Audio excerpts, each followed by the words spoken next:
Chapter 535, Difference in Background. Begin selling them in the shops, then. Shifeng nodded.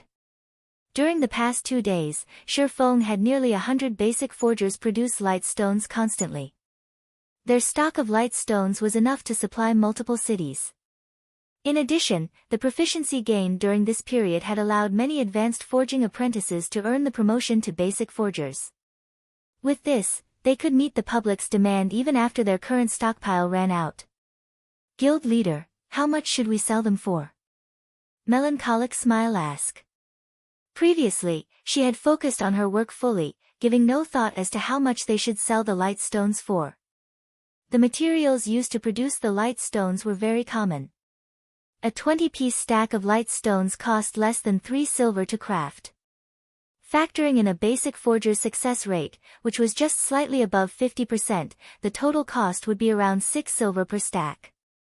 Simple. Sell each piece for 1 silver and each stack for 19 silver, Shifeng stated directly. Unlike the basic strengthened armor kits, which were considered luxury items to most ordinary players, light stones were commonly used items. So, its price was also very low. In the past, the starting price for light stones had also been roughly 1 silver per piece. Any higher and players would begin to feel cheated. However, as the number of players who could produce the item increased, the light stone's price would eventually fall to 50 copper per piece and 10 silver per stack. What about the intermediate mana armor kits? Melancholic Smile asked. In reality, Melancholic Smile didn't believe that the light stones were candlelight trading firm's trump card, rather, she believed that their success lay in the intermediate mana armor kits. Only Shifeng could produce the intermediate armor kit as nobody else had the design. This was the candlelight trading firm's greatest advantage. Others might not realize this, but the reason behind Starstreak trading firm's fierce competitive edge was the basic mana armor kit. Even now, the basic mana armor kits were still highly sought after by elite players. Intermediate mana armor kit can be made into either physical or magical intermediate armor kit. Bound to character after equipping. Intermediate physical armor kit. Defense plus 200. Strength plus 10, endurance plus 12, agility plus 10. Maximum binding limit per character, 3. Can only be bound to level 25 equipment or above. Intermediate magical armor kit. Defense plus 60. Intelligence plus 10, endurance plus 12, vitality plus 10. Maximum binding limit per character, 3, can only be bound to level 25 equipment or above. If a player equipped 3 intermediate mana armor kits, the total attributes they received would be the equivalent of wearing an additional piece of level 25 dark gold equipment. One could not buy level 25 dark gold equipment through the market even if they had the money. Many people offered prices of 20 gold or more for non-MT dark gold equipment, not to mention dark gold weapons and equipment for MTs. Currently, God's Domain's elite players were around level 25, so they could conveniently use the intermediate mana armor kits. Hence, now was the best time to sell them. However, it was also this reason that made it difficult for Shifeng to set the price for the kits. He could neither sell it too cheap nor too expensive. Moreover, there was also the fact that he wouldn't have a lot of free time to produce the intermediate mana armor kits. Let's set them a 5 gold for now, Shifeng said after pondering for a long moment. Although the various guilds currently busied themselves with commerce and had already spent a significant sum of money, they should still possess a small amount of gold. To claim the first clears of large-scale team dungeons, they would have no qualms about spending several hundred gold to equip a team fully with intermediate mana armor kits. Following which, Melancholic Smile began to prepare. Meanwhile, the overwhelming trading firm had also begun selling the Fire Dragon potions. This Fire Dragon potion is awesome. It can stack attributes and fire resistance. With this potion, raiding level 25 team dungeons will be a breeze. The only downside is the price. Each bottle actually costs 10 silver. The MT alone will require 5 bottles per run. Everyone else in the team will have to drink at least 1 bottle as well. What can you do about it? The overwhelming trading firm is the only place that sells this potion. However, if we can successfully raid 10 and 20-man hard mode team dungeons, we will more than earn back the cost. Overwhelming Smile's advertising had been very well timed. As the Fire Dragon potions went on sale, people began to promote the potion at the various lively locations throughout White River City. As a result, many teams, who had struggled with the level 25 dungeons that required high fire resistance, grew interested, and they had promptly run towards the overwhelming trading firm to purchase the Fire Dragon potion. Shortly after the Fire Dragon promotion went up for sale, some of the players visiting the Candlelight trading firm to purchase daily necessities discovered that something had changed. There were several new counters in the hall on the first floor. Initially, due to the recent increase to Candlelight's space, the first floor had felt relatively empty. Now, however, it was just right. What is this? Curious players quickly flocked around the new counters. Hello, sir. This is our Candlelight trading firm's newest product, the Light Stone. With this item, you won't have to worry about not being able to grind at night, the NPC Beauty slowly explained. To ordinary players, nothing was more of a headache than grinding at night. At night, not only was monsters' vision unaffected, but there was also a certain increase to monsters' combat power. On the other hand, players' vision was considerably limited during nighttime, significantly affecting their combat power. However, this was still not the biggest problem. At night, because of the vision problem, it was much easier for monsters to ambush parties. Hence, ordinary players were normally afraid of grinding monsters in the dark. Meanwhile, the Light Stone just happened to brightly illuminate a large area, allowing players to see as if it were daylight. With this item, not only would monsters' strength remain unchanged, but it was also easier for players to avoid ambushes. Since players would be able to see as normal, they could also fight with their usual combat power, so grinding monsters would be as easy as it was during the day. Crap, there's actually such a good item available. How much is it? A player asked. As this is a new product, we are selling each light stone at the low price of 1 silver coin. You can also buy a stack of 20 at a discounted price of 19 silver coins, the NPC Beauty smiled brightly as she spoke. It's so cheap. I want 1 stack. Wait, I want 2 stacks. Suddenly, the players inside the hall began to purchase light stones madly. Although ordinary players did not make a lot of money, they normally formed parties when grinding in the fields. If they split the cost of 19 silver between each party member, they could easily afford the light stones. Moreover, each stack of light stones could last a party up to 2 nights. As long as one casually tallied up the accounts, the majority of the independent players would not miss out on this opportunity. An ordinary party could definitely earn more than 19 silver coins from 2 nights of grinding, not to mention an elite party. Very quickly, news of the light stones spread. Players who received the news immediately disregarded whatever they were currently doing and hurried to the Candlelight trading firm. For a time, the light stones became far more popular than the Fire Dragon potion. What? You're saying that the Candlelight trading firm is selling light stones in large quantities? Feng Xianyang was baffled when he heard this latest report from his subordinate. How is that possible? We even have to limit the number of Fire Dragon potions we sell each day. How could they possibly afford to sell light stones in large quantities? Where are they finding so many people to produce them? He had spent more than 50 million credits just to poach the 3 people capable of producing the light stones from the Candlelight trading firm, yet, now, the trading firm was still able to offer so many light stones. How could he possibly believe such a ludicrous report? Wasn't that item extremely rare and precious? How could there be so many light stones suddenly popping up?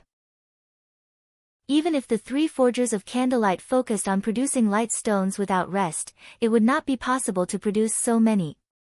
Young Master Feng, this information has been verified. It is real. Based on our initial estimates, more than 1,500 stacks of light stones have already sold. Even so, the Candlelight trading firm continues to sell them without limit. Now, many of the overwhelming trading firm's customers have already run to the Candlelight trading firm to shop. Shit! Shit! They scammed me of more than 50 million credits. They will pay for this. At this moment, Feng Xianyang finally came to a realization. The previous 3 advanced forging apprentices had been a trap set by the candlelight trading firm.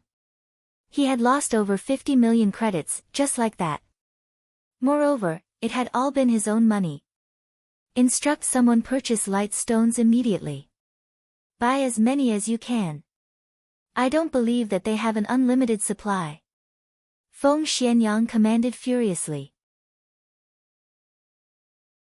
Chapter 536, Unshakable. Under Feng Xianyang's command, Yulan, who was currently in Maple City, gave a new command. Reduce their prices further. Miss Yulan, we won't earn much money if we reduce our prices any more than this, a female assistant cautioned. I don't want this, either. Yulan shook her head helplessly. The candlelight trading firm's new move is simply too effective. It actually obtains such a valuable product. Both ordinary players and elites require this light stone. Although our fire dragon potions are also very useful, only elite teams and various guilds can afford to buy them. Meanwhile, our stock of fire dragon potions is very limited. As a competitive edge, it stands no chance against the light stone at all. If they wanted to lure players to the overwhelming trading firm, their only option was to do so with their common products. Right, from this moment onwards, halt all sales of the fire dragon potion in White River City, Yulan said after giving it some more thought. Their supply of fire dragon potions had already been insufficient to meet the demands of Maple City. Now that they had opened a shop in White River City as well, their stock had stretched even thinner, further reducing the overwhelming trading firm's competitive edge. Moreover, there was a city tax imposed for selling the fire dragon potions in White River City. This was also a considerable expenditure. So, now, their best option was to maintain the overwhelming trading firm's competition in Maple City above all else. Understood, the female assistant then left the meeting room. Overwhelming trading firm's price reduction on its common goods had indeed attracted more ordinary players. Common items such as whetstones and advanced whetstones, various food and beverages, regeneration potions and mana recovery potions, basic scrolls and more were must-have items when grinding in the fields. Now that the overwhelming trading firm offered a 40% discount on these items, many ordinary players ran to its shops to purchase these items. For a time, the weakened overwhelming trading firm in Maple City suddenly stood on equal footing with the candlelight trading firm. The candlelight trading firm had the basic strengthened armor kits and the light stones. The overwhelming trading firm possessed the fire dragon potion and discounts on common goods. This situation overjoyed Maple City's players. While the candlelight trading firm did not possess too large of an advantage in Maple City, in other cities, however, it was an entirely different story. The trading firm was like the sun at high noon in these cities. Because of the light stones, a large number of players swarmed the candlelight trading firm's shops. Most of these players might have initially arrived with the intention of only purchasing the light stones. However, upon seeing the wide array of products the trading firm offered, they fell prey to temptation and bought other items as well. Suddenly, the candlelight trading firm's income exploded. Meanwhile, the trading firm's most exaggerated sources of income were still Starmoon City and White River City. As the candlelight trading firm had set up its shops on these two cities' golden lands, it had instantly become an unshakable player-owned trading firm there. The traffic other player-owned trading firms enjoyed was nothing compared to what the candlelight trading firm saw. Starmoon City and White River City were Starmoon Kingdom's first and second most populated cities, respectively. Naturally, the income they could offer was astonishing. In a short few hours, the candlelight trading firm had earned over 1,000 gold. Guild leader, why don't we set up a few more shops in other cities? Melancholic smile suggested when she saw the trading firm's profits. This was only the income from 7 cities. If they set up a shop in every city throughout Starmoon Kingdom. There is no rush. Right now, we are relying on the light stones produced by almost 100 basic forgers to barely meet the demands of these 7 cities. If we expand any further, it will do more harm than good. We should focus on nurturing a large number of forgers and alchemists, Shifeng said with utter calm. As for the income of over 1,000 gold in just a few hours, Shifeng did not consider it odd in the least. However, players only purchased the light stones in large quantities at the moment due to their lack of the item. Once they had their own stock, they would only need to purchase them to resupply.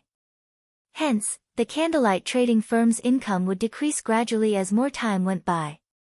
Regardless, it would still be a frightening amount of money. Guild leader, what about the intermediate mana armor kits? Melancholic Smile asked. Previously, Shifeng had told her to hold off on offering the kits for sale, confusing her.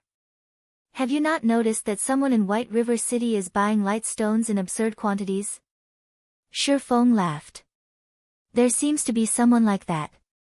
When I examined the statistics, I discovered that someone had purchased 500 stacks in one go for a total of 95 gold. Afterward, 2 others had purchased 300 stacks and 400 stacks, respectively. Even if these people bought the light stones for their own guilds, they should not need to buy so many. Melancholic Smile nodded. Someone is intentionally trying to clean out our stock of light stones. If we push out the intermediate mana armor kits right now, what would we do if that person stops buying our light stones? Since someone is willingly purchasing our light stones in large quantities, who are we to stop them from giving us their money? Shifeng laughed. The production of light stones was very fast. If a basic forger crafted them, the process for each stone would typically take around 6 to 8 seconds.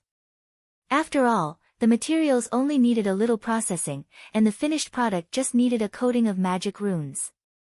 Though the process of adding the magic runes was somewhat troublesome initially, that would not be a problem once the forgers were accustomed to it. After that, the only problem remaining was the success rate. Basic forgers had a 60% success rate for forging the light stones.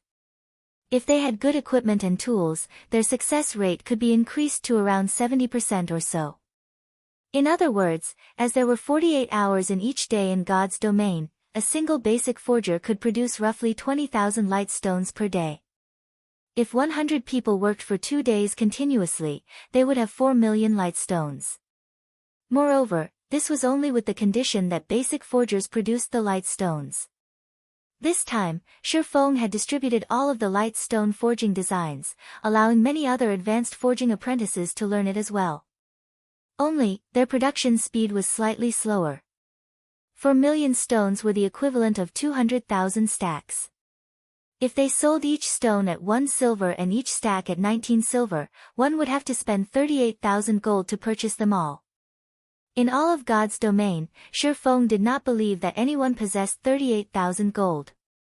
And even if someone did, nobody would be so stupid as to spend it all on light stones. They would have long since invested it into buying lands. Currently, Feng Xianyang sat at one of the open-air tables in a high-class restaurant. He held a light stone in his hand, admiring it. This item's effects are truly impressive. If we buy out all the candlelight trading firm's stockpile, they will have no choice but to limit the amount they sell. At that time, it will be the overwhelming trading firm's time to shine, Feng Xianyang laughed coldly. It would be just like the basic mana armor kits. Back then, the supply of the basic mana armor kits had been too limited. As a result, the kit's price had risen from 20 silver to 40 silver when other players resold it. Even then, plenty of people still purchased them.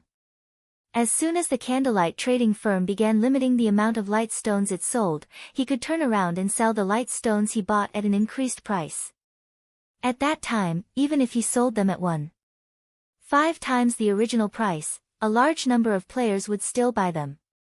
He would not have to fear a lack of customers. Young Master Feng, after using all the coins we bought with credits, as well as the coins earned through the overwhelming trading firm, we've purchased over 4,000 stacks of light stones. However, the candlelight trading firm shows no signs of limiting its sales, the slightly chubby middle-aged man reported worriedly, wiping the sweat from his forehead. What are you worried about? Now that we've purchased so many, they can't possibly have much left in their inventory. It won't be long before it is our time to shine, Feng Xianyang comforted the man, utter confidence filling each word.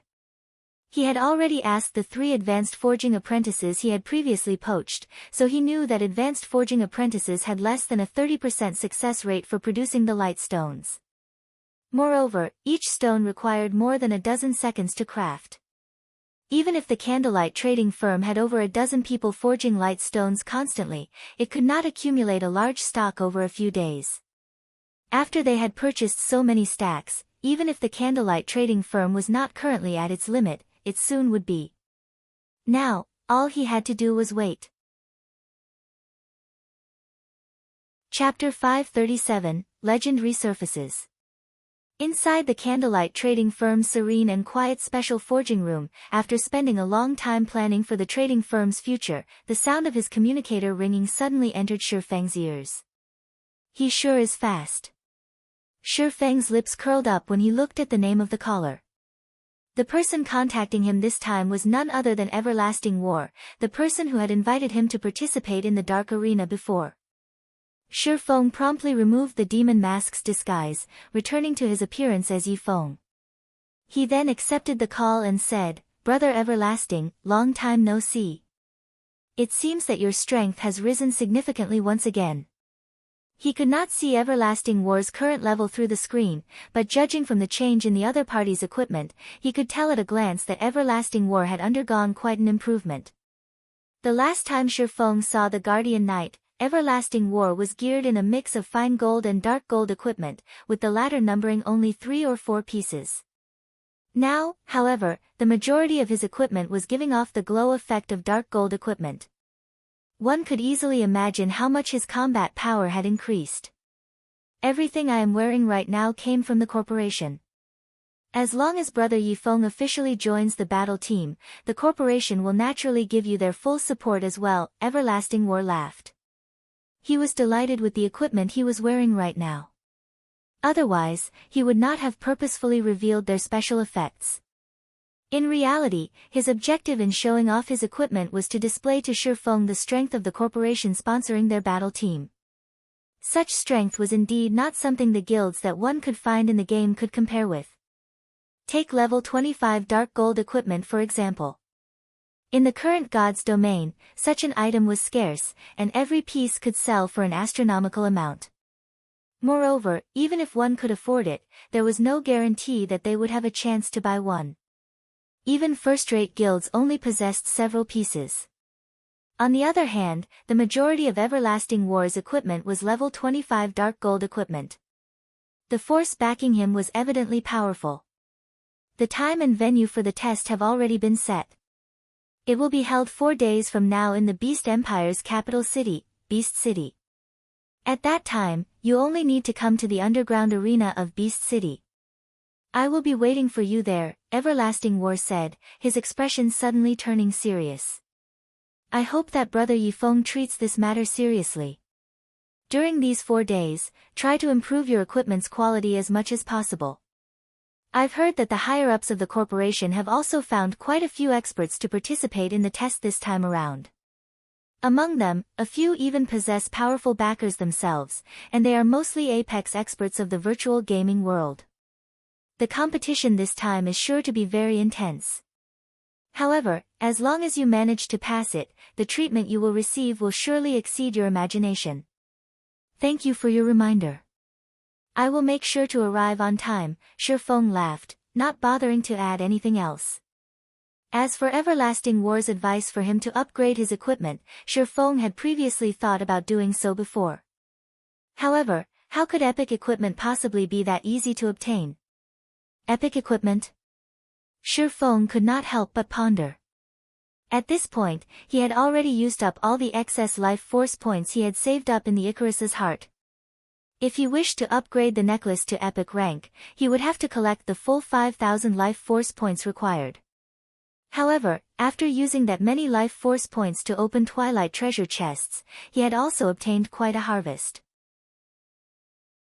Currently, he had also completed the Tier 1 set equipment for Shield Warriors and Guardian Knights. There were even a few extra set pieces for a second set. He had also completed the Tier 1 set equipment for Assassins, elementalists, and clerics. As for berserkers, rangers, and druids, he was still missing one set piece for each class. He also obtained 2 extra set pieces for swordsmen. Other than these Tier 1 set equipment, he had also obtained plenty of level 30 fine gold and dark gold equipment. Overall, his harvest was quite bountiful. It's been some time since I last targeted Overwhelming Smiles members. If I go for them again right now, they should not be too on guard against me. Shurfeng licked his lips. There weren't many Twilight treasure chests remaining. If he could upgrade the Icarus's Heart to epic rank and obtain another shop promotion order, at that time, the Candlelight trading firm would truly become unstoppable. Saying so, Shurfeng immediately went into action. After leaving the special forging room, he immediately headed towards the teleportation hall. Although it was somewhat inconvenient to take action during daytime, with his standards, he would have no problems ambushing a bunch of elite players. Just as Shurfeng arrived at Maple City, Melancholic Smile called him. Guild leader, that group of people has finally stopped buying light stones in bulk. Do we begin now? Melancholic Smile asked with anticipation. It had been quite some time since the light stones first went on sale. Now, the Candlelight trading firm's income was gradually decreasing as the enthusiasm of players began to cool down. If they added more fuel to the fire at this moment, they were bound to deal the other player-owned trading firms a significant blow, as well as solidify the Candlelight trading firm's position further. Okay. Since we've wrung them dry already, begin selling, then. Shurfeng nodded. The reason why he chose not to sell the intermediate mana armor kits until now was his concern that some people would intentionally purchase them in bulk. Then, when the Candlelight trading firm's supply of the kits ran out, these people could take advantage of the situation to deal with the Candlelight trading firm, as well as earn a fortune while they were at it. Hence, Shurfeng planned to utilize the light stones first, to deplete the funds of these people. Soon, another new counter appeared simultaneously in the first-floor halls of the various Candlelight trading firms. Why was another counter added to the Candlelight trading firm? A berserker, who had come to purchase light stones, asked curiously. Hello, sir, this here is our Candlelight trading firm's latest product, the intermediate mana armor kit. This item will greatly increase your attributes. Moreover, you can equip up to 3 kits at a time, the beautiful NPC saleswoman explained. What? This is the intermediate mana armor kit? The berserker was stunned. The basic mana armor kits had long since become a legend in the city. Currently, each kit sold for 50 silver. Even so, many still wished to buy it. Unfortunately, there just was no supply for the item. Now that the intermediate version of the kits had suddenly appeared, how could this not be surprising? After the berserker read the item description of the intermediate mana armor kit multiple times, he was finally sure that he was not hallucinating. Such powerful attributes. Just a single intermediate mana armor kit is equal to 3 pieces of the basic version. The berserker's eyes shone dazzlingly, his drool nearly leaking out of his mouth. The attributes of the intermediate mana armor kit were simply too shocking. As long as one could equip 3 of these kits, it would be equivalent to wearing an additional piece of level 25 dark gold equipment. Currently, despite the high demand for level 25 dark gold equipment, supply for it was practically non-existent. Countless people could not buy one even if they wanted to. If he could equip 3 intermediate mana armor kits right now, it would be equivalent to having an additional piece of level 25 dark gold equipment. Just imagining it exhilarated the berserker. Battles in God's domain relied on 2 things, the player's techniques and the player's attributes. At this stage of the game, even if one had passable techniques, they would still have to consider the attributes of their equipment before they could try raiding a dungeon. To an ordinary player, even being fully geared in mysterious iron equipment was a dream, not to mention owning a piece of dark gold equipment. The attributes of a single piece of dark gold equipment could easily rival that of multiple pieces of mysterious iron equipment. If an ordinary player could equip 3 intermediate mana armor kits, it would no doubt result in a massive increase in strength. Crap. I was only missing just that bit of attribute to qualify for that 20-man team dungeon last time. If I can equip 3 of these intermediate mana armor kits right now, the team leader will definitely beg me to join them. The berserker could not help but fantasize. However, when he laid his eyes on the price of the kits, each intermediate mana armor kit actually cost 5 gold. Suddenly, the berserker was dumbfounded. Although ordinary players could not afford to buy the kit, news about it still spread like lightning. The kits became the headline news on the official forums right away. Shocking emergence of the intermediate mana armor kits. Chapter 538, Causing a Commotion in Star Moon Kingdom. The appearance of the intermediate armor kits immediately caused a commotion. News about the candlelight trading firm spread like a pandemic throughout the entire Star Moon Kingdom. In just a dozen minutes or so, the initially fading hype over the candlelight trading firm surged once more. Players throughout the kingdom were behaving even more wildly than before. The light stone was merely common goods. Although it was of significant help to players, it did not provide any direct improvements towards a player's strength. It belonged to the category of support items. However, the intermediate mana armor kit was different. This was an item whose sole purpose was to increase a player's attributes. Moreover, it provided a considerable increase. Upon receiving news regarding this matter, many elite parties and teams that were out in the field immediately dropped what they were doing and rushed back to their respective cities. They made a straight dash to the candlelight trading firm to purchase the intermediate mana armor kits. If they were even a little too slow, other players would no doubt buy out the kits. It would be just like the basic mana armor kit, which had already passed into legend. According to the legend, many players who had managed to purchase the basic mana armor kits when they were initially released had already become experts by now. Some ordinary teams had also become top-tier teams capable of challenging hard mode, and even hell mode, team dungeons. However, hell mode was only limited to 10-man dungeons. To the majority of independent players, 20-man team dungeons were simply too difficult a challenge. The requirement of such dungeons on a player's equipment foundation was just too high. The requisite level in combat techniques was also extremely high. Only a small number of guild elite teams could clear such dungeons. Team leader, I've just received news that the intermediate mana armor kits are selling for a fraudulent price of 5 gold per kit. We can't afford them even if we want to buy them. They are indeed expensive. Even so, we still have to buy them. We must obtain them even if we have to borrow money to do so. I have deeply regretted not getting the basic mana armor kits. You should know our performance inside team dungeons as well. We are always short of just that small amount of damage and defense. Unfortunately, no matter what we do, we aren't able to upgrade our equipment any further. In the end, those teams that had the luck to buy 3 basic mana armor kits managed to brute force their way through the bosses. Right now, a single intermediate mana armor kit could match up to 3 basic mana armor kits. As long as we get our teams MT3 of these kits, we will be able to defeat the bosses of the team dungeon. At that time, won't it be easy to earn back the money we spent? Many independent teams out in the field maps began taking action, using all means to collect money. To elite teams, collecting 5 gold was still relatively easy. However, it would be very difficult if they wished to obtain 15 gold. Even so, they still endured the hardship as they tried to amass 15 gold. After all, the effects of having an additional piece of level 25 dark gold equipment on an MT was quite significant. Normally, 20-man normal mode team dungeons dropped mysterious iron rank, secret silver equipment only dropped if one possessed heaven-defying luck. Meanwhile, there were only 3 or 4 bosses inside a team dungeon, and each boss dropped just 2 or 3 pieces of equipment.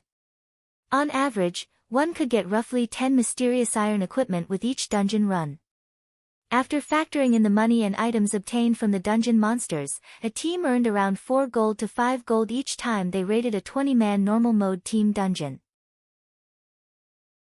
There was also the need to factor in the team's various expenses, loss of EXP, and such, which further reduced the team's profits.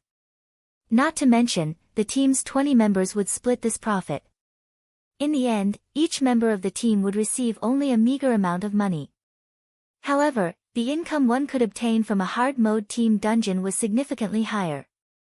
The bosses inside such a dungeon would drop at least one secret silver equipment with nearly a 100% certainty. There was even the possibility of bosses dropping 2 or 3 pieces of secret silver equipment at the same time. Even the monsters of the dungeon had a fixed chance of dropping mysterious iron equipment. Another point was that only hard mode team dungeons dropped certain necessary raw materials. After adding up the various types of income, a team would typically earn at least 10 gold from every dungeon run, more than double that of normal mode team dungeons. If a team managed to clear a normal mode team dungeon, they would be able to sate their hunger at most. However, if they succeeded in raiding a hard mode team dungeon, they would be able to dine like kings.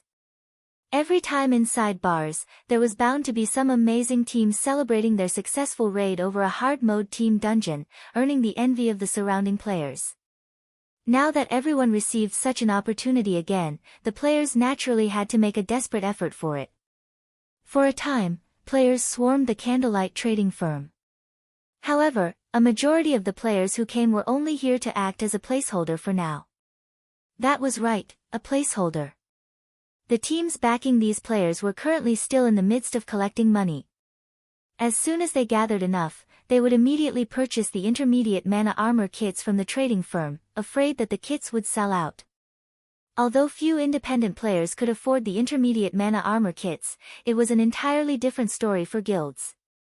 Guilds were already willing to invest thousands of gold in a single shop, not to mention spending several hundred gold to equip their core teams with intermediate armor kits. If guilds could fully outfit their core teams with intermediate armor kits, the combat power of these teams would rise to a whole new level. There was no question that it was a worthwhile investment. All the guilds that had received news regarding the intermediate mana armor kits immediately hurried over to the candlelight trading firm. Moreover, these guilds were incredibly ambitious, each and every one of them asking to buy 100 or more kits without hesitation. "What did you say? Why aren't you selling it to me?" a guild representative shouted angrily. "Have a good look. I don't lack the money to pay for them." "Sir, my apologies, but since the supply for the intermediate mana armor kits is too limited, we are only selling it in limited quantities. Ordinary players are allowed to buy at most 1 kit each time. As you are representing a guild, you will only be allowed to buy a maximum of 9 kits. If you are from one of the guilds partnered with the candlelight trading firm, you will be allowed to purchase up to 21 kits at a single time." The beautiful NPC saleswoman smiled faintly, paying no heed to the actions of the angry player before her. "Damn! Give me 9 for now, then." The guild representative was helpless about the situation as the guild he belonged to was not a partner of the candlelight trading firm. He had no choice but to buy 9 kits for now and have the guild send more members to make additional purchases. Only, they would have to waste a lot of time using this method. There were just too many players coming to buy the kits, and even lining up was extremely troublesome and time-consuming. Although the candlelight trading firm had only set up shops in a few cities, when players and guilds of other cities heard of the news regarding the intermediate mana armor kits, they had promptly made their way over to cities that housed the candlelight trading firm. Among them, the number of players running over to White River City was the highest. The candlelight trading firms based in White River City had the largest allocation of intermediate mana armor kits. That number was practically the total of all of the branch shops. Hence, many players from the various major cities and guild representatives all came over to White River City. Moreover, this allocation was something Shurfeng had deliberately instructed Melancholic Smile to do. He had done so with the intention of increasing White River City's population. Once everyone realized the uniqueness of White River City, some players would surely consider developing themselves here instead, out of convenience. Meanwhile, this would indirectly increase Zero Wing's strength. At this moment, the guilds that had previously chosen to partner themselves with the candlelight trading firm were celebrating in joy. Previously, most, if not all, of them felt that they had taken a huge loss by partnering with Candlelight. Now, however, they had become the envy of all the other guilds. Being able to purchase 21 kits at a single time had saved them plenty of trouble. Right now, the intermediate mana armor kits were priceless. Currently, people were offering to buy the kits for 8 gold coins, and this price was still rising. Even so, nobody was willing to sell their kits. Moreover, under the oversight of the system, independent players could purchase only one intermediate mana armor kit. Nobody wished to waste this precious opportunity, so they would not readily sell the kits they had obtained. Just as many guilds were fighting to purchase the intermediate mana armor kits, silence filled Overwhelming Smile's guild residence in White River City. Inside the guild residence's meeting room, several veins were bulging on Feng Xuanyang's forehead. He was very nearly at the point of erupting. Boom! Boom! Boom! Feng Xuanyang violently slammed his fists down on the wooden table, and after a few consecutive blows, even the wooden table shattered. Young Master Feng, you must calm down. Calm down. How do you want me to calm down? Feng Xuanyang's eyes had already turned blood-red by now. If possible, he wished he could devour the candlelight trading firm whole, right this instant. In order to purchase the light stones in large quantities, he had invested another 100 million of his own money. Meanwhile, he had done so with the intention of earning back the 50 million he had previously lost. He had even thrown in all the earnings of the overwhelming trading firm into the mix. But all he had accomplished was purchasing a bunch of goods that had a seemingly endless supply. The most infuriating part was that, upon receiving news regarding the candlelight trading firm, his superiors had immediately ordered him to buy 300 intermediate mana armor kits. However, where was he supposed to get so many coins? 300 kits would cost 1,500 gold. Previously, he had indeed possessed this amount of money. Now, however, it was already gone. Chapter 539, Dominant Force. Young Master Feng, if there really is no other way, then let's sell the light stones we bought cheaply. This way, we can get back most of the money we lost. Sell them cheaply? Feng Xuanyang pondered. He had indeed thought about this method before. However, who would want to buy them?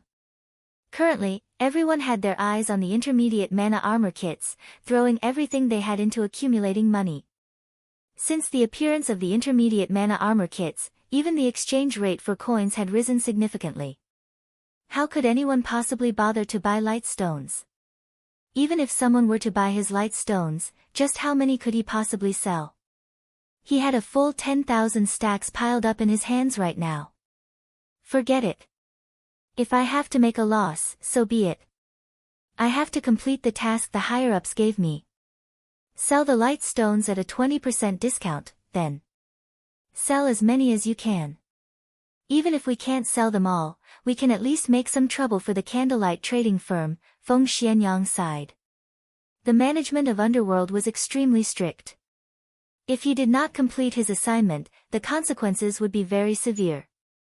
He had only managed to reach this position in the organization after many difficulties. Naturally, he could not fall short after coming this far. These 10,000 stacks of light stones had cost him 1,900 gold, more than half of which came from Underworld and the overwhelming trading firm. Although he would lose a significant sum of money by selling the light stones at a 20% discount, at least he could earn back Underworld's and Overwhelming Smile's shares of the money. He would also have the 1,500 gold required to purchase the 300 intermediate mana armor kits. Sometime later, the overwhelming trading firm also began selling light stones. Moreover, due to Underworld's connections, Feng Xuanyang managed to quickly get in touch with the various guilds around Star Moon Kingdom. Light stones were still not available in many cities around the kingdom, which left the demands of many players unsated. So, selling the light stones at a 20% discount prompted many players to fight to purchase them. Only, for every stack of light stones sold, Feng Xuanyang would feel a painful sting in his heart. Just as the intermediate mana armor kits were selling hotly in White River City, Star Moon City had also gone into a frenzy. Currently, upper managers of the various large guilds based in the capital stood in front of the counter inside the candlelight trading firm, their eyes bloodshot. I am the vice leader of the Wind God Guild. Call out your boss for me. I have a big business proposal that I wish to discuss with him. I am an elder of the Rainbow Guild. Why aren't you calling your upper management to come to greet me yet? Various guilds in Starmoon City were thinking of ways to contact the upper management of the candlelight trading firm. Unfortunately, no matter what words they used, the NPCs hired by the candlelight trading firm completely ignored them, leaving them restless. Initially, the various large guilds in Starmoon City were only somewhat surprised when the candlelight trading firm had set up a shop in the city. They never expected that someone could actually afford to buy a plot of land in the golden area of the city and even set up a shop there. Now, however, they could not help but wish they could purchase the entire candlelight trading firm. Using credits, of course. If they had to buy using coins, even if they added up the funds of every guild in the city, they would not be able to afford to buy the trading firm. Guild leader, I've received information stating that the candlelight trading firm's main branch is in White River City. Although the firm has set up a shop in the capital, its management seems to be based at White River City, a graceful and elegant female elementalist reported to the strong and dignified-looking man beside her. Meanwhile, inside a coffee shop a short distance away from the candlelight trading firm, many male players had promptly shifted their gaze to this tall beauty upon noticing her. In this day and age, with the popularity of nutrition and fitness, one could easily find handsome men and beautiful women. However, it was still extremely difficult if one wished to have a top-tier beauty accompany them inside the game. Not to mention, that beauty appeared to be that man's young secretary. Bro, when do you think we can live like that guy? A level 24 Guardian Knight muttered enviously. What nonsense are you spouting? The level 25 ranger beside the Guardian Knight scoffed. Do you know who that man is? Isn't he just a little rich? What's there to be proud of? If I had that kind of money, beauties would surely throw themselves at me. I could also look for a group of little secretaries to play God's domain with me, the Guardian Knight replied with disdain. Look at yourself. It's no wonder you've been in this pitiful state all your life. The level 25 ranger slowly explained, let me tell you, that man is not just some useless Prince Charming. He is someone who has achieved success due to his own efforts. Moreover, he's only 34 years old. I am also certain that you have heard of his name before. What's he called? The Guardian Knight asked curiously. He's the Star Alliance's guild leader, Galaxy Past, the ranger laughed. He then looked towards the woman standing beside Galaxy Past, adding, that beauty is also no ordinary person. She is Purple Eye. She was ranked 931st in the latest God's Domain ranking list. Although her rank is lower than Red Feathers, her strength is even superior to his. Do you think you can hire such a beautiful expert as your secretary just because you have money? The Guardian Knight fell silent, no longer daring to speak another word. Star Alliance was currently one of the two top guilds in Starmoon City. However, as Ouroboros recently had a change in leadership and was facing problems with internal strife, Star Alliance had more or less become Starmoon City's #1 guild. He would simply be seeking his own death if he dared to fool around with Galaxy Past's little secretary inside Starmoon City. He might even end up returning to level 0 in the very next day. Guild leader, do you think they are talking about you? Purple Eye laughed. How could it possibly be me? They are clearly talking about the great beauty at my side, Galaxy Past laughed. Alright, ignore them. We have more important matters to address. Now that the intermediate mana armor kit has appeared, nobody in Starmoon Kingdom can afford to sit still and do nothing. It seems that we'll have to make a trip to White River City. Starmoon Kingdom's eastern region has always been secretly controlled by that mysterious organization named Underworld. We have always minded our own business. If we head over to their territory right now, I'm afraid that it would bring about negative effects, Purple Eye warned. I don't care. If we let Underworld monopolize the intermediate mana armor kits, what will we do about our development, then? A cold glint flashed across Galaxy Past's eyes as he said, "In reality, Underworld has long since been an eyesore. Unfortunately, the organization's strength is altogether too massive and extensive. It has spread its influence across multiple kingdoms, and even into the Black Dragon Empire. So, before this, I would only avoid looking for trouble with Underworld if possible. However, if Underworld thinks it can monopolize the intermediate mana armor kits, they can think again. The impact of the intermediate mana armor kits was too massive. Just being able to have every member of their core team receive the attributes of an extra piece of level 25 dark gold equipment was already very frightening. Moreover, these kits would not drop upon death. If they could equip even their guild's elite members with these kits, their guild would practically be invincible. Meanwhile, inside Ouroboros's guild residence. "Snow, are you really going to go?" Zhao Yueru asked, her brows knitted together. "We've just managed to stabilize the situation over here recently. If you head over to White River City, it would be troublesome if someone tries something in Star Moon City while you are away. Yueru, you should know that I don't wish to leave at such a time either. However, I must make a trip there personally for this matter." Gentle Snow shook her head. "I'll leave this place to you for now. I'll try to return as quickly as possible." At the same time, the upper managers of the various large guilds in Star Moon City had also begun bringing along their men to White River City. Chapter 540, Grand Gathering. While Shifeng hunted and harvested members of Overwhelming Smile, White River City had become the focal point of Star Moon Kingdom. Many upper managers from first-rate and second-rate guilds had arrived in White River City. "What's going on? Why are so many guilds in White River City? I've never seen many of them before. I heard that they've come to partner with the Candlelight trading firm. There are even guilds from the surrounding kingdoms, including the Black Dragon Empire who have shown up, let alone Star Moon Kingdom's guilds. Weren't others saying how Empire players were much stronger than Kingdom players? That doesn't seem to be the case to me. In the end, haven't they still come over to our White River City for some advantage? They've only come here because of the Candlelight trading firm. Look at the other kingdoms. Which one of them possesses a shop that sells intermediate mana armor kits? Right now, nobody has any level 25 dark gold equipment for sale at all. Meanwhile, the intermediate mana armor kits are even more powerful than level 25 dark gold equipment, and the Candlelight trading firm can produce it in large quantities. Having it and not can make a huge difference to dungeon raiding progress and PvP fights. Naturally, these guilds realize how important such an item is.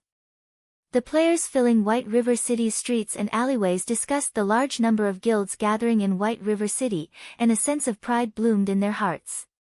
No one would have thought that a lifestyle guild could possess so much influence. Damn! Why have so many people come here? At this moment, Feng Xianyang watched the growing number of guild representatives enter the Candlelight trading firm, wrathful flames burning in his eyes. To collect the required 1,500 gold, he had gone through a lot of trouble to sell the light stones. He also had to add in a large sum of his own credits. Meanwhile, it was obvious that the reason many guilds had come here today was none other than to purchase the intermediate mana armor kits. The Candlelight trading firm did not offer a large supply of intermediate mana armor kits. It had been a huge challenge for him to buy 300 kits for himself. Now that more competitors had appeared, his chances of fulfilling that quota had shrunk further. Among the guilds that had arrived, the Dragon Phoenix Pavilion from the Black Dragon Empire was the most powerful. It was the first-rate guild that was the closest to becoming a super guild. Unfortunately, the pavilion was younger than those true super guilds, having been established later. Otherwise, it would have joined the super guild's ranks by now. Meanwhile, the force and financial prowess backing the Dragon Phoenix Pavilion was no less than that of an organization like Underworld. Currently, the pavilion was the Black Dragon Empire's #1 guild. Other first-rate guilds stood no chance against it. The Dragon Phoenix Pavilion had sent one of its 2 pavilion masters, the Dragon Pavilion Master, as its representative. In the guild, the Dragon Pavilion Master's status was only below that of the Great Pavilion Master. The Dragon Phoenix Pavilion's management style was different from other guilds. Normally, a guild's management personnel consisted of the guild leader, vice leaders, elders, and so on.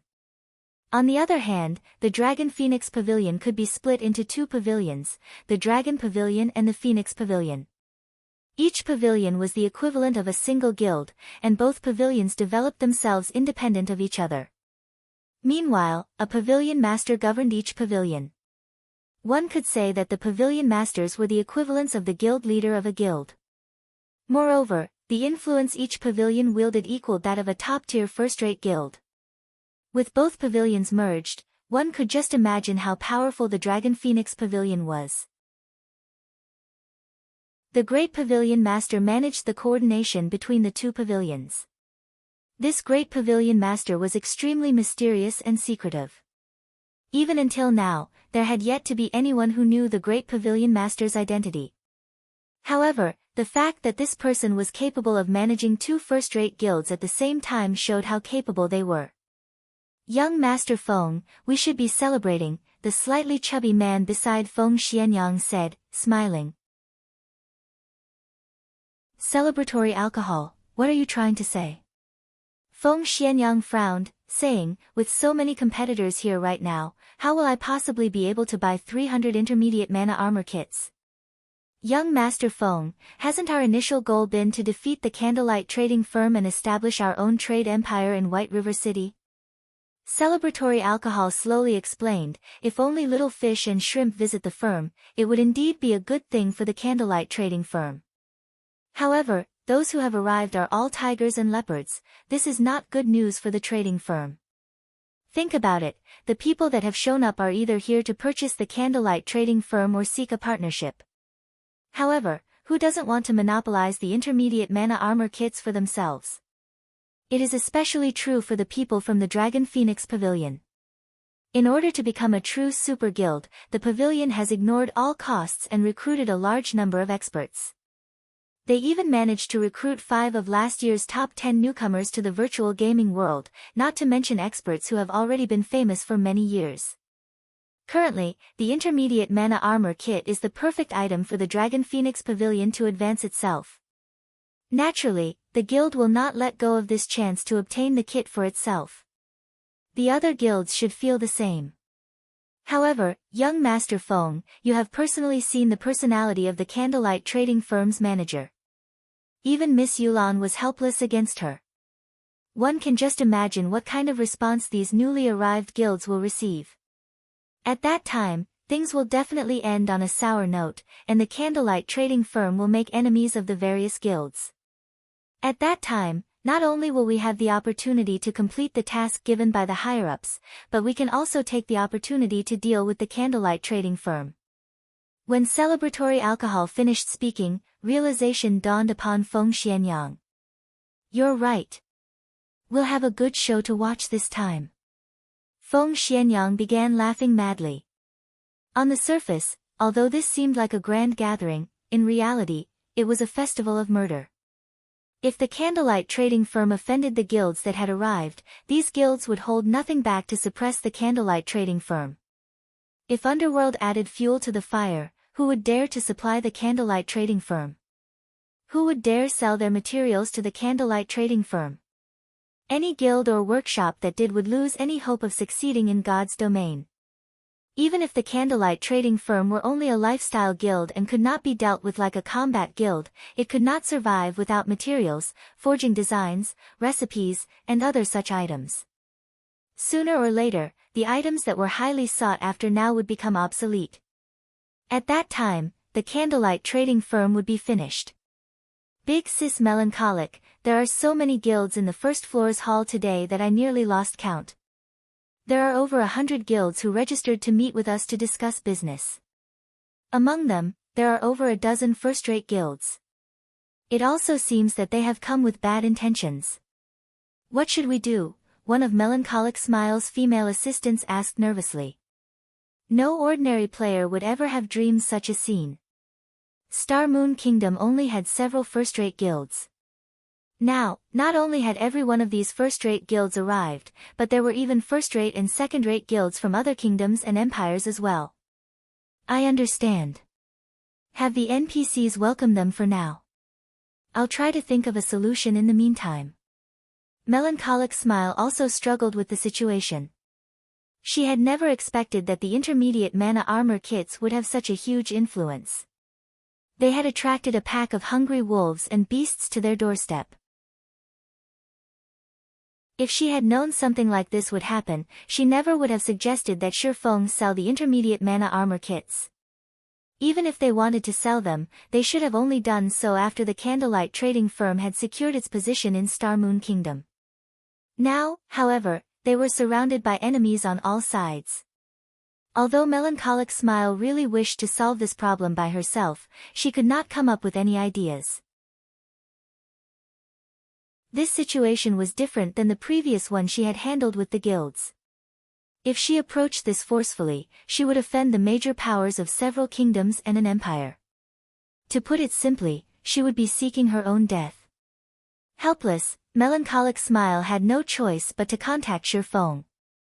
She was truly out of options, and she could only hope that Shifeng had something up his sleeve. Chapter 541, Terrifying Great Demon King. The Barren Ridge was a wasteland located in the Maple City region. The land was parched and cracked, not even a blade of grass could grow here. Yellow sand choked the wind as it was lifted into the air all year long.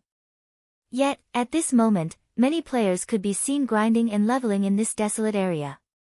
The Barren Ridge was a level 25 to level 32 leveling map. Although it was a wasteland, various kinds of stone beasts lived there. Stone beasts were elemental creatures made of excellent stone materials. There was a 20% chance to obtain advanced stones when killing these monsters, and they even had a small chance of dropping rare ores. Nowadays, the forging industry was very popular, and many lifestyle players who disliked combat would learn forging. Hence, all sorts of forging materials were in high demand right now. Even if the Barren Ridge did not contain treasure chests or advanced quests, many players still preferred to grind for stones and ores here while leveling up.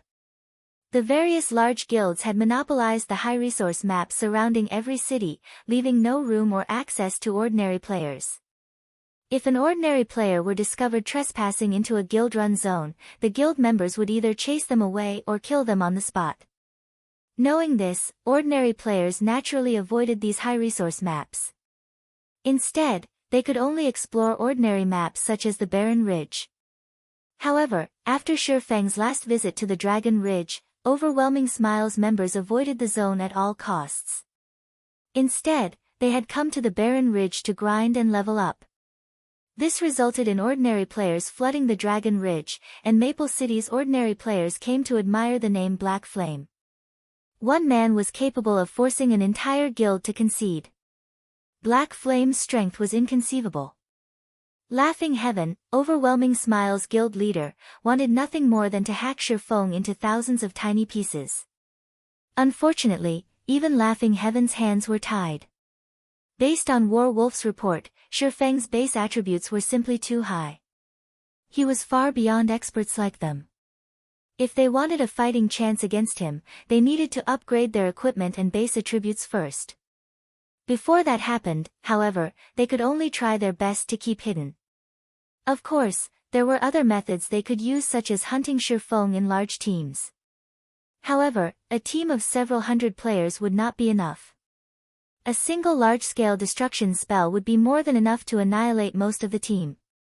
At the very least, they needed to mobilize armies of over 1,000 players. Unfortunately, Shifeng's whereabouts were unknown. It was practically impossible to trap him with thousands of players. So, they had no choice but to endure until they possessed a strategic-level expert capable of rivaling Black Flame.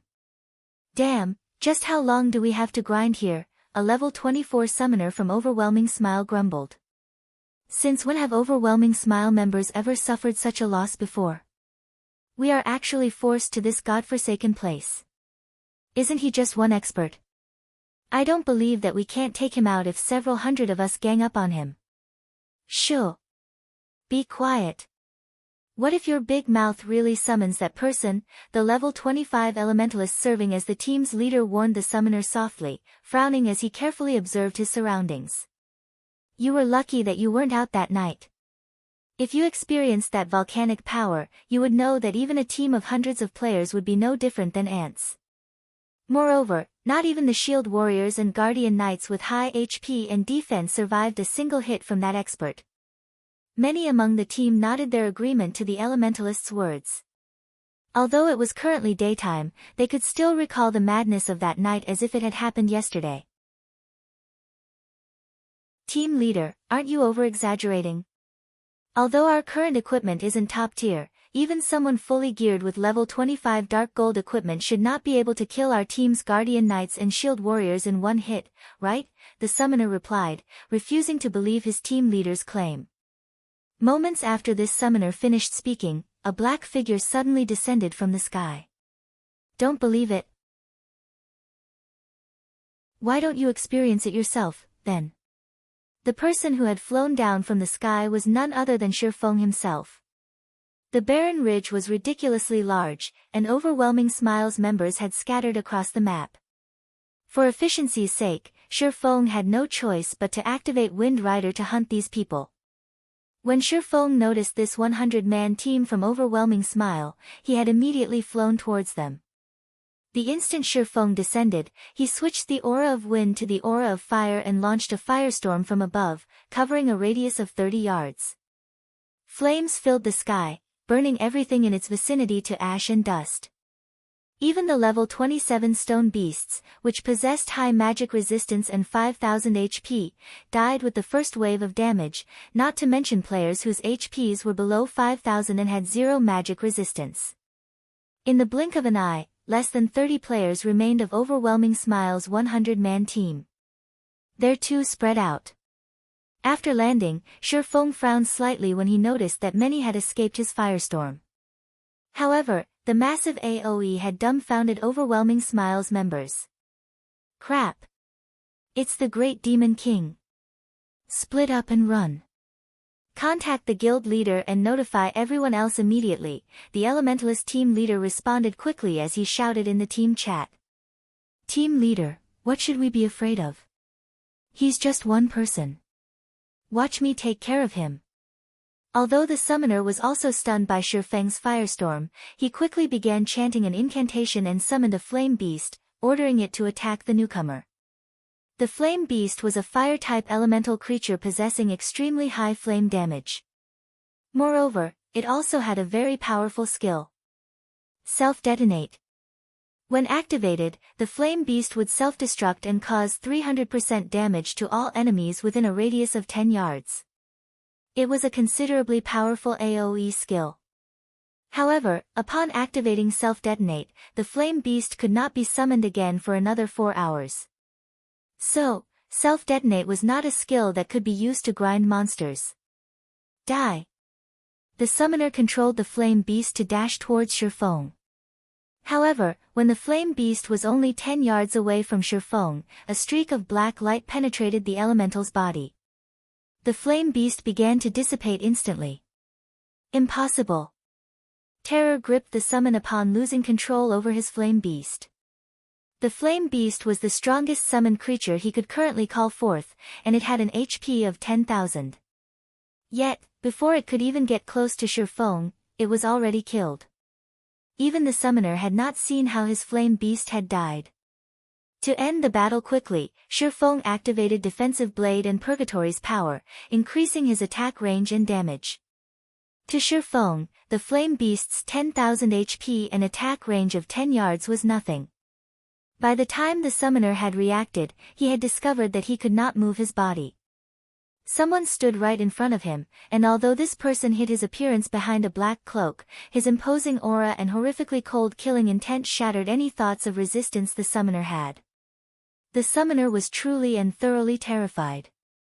Is this even a human? He finally understood why his team leader had sounded so unsettled. Just mentioning the name, Black Flame, was a huge taboo. In the blink of an eye, Shifeng's figure disappeared. Am I hallucinating? Before the summoner could say anything, his vision began to gray. Suddenly, his body fell to the ground. When did he even attack me? In a short moment, Overwhelming Smile's 100-man team had been annihilated. I've wasted too much time. They should have already contacted their guildmates by now. It will probably be more difficult to find other members now. Shifeng sighed as he looked at the loot scattered across the ground. He still had a long way to go to collect 5,000 life force points. Just as Shifeng finished gathering the drops and was about to search for the next batch of life force points, he received a call from Melancholic Smile. Chapter 542, Manager. White River City, inside the Candlelight Trading Firm's first-floor reception hall. Currently, the upper managers from various guilds occupied the large reception hall. Among the guilds present, the weakest were second-rate guilds, while the strongest guild was close to becoming a super guild. Some of these guilds were allies, while others were enemies. Hence, the reception hall's atmosphere was extraordinarily intense. Even the NPC beauty receiving these people felt uncomfortable. I didn't think guild leader Snow would show up as well. It is indeed a rare sight, Galaxy Pass said, laughing as he glanced at Gentle Snow sitting a short distance away. I heard that you have a mountain of work to do back at Ouroboros and that Chao Qinghua is trying to split up the guild. Chao Qinghua has many of his supporters stationed in Starmoon City. Guild leader Snow, is it really a good idea for you to be here right now? There is no reason for guild leader Galaxy to worry.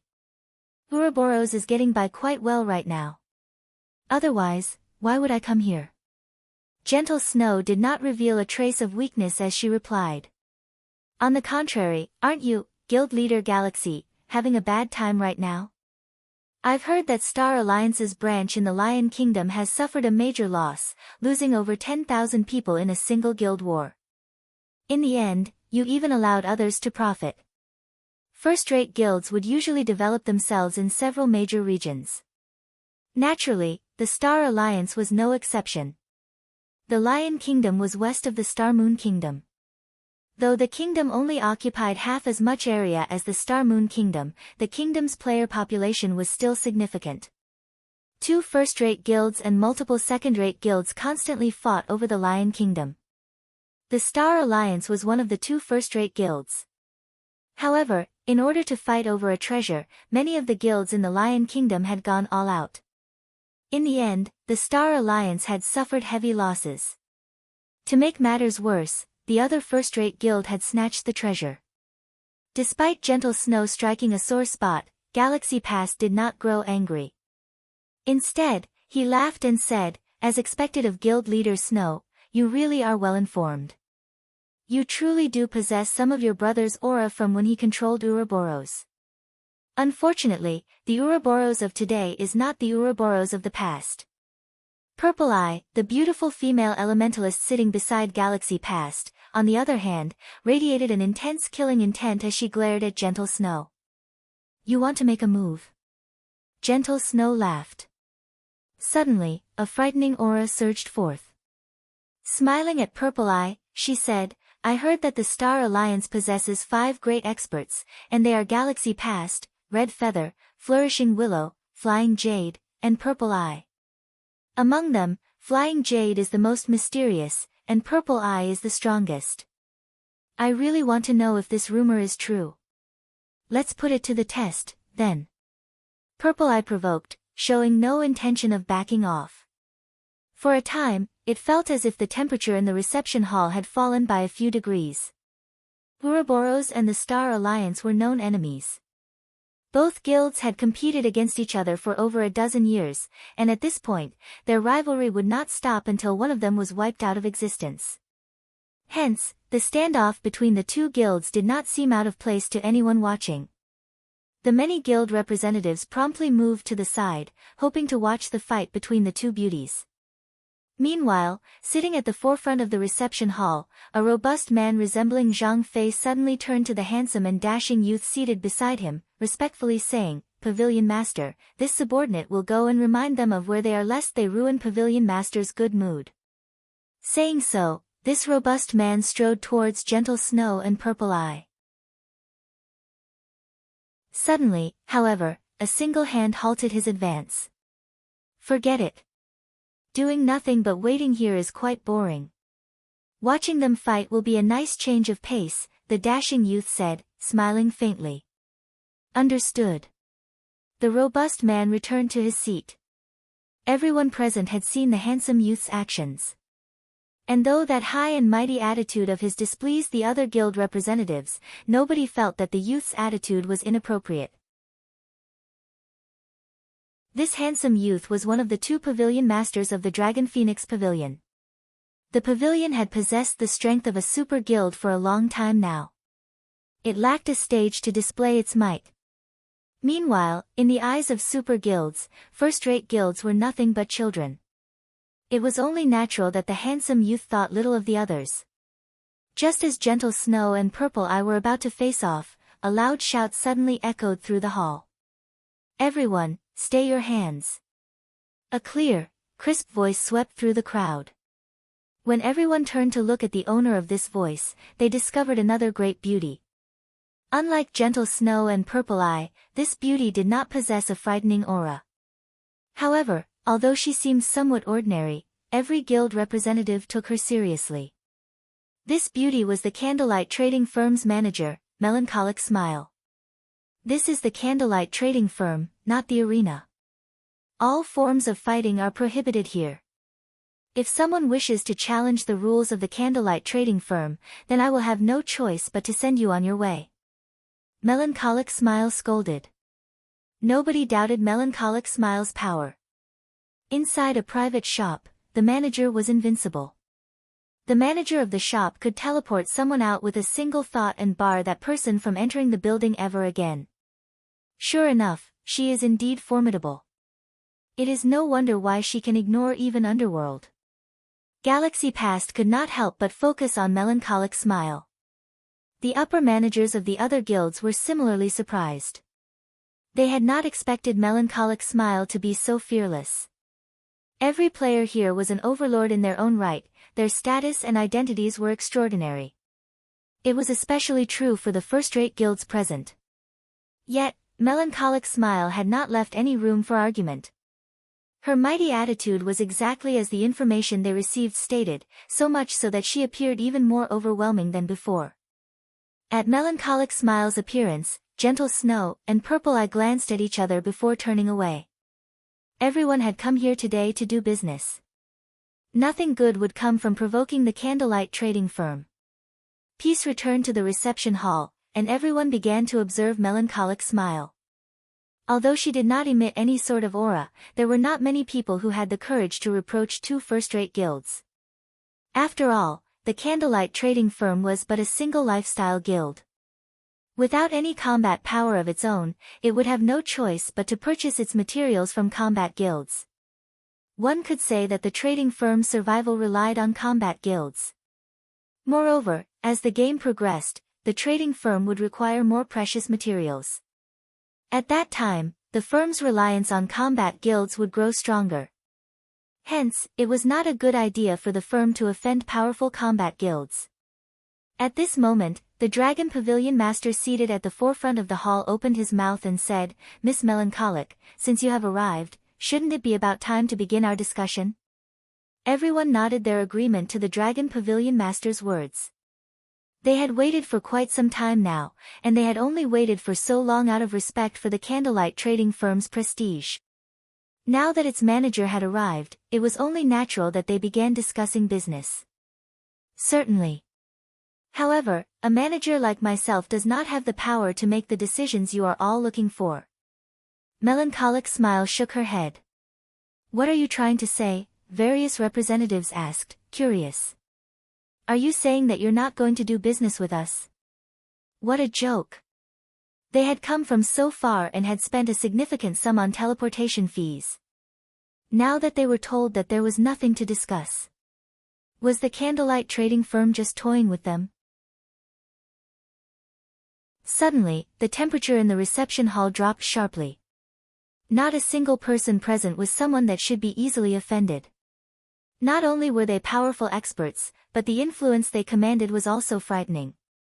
Standing by the side, Melancholic Smile's assistant felt her legs grow weak, her complexion paling.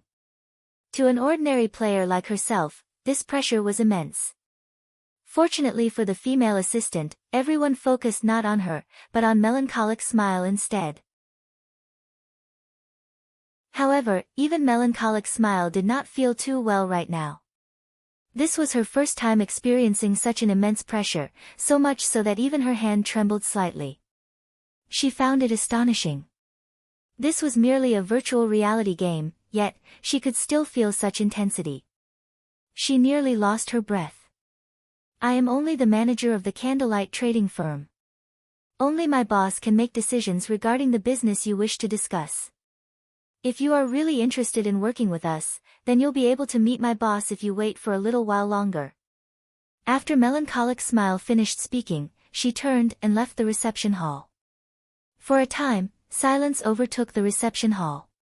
Although they had long since guessed that Melancholic Smile was not the candlelight trading firm's proprietor, hearing her statement had surprised them. Since Melancholic Smile had been able to establish such a powerful trading firm, the force backing her would naturally be extraordinary. Moreover, nobody present had yet to uncover the tiniest bit of information about this hidden backer. One could just imagine this mysterious backer's power.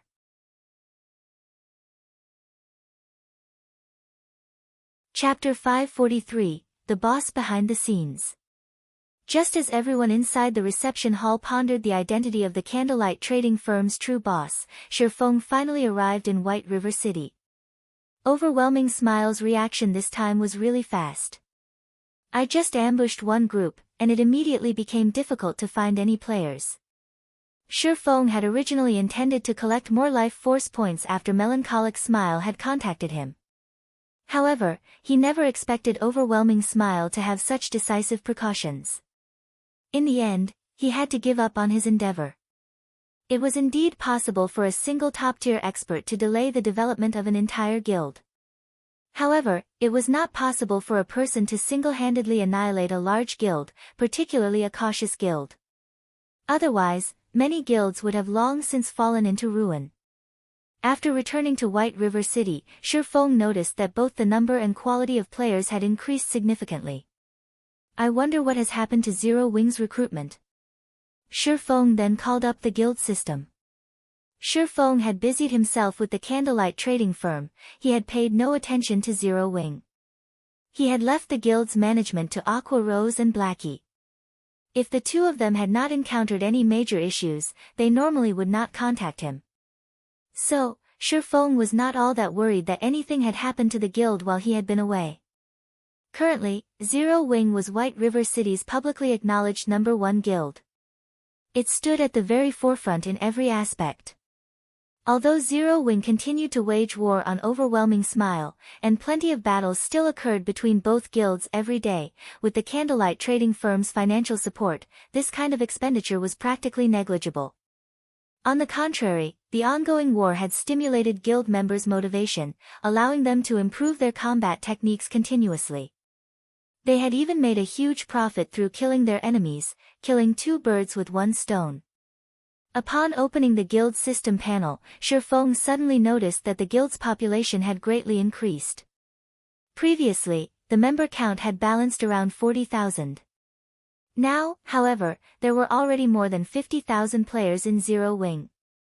Moreover, this number continued to rise. Throughout this time, Zero Wing had never changed its recruitment standards. On the contrary, the minimum requirements had been raised further in order to increase the quality of the new players. However, instead of seeing a decline in the number of players joining the guild, the opposite had happened. 50,000 people. Shifeng pondered the situation.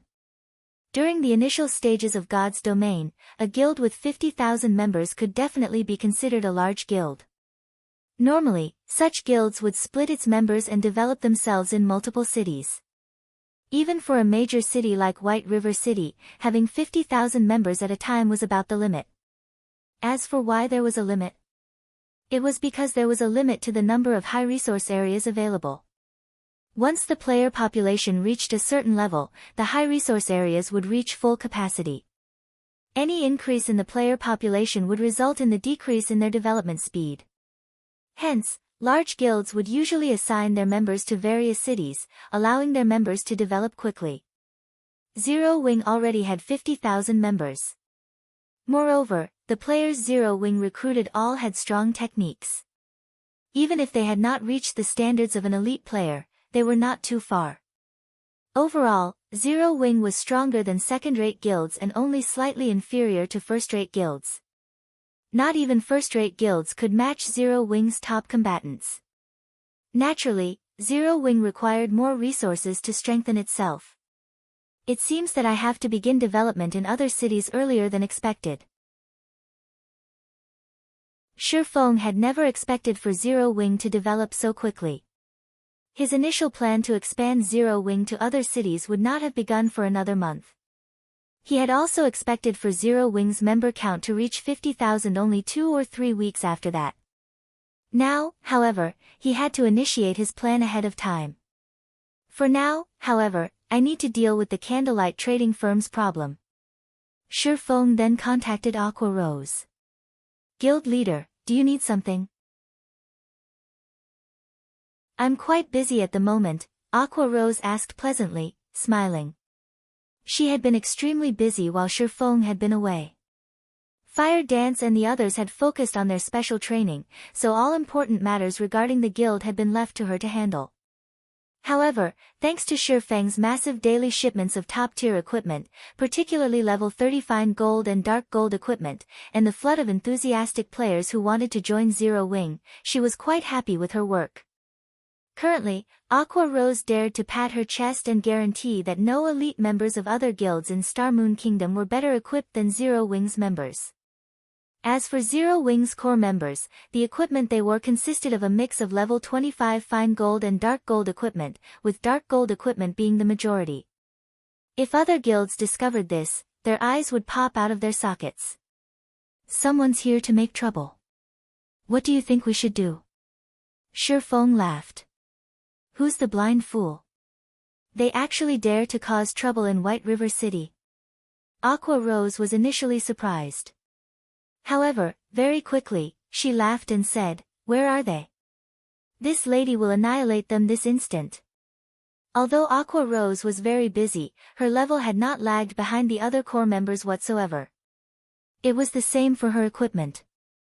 Currently, she was level 27 and fully equipped with dark gold equipment. The staff she wielded was also a staff exclusive to elementalists that Shifeng had obtained from the Twilight treasure chests. Although the staff's attributes were inferior to Blackie's epic ranked staff, her weapon's attributes were very well suited for elementalists. In PvP battles, it was in no way inferior to an epic ranked staff. The Candlelight Trading Firm. When Shifeng uttered those 4 words, a realization instantly struck Aqua Rose. Guild leader, are we really going to do this? Aqua Rose could not help but ask. Currently, all players in White River City knew of the gathering of the many upper managers of first-rate and second-rate guilds at the Candlelight Trading Firm. Presently, however, no one had discovered just who stood behind the Candlelight Trading Firm.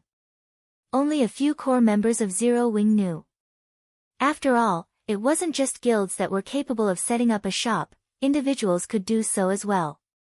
Many of the shops set up in minor cities were mostly set up by workshops that focused on lifestyle classes.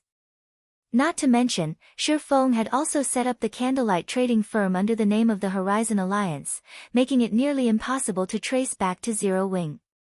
Everybody will learn the truth sooner or later. This is just a little sooner than we had planned. Shifeng had never bothered hiding the fact that he had established the Horizon Alliance. It was far more convenient to manage a shop through a lifestyle guild. After all, combat guilds and lifestyle guilds had completely different specializations, and the specialization of lifestyle guilds made them more suitable to develop shops. In the past, after discovering this matter, many large guilds had promptly established a lifestyle guild to manage their shops. Shifeng had only established a lifestyle guild ahead of time. Guild leader, leave it to me. Aqua Rose also grew excited. Inside the candlelight trading firm's reception hall. Due to Melancholic Smile's statement, everyone inside the hall had begun to make their guesses of who might be the candlelight trading firm's owner. However, even if the boss behind the scenes was impressive, what could he possibly do against so many large guilds? As everyone occupied themselves with their discussions, time slowly ticked by. This candlelight trading firm sure knows how to treat its guests. They've already made us wait for such a long time. Do they really think we are easily bullied? A representative of a second-rate guild complained. Everyone was greatly displeased with the situation. Who were they? They were the overlords of God's domain. Moreover, they had brought both money and sincerity with them. Yet, the candlelight trading firm actually dared make emperors like them wait so long. Whoever was behind the firm must truly be tired of living. Meanwhile, seated in a corner of the hall, Feng Xianyang watched the souring situation with a smile. The candlelight trading firm might have been able to get away with angering the various small guilds of White River City, but if it angered all of these large guilds, who would dare supply the firm? Without materials, the candlelight trading firm would not produce a single product. However, Feng Xuanyang's smile had not lasted long as the doors to the reception hall suddenly slammed open. In the next moment, a large group of players, roughly 100, marched into the hall. These players all radiated imposing auras. Not a single one looked ordinary, and they were all level 26 or above.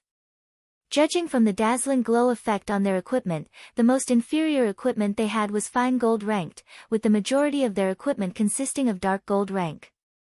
On their chests, every player wore a 6-winged silver emblem. This was none other than Zero Wings Guild emblem.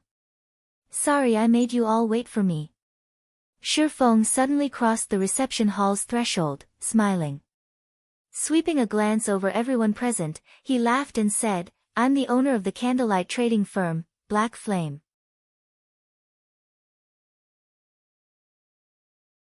Chapter 544, Devour Everything.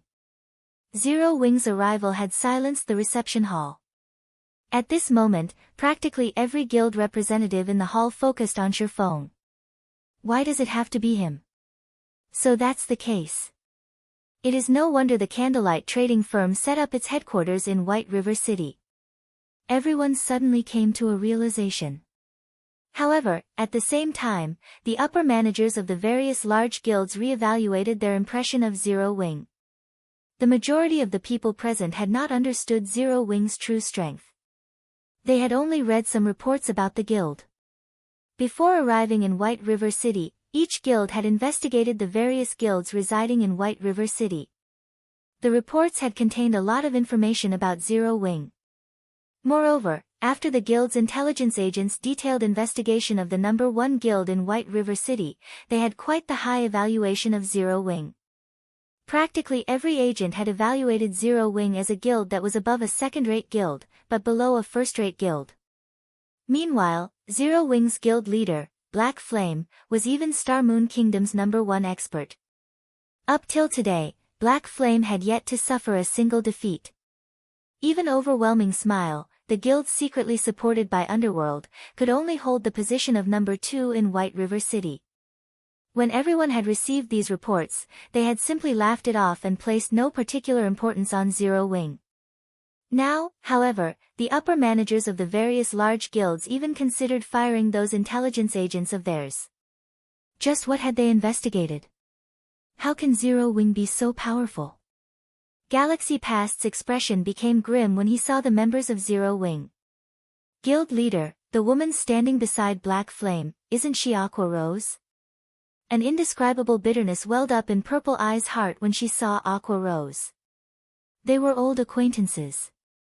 In the past, Aqua Rose had once invited her to join Twilight Echo. However, she had rejected the offer. She had been greatly shocked to find out that Aqua Rose had left Twilight Echo. Twilight Echo was an even stronger guild than the Star Alliance. However, Aqua Rose had left it without hesitation.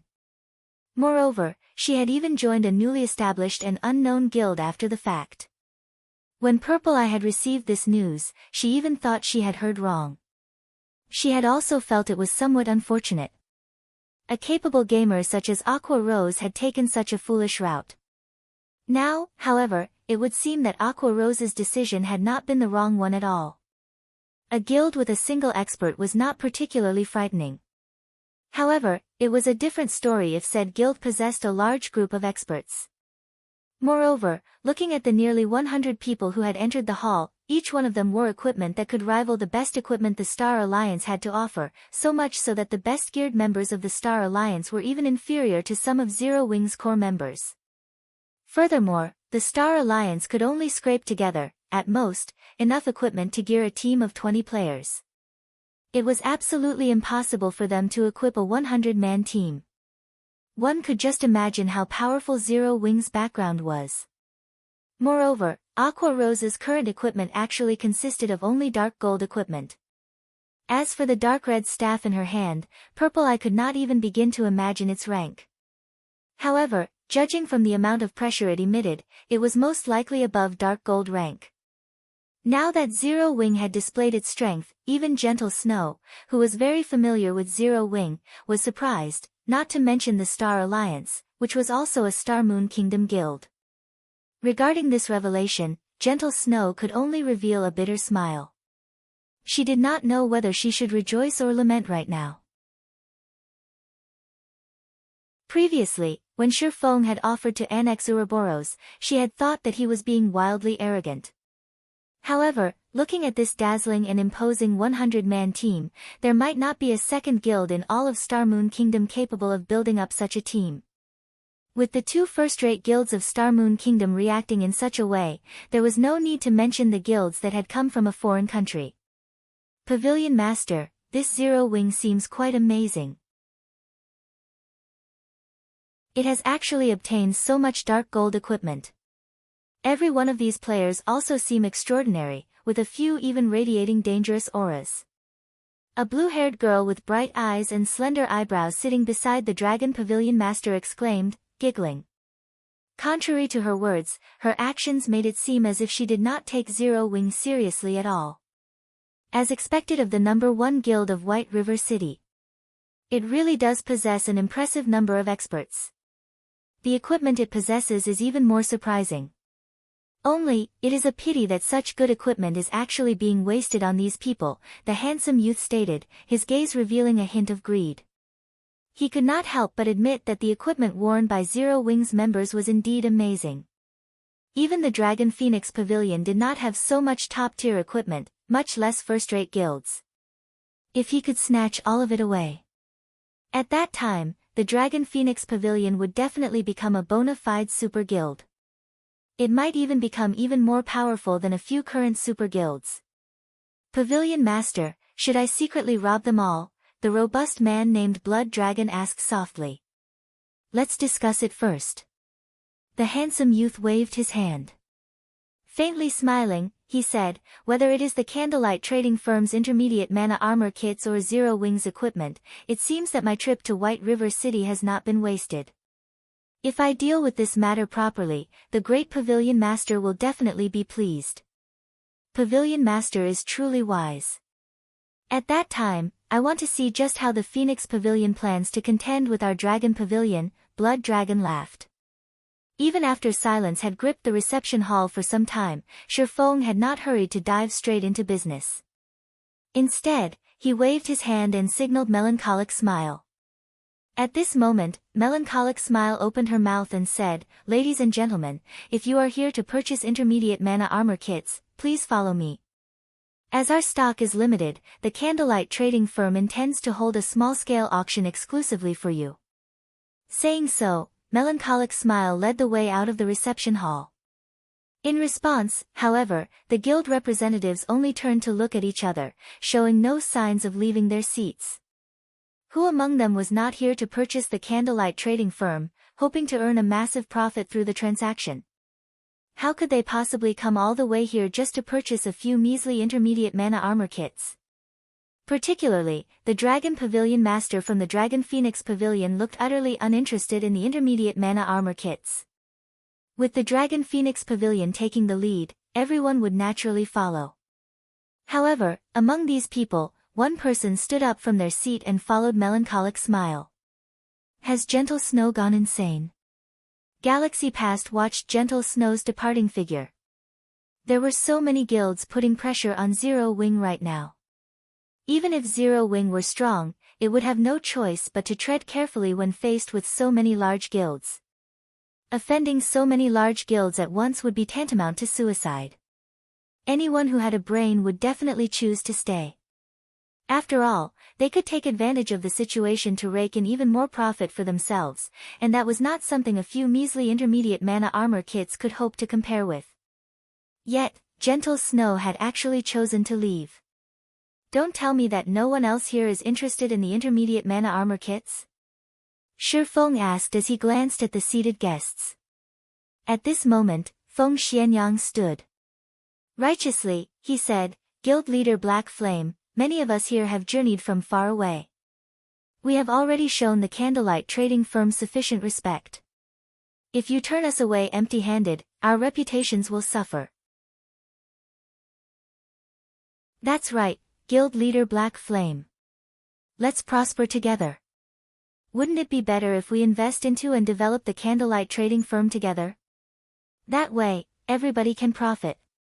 Many among the crowd began advising Shifeng as they laughed merrily. Among those present, aside from the upper managers of a few first-rate guilds, everyone promptly voiced their agreement. Are all of you of the same opinion? Shifeng calmly asked. You could say that, the Dragon Pavilion Master, Nine Dragons Emperor, suddenly said. However, aside from my interest in the intermediate mana armor kits, I am also very interested in the equipment you all wear. Why don't you state a price? I'll buy all of it. Although Nine Dragons Emperor wore a lukewarm smile, his tone indicated that he would not take no for an answer. Suddenly, the entire venue fell silent. Many of the guild representatives sucked in a breath of cold air. Initially, they had thought that the conditions they had proposed were sufficient. They had never expected that this Dragon Pavilion Master would be even greedier than they were. He actually wanted to devour both the candlelight trading firm and Zero Wing.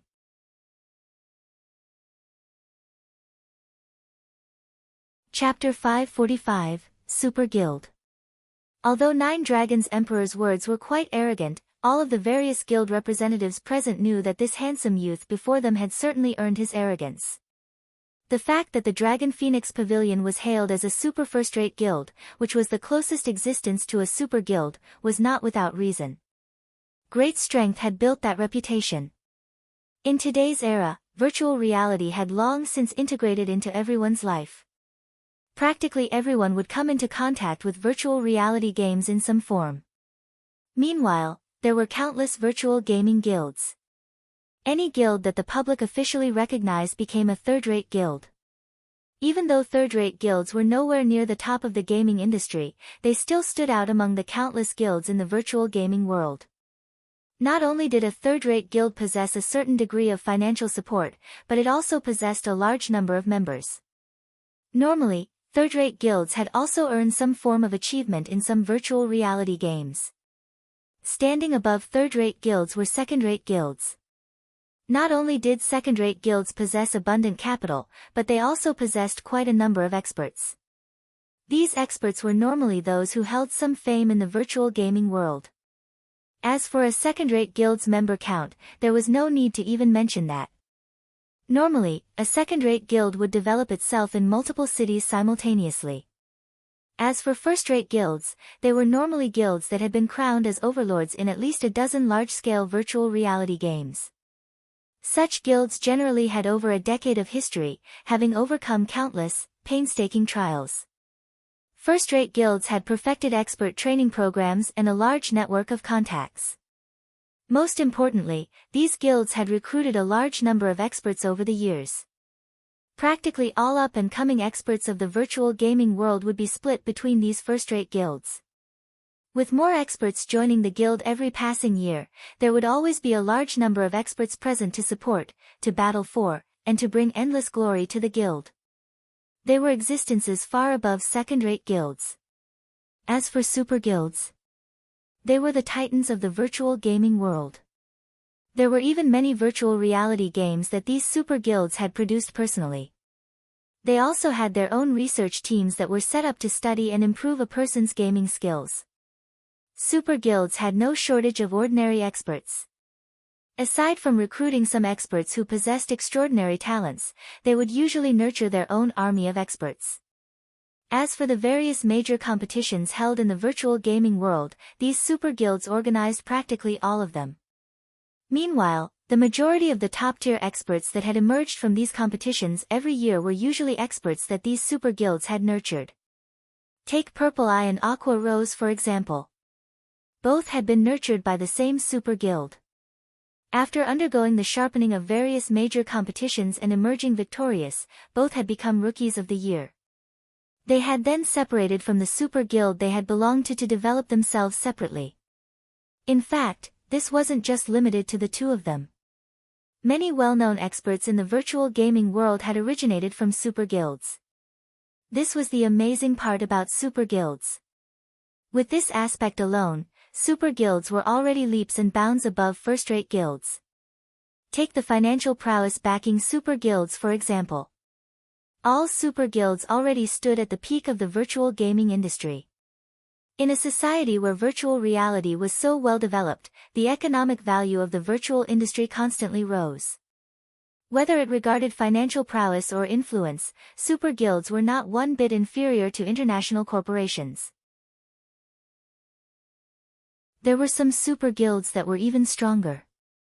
Although the Dragon Phoenix Pavilion was not a super guild, in reality, it was not far from becoming one. Only, the pavilion was somewhat young.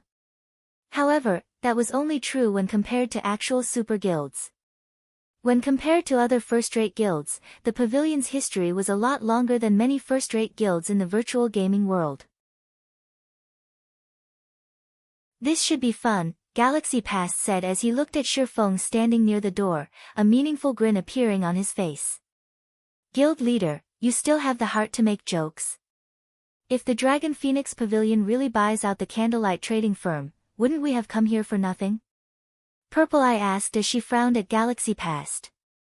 She had come from a super guild, so she knew full well just how powerful a super guild's background could be. Although Black Flame was very strong, his strength only mattered in Star Moon Kingdom. If he were in a super guild, he would be considered average.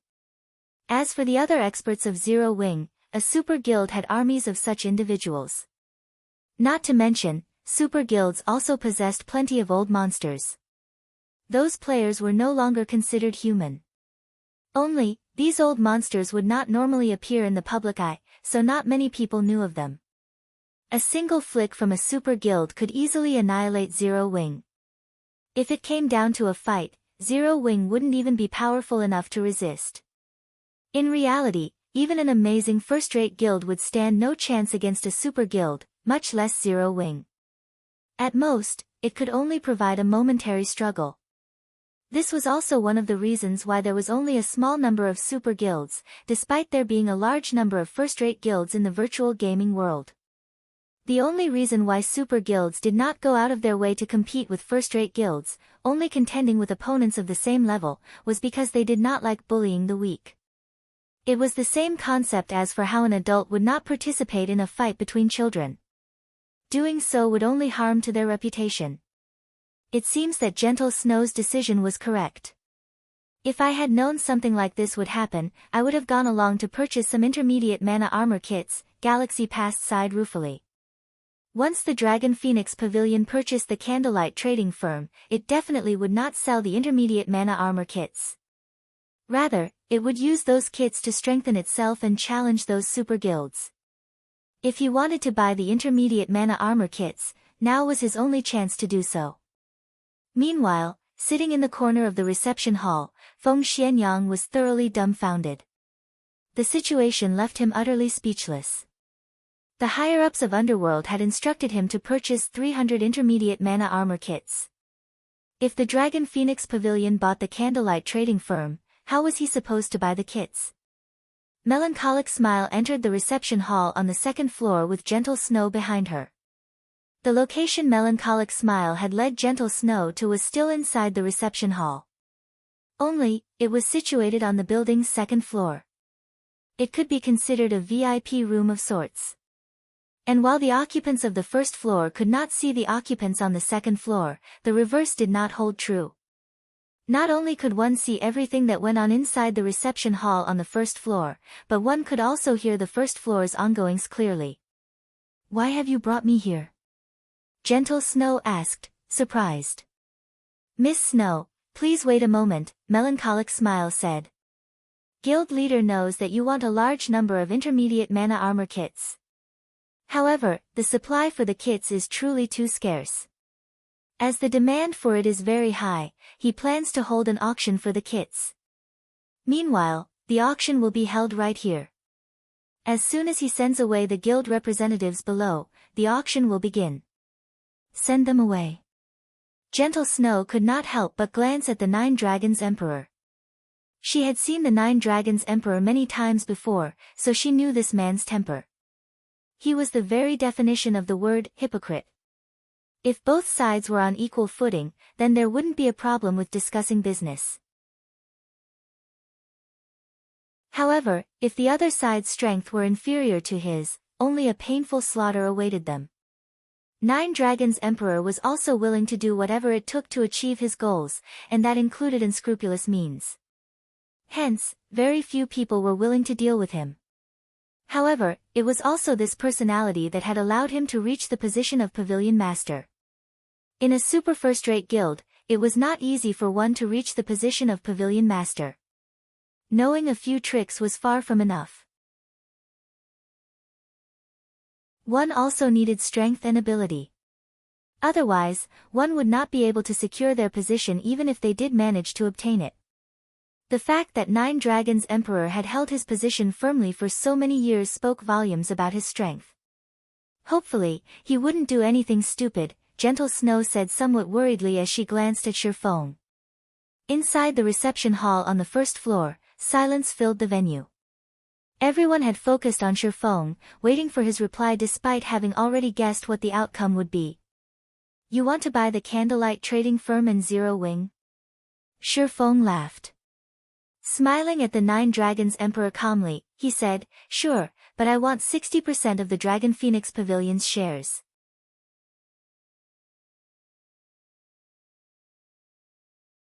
Chapter 546, Even Dragons Have to Bow. Immediately after Shifeng finished speaking, silence overtook the venue. Every guild representative in the hall was stupefied. Black Flame has gone insane. They all stared at Shifeng with dropped jaws. Who was the Nine Dragons Emperor? He was the Pavilion Master of the Heavenly Dragon Pavilion. He stood at the very top of the Dragon Phoenix Pavilion. With a single word, he could easily bring an end to the existence of any second-rate guild in the virtual gaming world. Moreover, the Nine Dragons Emperor was famed for being vicious and merciless. There was once a vice leader of an ordinary first-rate guild who had competed against the Nine Dragons Emperor in an auction for an item. Enraged, Nine Dragons had sent a notice to the first-rate guild and demanded that the vice leader in question grovel and apologize to him, as well as return the item in question. Otherwise, he would take action against this first-rate guild. How could an ordinary first-rate guild possibly hope to contend with the Dragon Phoenix Pavilion? Furthermore, the first-rate guild in question had many competitors.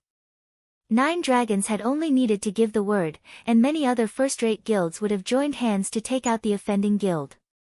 Having no other option, the first-rate guild sent for the vice leader in question to apologize and offer the item.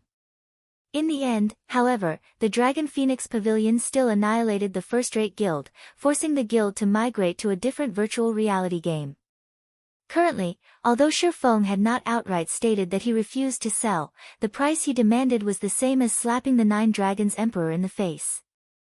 Although Nine Dragons was one of the two pavilion masters of the Dragon Phoenix Pavilion, he only possessed less than 10%. The majority of the pavilion's shares remained in the Great Pavilion Master's hands. Shifeng's demand of 60% of the pavilion's shares was no different than demanding ownership of the Dragon Phoenix Pavilion and a position above even his, the Nine Dragons Emperor's. This black flame is exactly as the rumors made him out to be. He is simply fearless. Galaxy Past could not help but voice his admiration.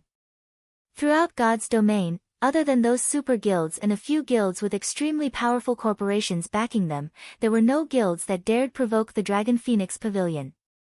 Even the upper echelons of super guilds would consider their options carefully before humiliating this pavilion master. Although a virtual reality game was only a game, where there were people, there was bound to be conflict.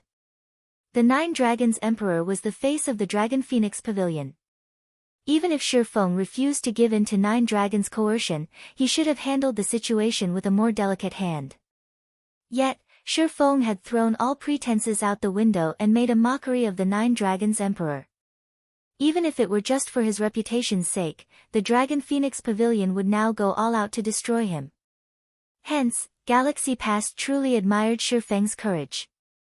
He should have shown some restraint and refrained from such an impulsive comeback. If he could have endured the humiliation he has suffered today in order to retaliate another day, he would have gained more of my respect. However, with him acting like a boorish fellow, Zero Wing is truly finished this time, Purple Eye said as she glanced at Shifeng. She then turned to look at Aqua Rose, silently lamenting as she said, "It seems that Aqua Rose has still made the wrong decision. In the end, a small guild will only ever be a small guild. Though it might triumph temporarily, it could not make it last." Meanwhile, in the second-floor reception room. "Your guild leader has gone insane. That's the Dragon Phoenix Pavilion. Moreover, that's the Nine Dragons Emperor he is provoking. Just what is going through your guild leader's head? Even if Nine Dragons doesn't take offense, if word spreads, the Dragon Phoenix Pavilion will definitely try to annihilate Zero Wing with everything it has to restore its reputation." Gentle Snow exclaimed as she stared at Melancholic Smile. Based on what she understood of Shifeng, the man was not ignorant. On the contrary, he was quite shrewd with great foresight. Yet, now, he had actually offended the Dragon Phoenix Pavilion. She had no idea why Shifeng had done such a thing. Even I don't know what he is trying to do. Melancholic Smile shook her head. She then said, "However, after hearing the guild leader's words, I can't help but feel proud. Why are they allowed to bully us, while we are not allowed to resist?" Gentle Snow failed to think of a response. Although he was not in the wrong, there was a price to pay for those words. Similarly, the precondition for resisting was to have sufficient strength.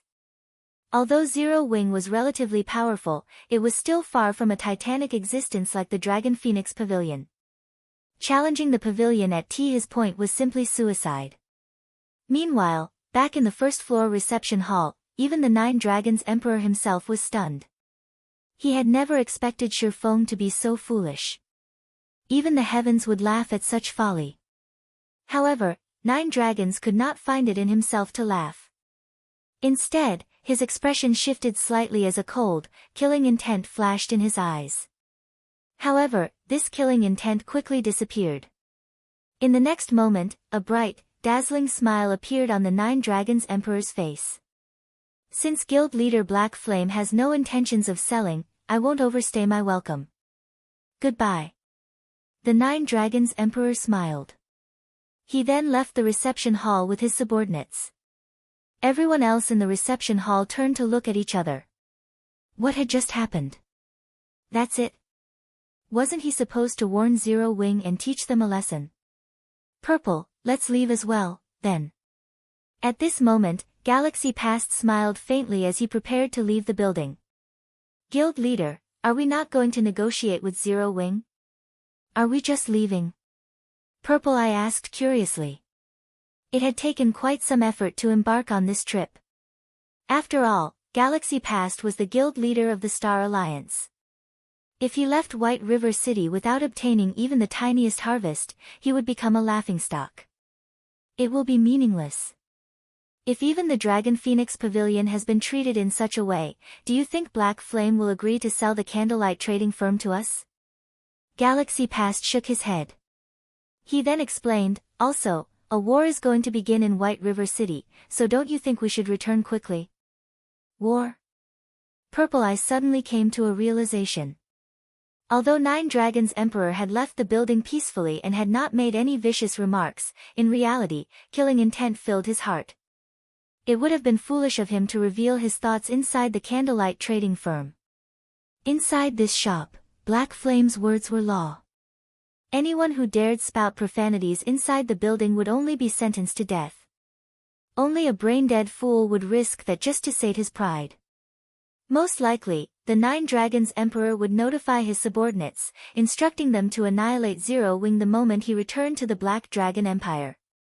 He would not give Black Flame the chance to react. Ha ha ha. Black Flame, so even you will have such a day. Feng Xianyang grinned like a drunk fool. At this point, there was no doubt that the Dragon Phoenix Pavilion would obliterate Zero Wing. However, based on the Dragon Phoenix Pavilion's prestige, it would abhor remaining in a small location like White River City. Once Zero Wing was annihilated, Overwhelming Smile would automatically become the #1 guild of White River City without even needing him to expend any effort. Afterward, the various guild representatives promptly left the candlelight trading firm. Not a single guild chose to stay behind. At this moment, Aqua Rose turned to Shifeng, wearing a grim expression as she said, "Guild leader, now that you have provoked the Dragon Phoenix Pavilion, the pavilion will not let us off the hook." The pavilion's background is also not something first-rate guilds like the Star Alliance and Ouroboros could hope to compare with. They have countless experts in their midst. They also have plenty of great experts who are famous in the virtual gaming world. If they dispatch a large number of experts to ambush our guildmates, the resulting death count will far surpass that of our war with Overwhelming Smile. Even Underworld was already capable of dispatching over 200 battle-experienced experts, not to mention the Dragon Phoenix Pavilion. The pavilion most likely had plenty of top-tier experts as well. It was simply not an existence that Zero Wing could contend with. Within the region of White River City, even a dragon has to bow before Zero Wing. You should prepare. There will be fun to be had soon, Shifeng laughed. He then left the first-floor reception hall and headed to the VIP room on the second floor. Naturally, Shifeng had his own reasons for slapping the Dragon Phoenix Pavilion's face. The first reason, it had felt awesome. He was an expert who had set foot into the flowing water realm. He was even geared with a complete Tier 1 set equipment and fragmented legendary and epic ranked rings. He even wielded a magic weapon. So, how could he possibly concede to a pavilion master of a super first-rate guild? In the past, even a real super guild had to cower in fear when facing the Midnight Tea Party, a 20-man independent team. Currently, he was in possession of weapons and equipment that were far superior to anyone else's. He also had several large-scale destruction spells. Not to mention, White River City was his home ground. Why wouldn't he challenge a super first-rate guild? As for the second reason, it was to forge the guild. If one wanted to improve on their skills, they only needed to do one thing. Fight. Experts were not nurtured through dungeon raids, but through live battles against other players. Overwhelming Smile was no longer a challenge, so they had to choose a stronger opponent to pit themselves against. In any case, Zero Wing did not lack money. They could afford to fight the Dragon Phoenix Pavilion.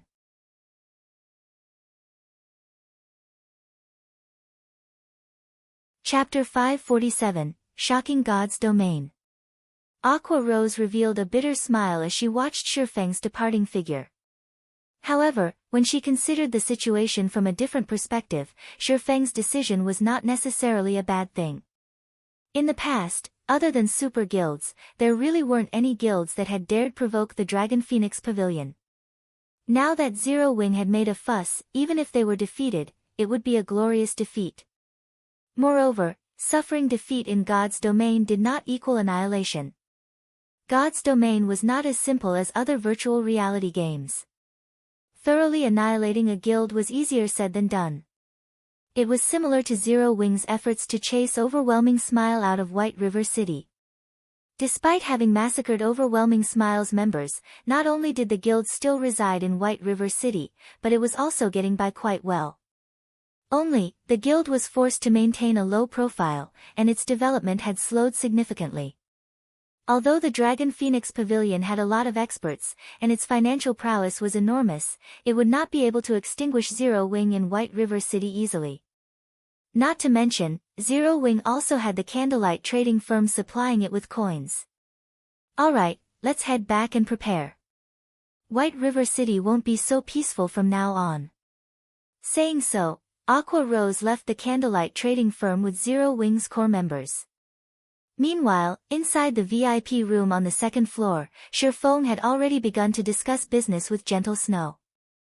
Guild leader Black Flame, this move of yours is truly incomprehensible, Gentle Snow said, confusion plastered on her snow-white face.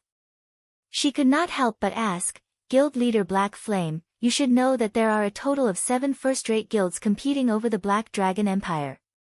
Although 2 of them are not based in the Empire, they have invested a significant sum into the branch's development. Yet, despite there being so many first-rate guilds in the Empire, only the Dragon Phoenix Pavilion has a branch guild set up in the Imperial capital. None of the other first-rate guilds have set up their branch guilds there yet. Do you know why? The Imperial capital isn't a nice place to live. Shifeng laughed. Gentle Snow rolled her eyes. He was clearly pretending to be stupid. Helpless, she explained, that is because the branch leader there is Blood Dragon, one of 9 Dragons Emperor's most formidable generals. Blood Dragon is a violent man, and he loves battles more than anything. He also has a group of experts under him called the Blood Legion.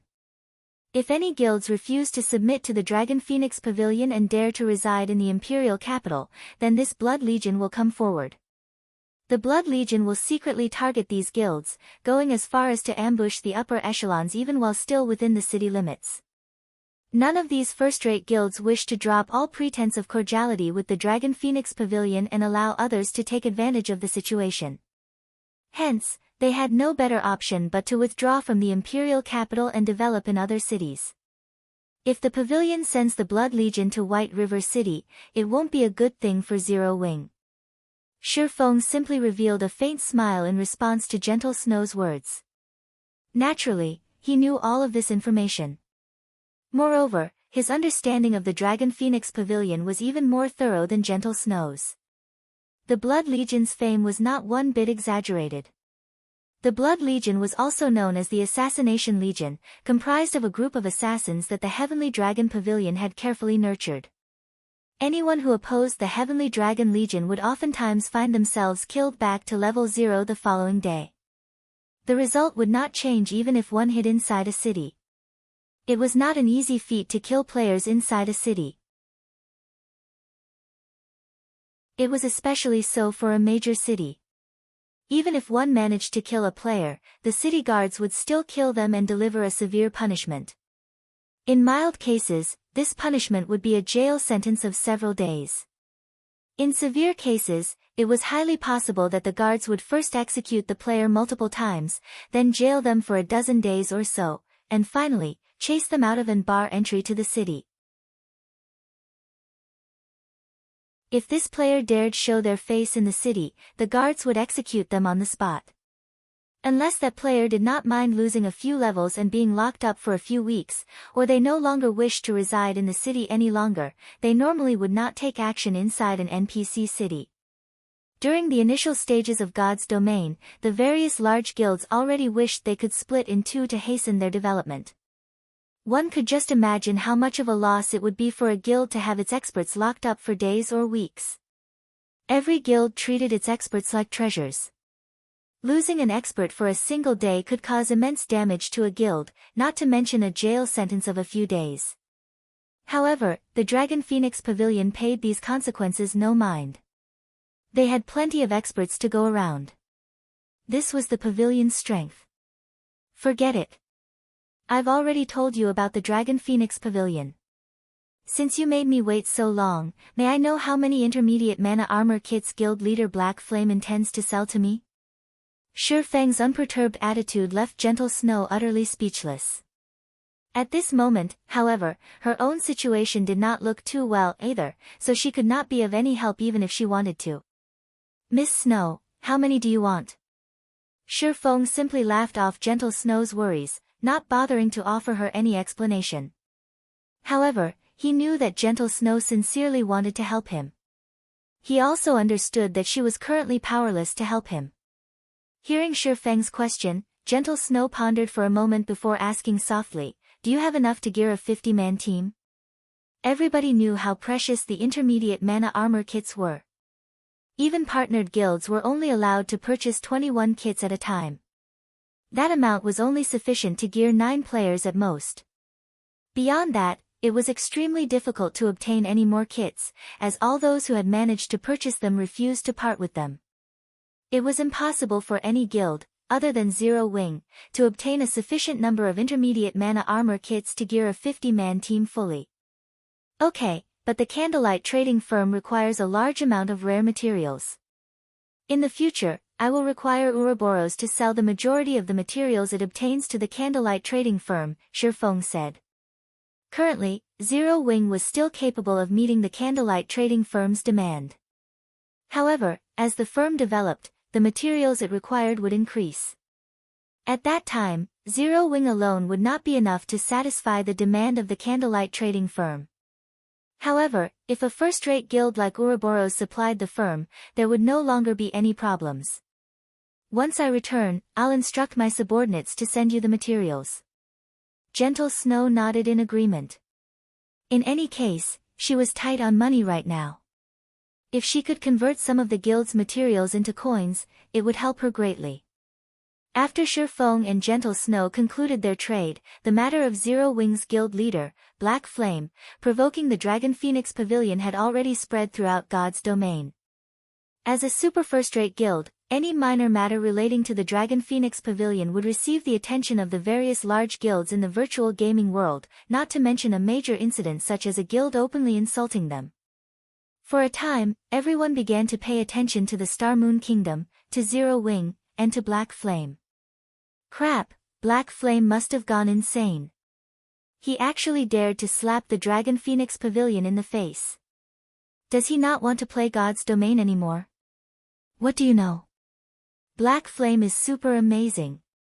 He is a titled expert on the God's domain ranking list.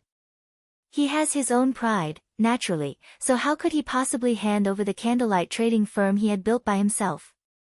I wonder what the Dragon Phoenix Pavilion will do. Isn't it obvious? If Dragon Phoenix Pavilion does not flatten a guild like Zero Wing, will it still qualify to be called a super first-rate guild? News and talk of the conflict between the Dragon Phoenix Pavilion and Zero Wing filled God's domain's forums. As for super guilds, they, too, had fun watching from the sidelines. Currently, while all of God's domain was in an uproar, the atmosphere inside one of White River City's high-class restaurants was extremely awkward. Pavilion Master, leave this matter to this subordinate. I will give Black Flame more than what he bargained for, the robust blood dragon requested respectfully. I never expected to encounter such a blind fool in this far-off city. Now, every player in God's domain knows of this incident. The great Pavilion Master has even sent me a message personally, telling me to deal with this matter as visibly as possible and show those super guilds that the Dragon Phoenix Pavilion is no longer just a super first-rate guild. Rather, it is a super guild that stands on equal footing, Nine Dragons Emperor said, a bone-chilling glint flashing in his eyes. Curling up his lips, he said, since the great Pavilion Master has issued the command, we cannot take this matter lightly. Notify the War Dragon Legion and have them meet us here immediately. I want to destroy Zero Wing's guild residence personally.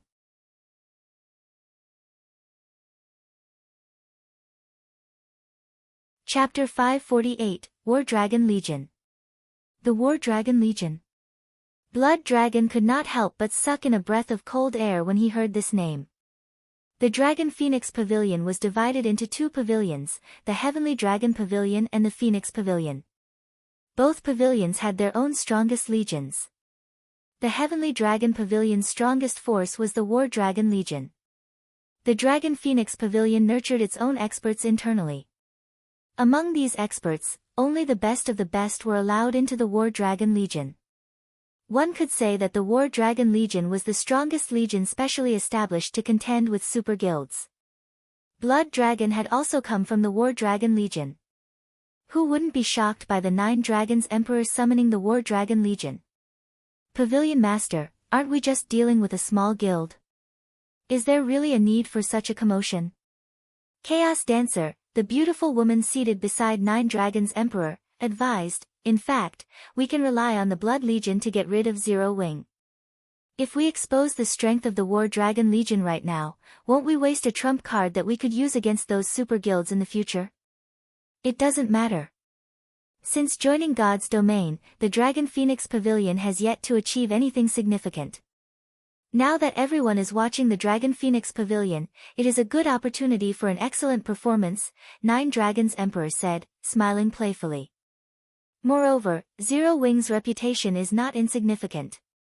If we can finish off Zero Wing swiftly, it will serve as a shock to some of those weaklings and let everyone know that the Dragon Phoenix Pavilion is no longer a super first-rate guild, but a true super guild.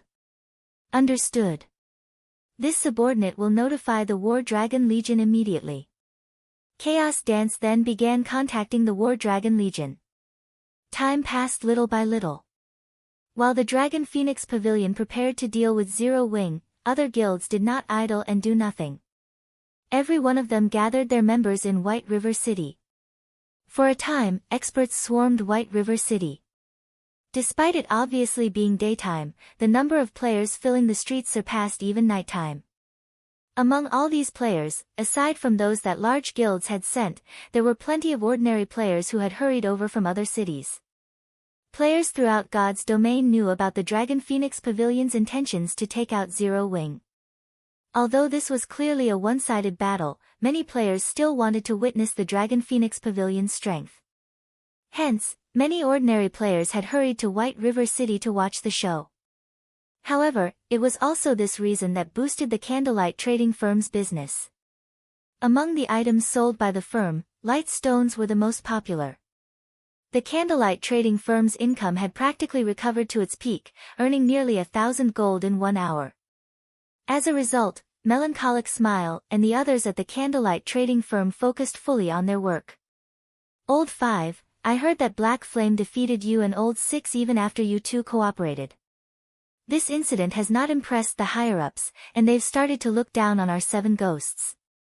When the Dragon Phoenix Pavilion deals with Zero Wing, we need to deal with this matter properly, a thin, middle-aged man with bronze skin said seriously.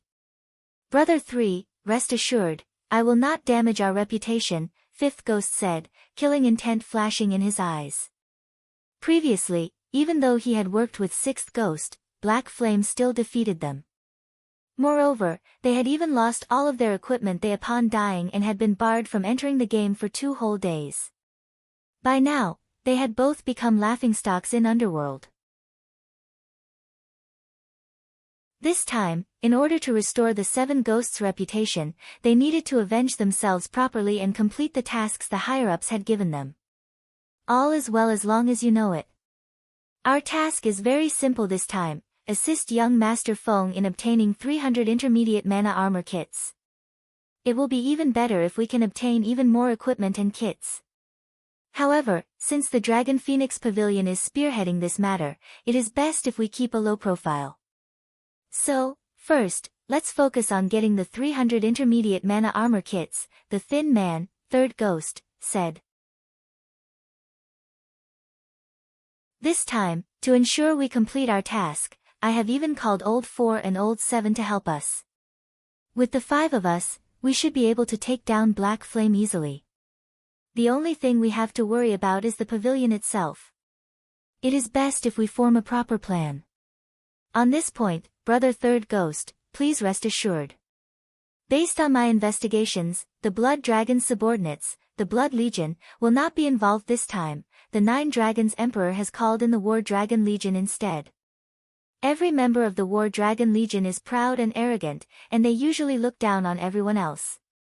They should not pay any attention to us should we move against Zero Wing, Feng Xianyang explained, smiling faintly. As insurance, I have even had a large group of elites come over from Maple City. With such a powerful force, Black Flame will have no hope of survival. Having the Dragon Phoenix Pavilion deal with Zero Wing is already overkill. Adding us into the mix, Black Flame will die with a 100% certainty. Even if he is even more powerful than we suspect, he will have to consider his options carefully. At that time, he will willingly hand over the 300 intermediate mana armor kits. Fifth Ghost laughed coldly. If he refuses, then I'll give him a taste of what it feels like to wish for death. All of White River City's various large guilds, including Overwhelming Smile, considered and prepared to strike against Zero Wing while it was down, taking the opportunity to benefit from the guild's downfall. Meanwhile, in a high-class bar a short distance from Zero Wing's guild residence, many upper managers of guilds had gathered. The entire three-story building was packed full of players. Among them, first-rate guilds fully occupied all of the private rooms on the third floor. From these rooms, one could clearly see every movement around Zero Wing's guild residence.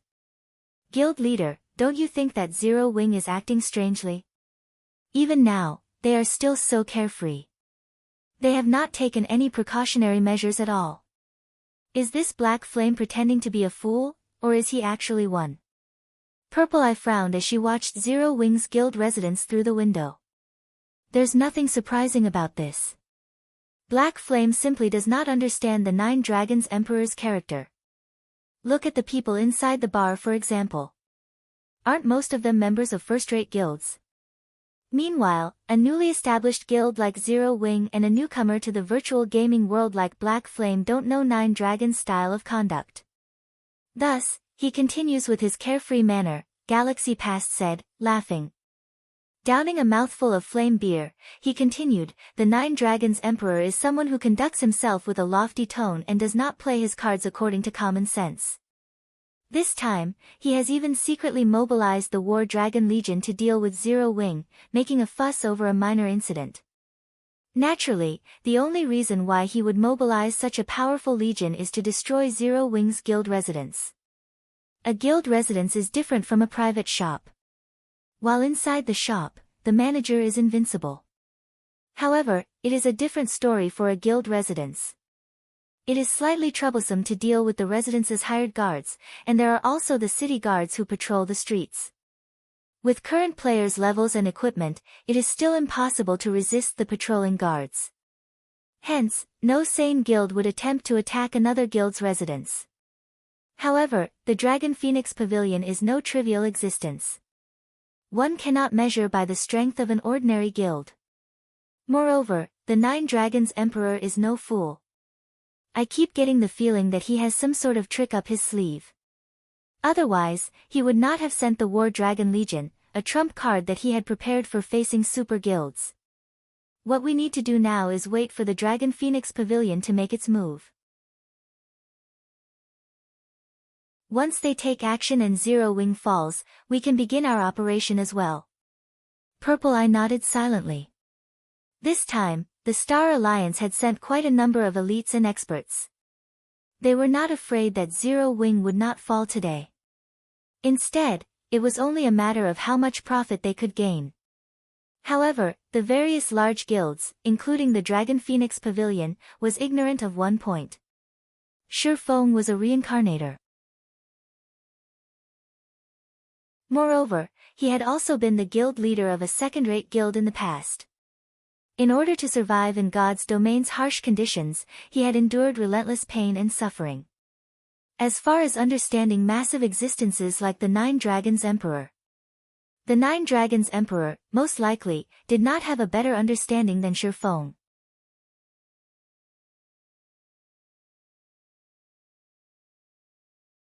Chapter 549, Leave None Alive. Inside the meeting room in Zero Wing's guild residence. Zero Wing's core members filled the large meeting room, everyone could feel the tension in the air. War was imminent. Although Zero Wing had succeeded in suppressing Overwhelming Smile in White River City, their current enemy, the Dragon Phoenix Pavilion, was a lot stronger than Overwhelming Smile. The two guilds were on entirely different levels. Every player present fully understood how severe of a situation they were in. They also knew that it was highly unlikely that they would overcome this hurdle. Seated on the guild leader's throne, Shifeng suddenly asked, "You must think that I am a fool, right?" However, the only answer he received was silence. Not a single person answered his question. Everyone only stared at their guild leader, who was shrouded in mystery, quietly. "I know the answer even without you saying a word," Shifeng laughed.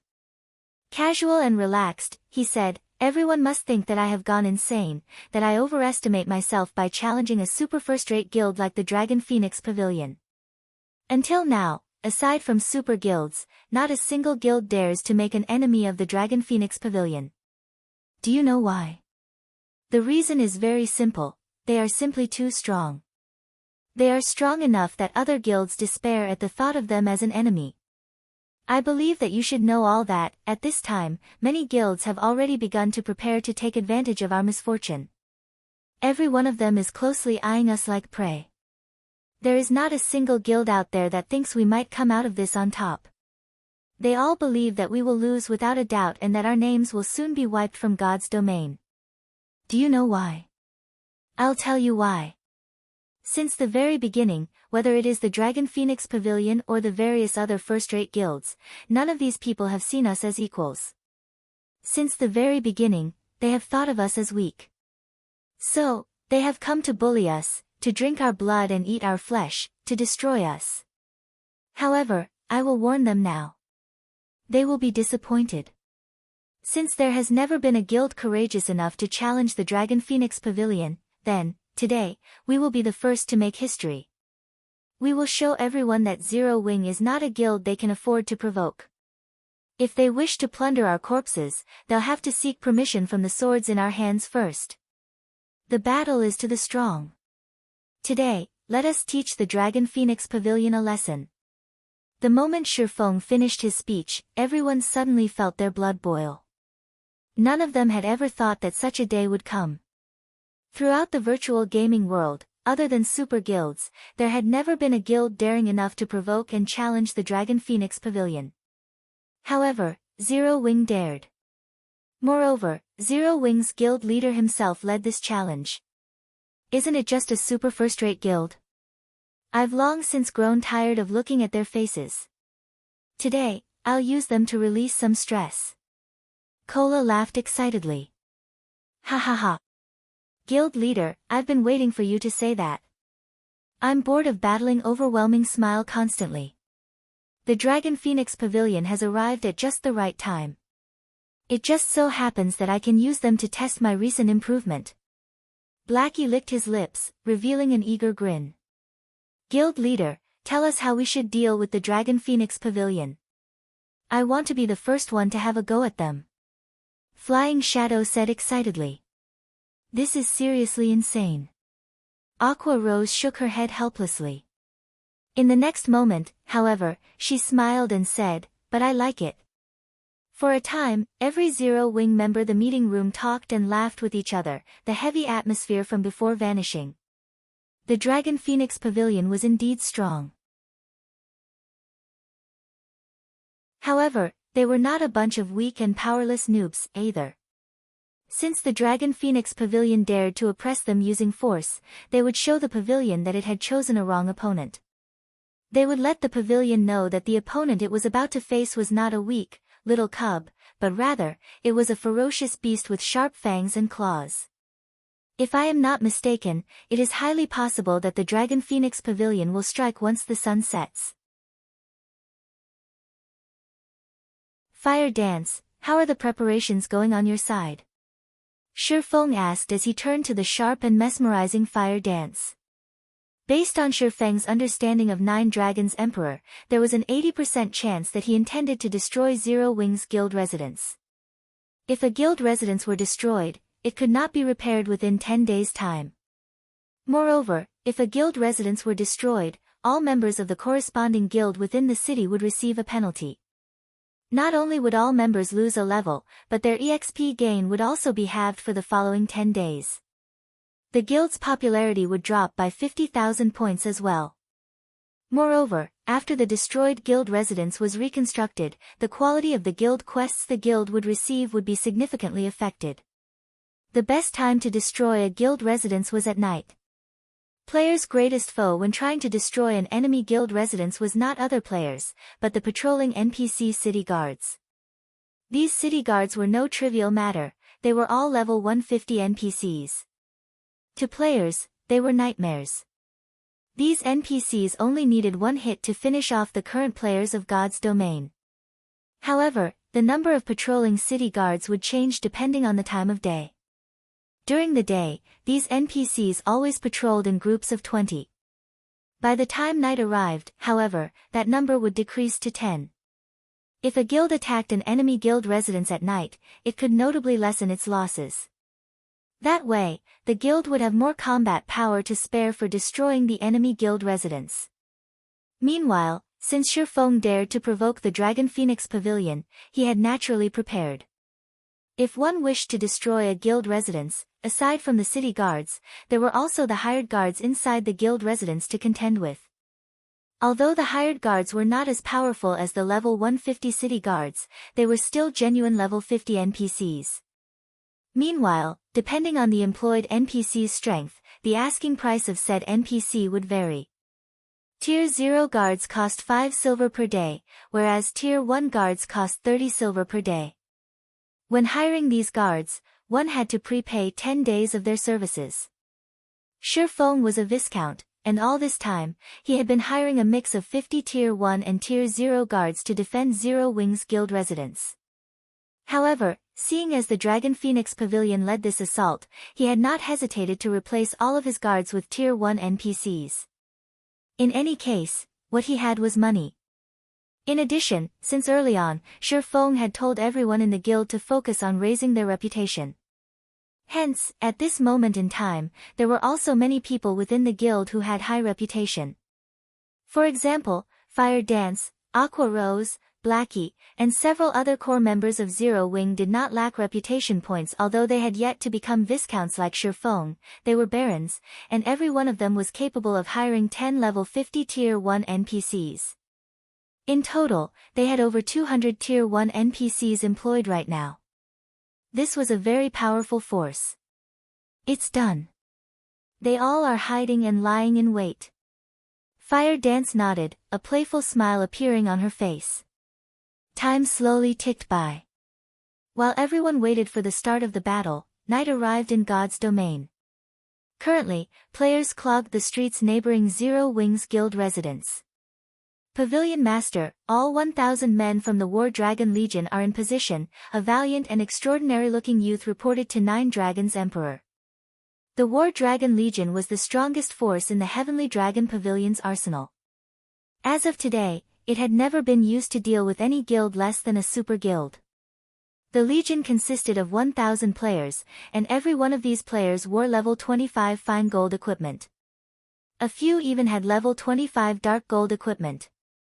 These legionnaires' levels also ranged from level 27 to level 28. These players were definitely at the peak of God's domain in terms of levels. Every member also radiated a sharp and penetrating aura.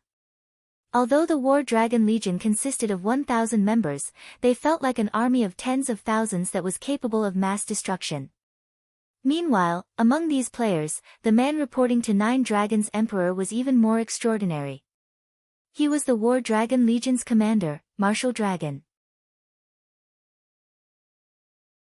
He was a level 28 berserker, and the majority of his equipment consisted of level 25 dark gold equipment. The greatsword he wielded was also of indiscernible quality. However, judging by the blade's capability of even tearing apart air, one could tell that it was an exceptional item with a single glance. Aside from the War Dragon Legion's 1,000 players, the Dragon Phoenix Pavilion had also dispatched close to 10,000 elite players. These elite players were all level 25 and above. It was a truly shocking sight. Only a first-rate guild would be capable of dispatching so many elite players. Were it not for the transportation fees, this number would have most likely been several times higher. Many players involuntarily trembled when they saw the Dragon Phoenix Pavilion's war formation from afar. This was the power of the Dragon Phoenix Pavilion. Regarding both financial prowess and manpower, ordinary first-rate guilds simply could not compare to the Dragon Phoenix Pavilion. Ha ha ha. Zero Wing is truly finished this time. Sitting in a third-floor private room of a high-class bar, Feng Xianyang felt indescribable joy well up in his heart when he saw the pavilion's army. It's as expected of Martial Dragon, the commander of the War Dragon Legion. I can feel that terrifying aura of his even from such a distance. Fear filled Fifth Ghost's heart when he looked at the valiant Martial Dragon. Martial Dragon is a true mutant. He is not human at all. Even our boss has said so. Otherwise, he would not be capable of becoming the War Dragon Legion's commander. If we encounter him, it is best that we avoid provoking him, Third Ghost reminded his brothers in arms. Meanwhile, standing on the street, Nine Dragons Emperor swept a glance over the army before him. In the next moment, he waved his hand and pointed at Zero Wing's guild residence. Very calmly, he said, "Go. Leave none alive."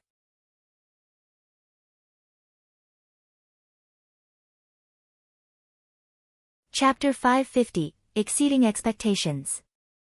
Under Nine Dragons Emperor's command, the members of the Dragon Phoenix Pavilion charged towards Zero Wing's guild residence. The pavilion's army's attack was organized. A majority of the pavilion's elite players were positioned in the front of the army, whereas the War Dragon Legion occupied the middle, and the remaining elite players took up the rear. These players were further separated into groups. However, unlike guild wars that usually involve thousands of players, the Dragon Phoenix Pavilion had grouped its members into parties of 6. Each party consisted of MTs, healers, and ranged and melee damage dealers, the standard compositions of a dungeon party. Although this militaristic configuration was not suited for a large battlefield, it was perfect for battles in narrow terrains such as a city. The army could react to all sorts of problems in a timely manner. It has finally begun. Purple, did you order those assassins under you to record this battle? Galaxy Past, who sat comfortably in a third-floor private room of the high-class bar, asked. Smiling, he stated, "This is a good opportunity to collect data on the Dragon Phoenix Pavilion, particularly the experts from the War Dragon Legion. Every member of the Legion is worth noting. It might come in handy in the future." This high-class bar offered an excellent vantage point. He could see practically everything that occurred around Zero Wing's residence. However, Galaxy Past was still not satisfied with this. He had positioned assassins under his command in several other buildings in order to record the battle from the closest distance possible. Just how strong was the Dragon Phoenix Pavilion? Particularly, how was the pavilion's strength after joining God's domain? Other than a few upper managers of the Dragon Phoenix Pavilion, nobody knew the answer to these questions. Now that the pavilion launched an assault on Zero Wing's residence, it was clear to see that their strength was nothing to scoff at. Otherwise, every large guild would have already attacked guild residences that they found to be an eyesore instead of letting those guilds with little strength live this long. Just the patrolling guards were enough trouble. The hired guards were no trivial matter either. They all were level 50 NPCs. To current players, these level 50 NPCs were still too powerful to handle. However, the truly troublesome issue was the players of the guild itself. Zero Wing had definitely taken some precautionary measures. It was normal for around 20 to 30,000 players to defend the guild residence at all times. Even if the Dragon Phoenix Pavilion had deployed the War Dragon Legion, Zero Wing's guild residence would not be so easily destroyed. The pavilion would have to reveal some of its true capabilities, and this was precisely what Galaxy Past, and all of the other large guilds watching, wanted to witness. As God's domain was still in its early stages, there had yet to be any major conflicts between the various first-rate guilds, super guilds, and the Dragon Phoenix Pavilion. However, that would not necessarily remain the case in the future. It was better to prepare ahead of time. Hence, the Star Alliance wasn't the only guild to send a large group of assassins to record the battle. Many other guilds had also dispatched their assassins, all of them hoping to uncover even the smallest detail about the Dragon Phoenix Pavilion's background. Meanwhile, inside Zero Wing's residence, the guild's members had long since prepared for the upcoming war. Every one of them stood, waiting, inside the guild residence. Guild leader, they've arrived. Initial estimates put their number somewhere over 10,000, with the weakest among them being elite players. Their equipment is also a match for our elite members, Aqua Rose reported. Everyone's hearts skipped a beat upon hearing Aqua Rose's report.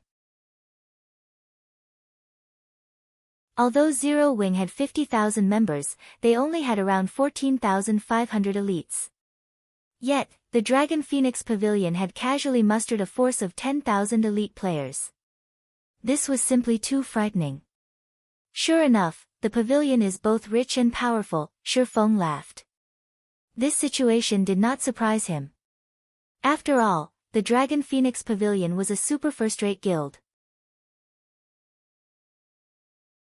Even though White River City was not the pavilion's home ground, it would still be child's play for it to obliterate a second-rate guild.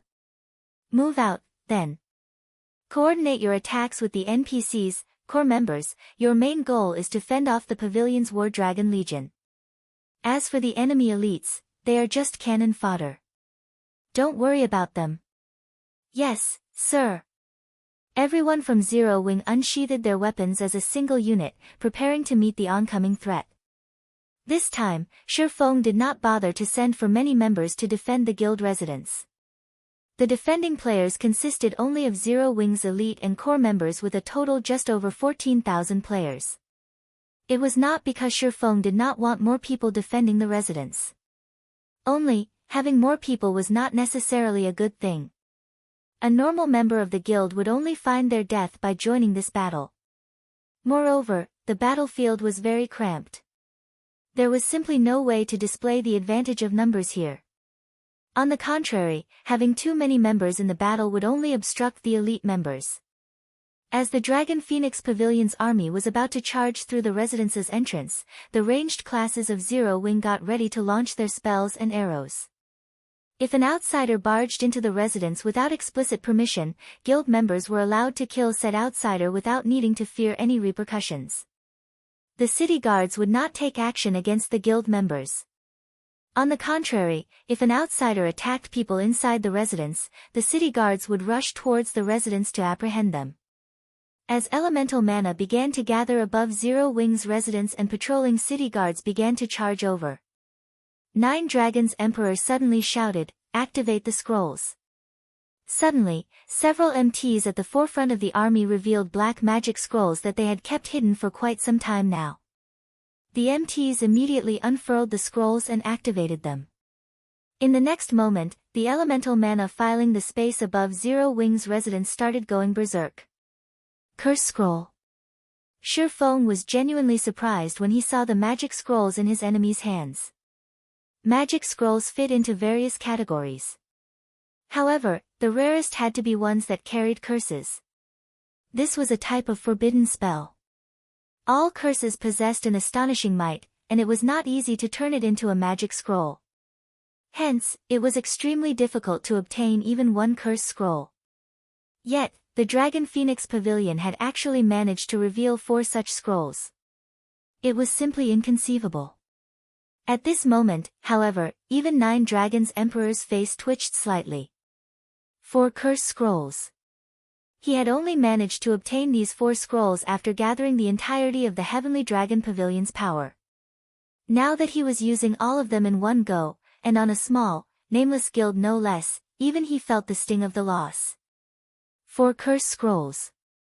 Consider this your burial, Zero Wing. 9 Dragons Emperor smiled faintly at the dark clouds gathering in the sky.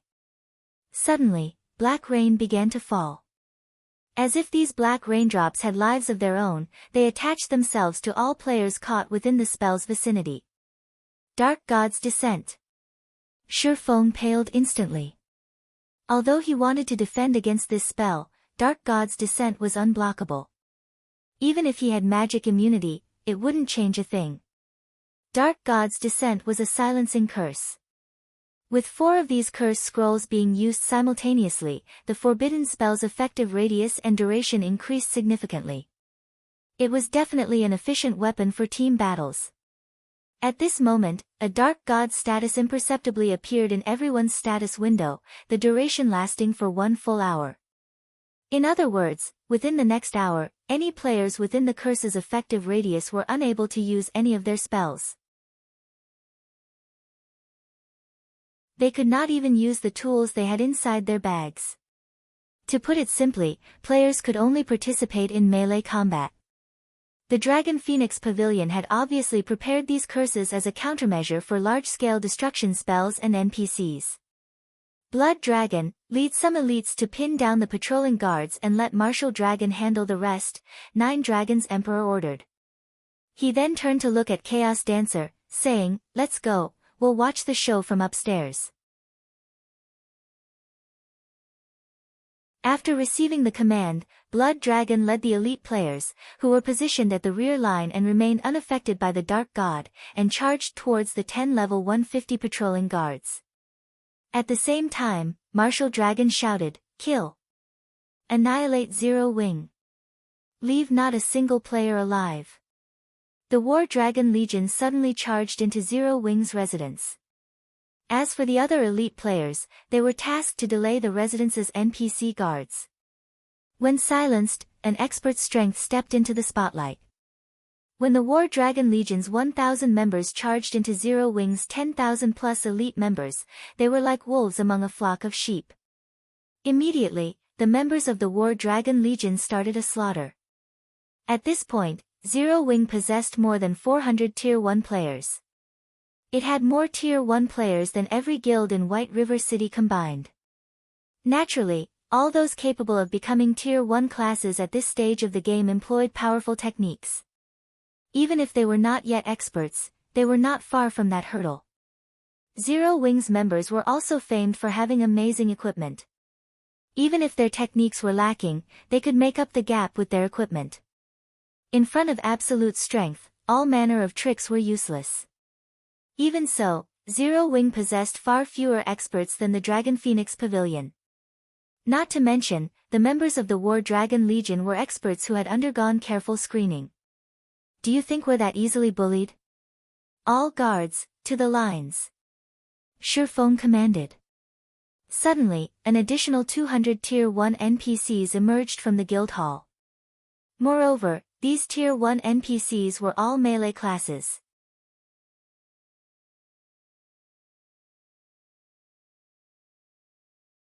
Chapter 551, Fleeting Scene. The originally imposing Dragon Phoenix Pavilion members were immediately shocked by the appearance of the 200 level 50 Tier 1 NPCs. 9 Dragons Emperor, who watched the battle from afar, also wore a grim expression. Didn't the reports say that they only had around 50 plus NPCs? 9 Dragons Emperor turned to the intelligence agent beside him. Snapping, he yelled, "Just what have you all been doing? You failed to report on 200 Tier 1 NPCs. Tell me. What is going on here?" A single level 50 Tier 1 NPC was very difficult to deal with. Each one required a team of elite members to pin down. Now that there was an additional 200, this would greatly affect his plans. Suddenly, cold sweat appeared on the forehead of the reconnaissance unit's leader. He was so frightened he could not utter a single word. Originally, he had tried to think of an excuse to save himself. However, he knew full well what kind of personality the 9 Dragons Emperor had. The more he tried to justify himself, the graver the consequences would be. Forget it. You won't have to do your job anymore. Someone will replace you in the future. 9 Dragons Emperor waved his hand, having his subordinates escort the recon leader out of the building and dismissing him from the Dragon Phoenix Pavilion. Chaos, instruct the Blood Legion to send help. With the Blood Legion's strength, they should be able to hold back 200 NPCs. At this moment, 9 Dragons couldn't care less about how Zero Wing had managed to obtain all of these NPCs. He had no choice but to involve the originally inactive Blood Legion in the battle. Understood. This subordinate will lead them over now. Chaos Dancer nodded and smiled. A short moment later, the 1,000-strong Blood Legion, which had been on standby, charged into Zero Wings Guild residence. Meanwhile, the various large guilds watching the battle from afar were also shocked by the sudden change. Sure enough, Zero Wing is quite capable. With so many Tier 1 NPCs, even the Blood Legion will not be able to hold them off for long. After all, each level 50 Tier 1 NPC is the equivalent of a level 50 special elite. Galaxy Past sighed. If any other first-rate guild stood in the Dragon Phoenix Pavilion's place right now, they would have no chance against Zero Wing. Particularly, that large-scale silencing spell the pavilion had used before the battle began significantly restricted the NPC's combat power and had even sealed Zero Wing's large-scale destruction spells. Zero Wing had lost all their advantages with just this single move. Meanwhile, inside Zero Wing's residence, a melee battle had broken out. The scene in the residence looked just like a battlefield from ancient times. Currently, the magical classes, who boasted the highest power, could only fight using their staffs. The magical classes in God's domain were different from other virtual reality games. They were not completely incapable of participating in melee combat, but they were not specialized in it. They possessed very few skills that could be used in a melee battle. In addition, their classes mainly focused on intelligence and vitality, making them even more inferior in melee combat. At this moment, however, nobody could care less. Even the healers of either side fought each other, not to mention the other magical classes. Compared to the one-on-one fights between the magical classes, the battles between the physical classes were intense. Currently, none of them could use any skills or tools and had to rely solely on their combat techniques. It was especially true for the War Dragon Legion. A majority of the War Dragon Legion members consisted of physical classes, and everyone was an expert among experts. Normally, they were capable of soloing a special elite of the same level, and some were even capable of putting up a good fight against a chieftain of the same level. Elite players could become elites in the first place not solely because of their levels being above average, it was more due to the fact that they could solo an elite monster of the same level. Hence, they were called elite players. Meanwhile, in the eyes of God's domain's ordinary players, experts were individuals capable of soloing a special elite of the same level. As for top-tier experts, in the eyes of ordinary players, they were individuals who could contend with a chieftain of the same level. Chieftains were normally bosses in party dungeons. Every member of the War Dragon Legion, at the barest minimum, was capable of confronting a chieftain of the same level by themselves. Some were even capable of killing a chieftain of the same level. Having these experts deal with 4 or 5 elite players simultaneously was a trivial matter. They might even be able to defeat 4 or 5 elite players without losing a single HP.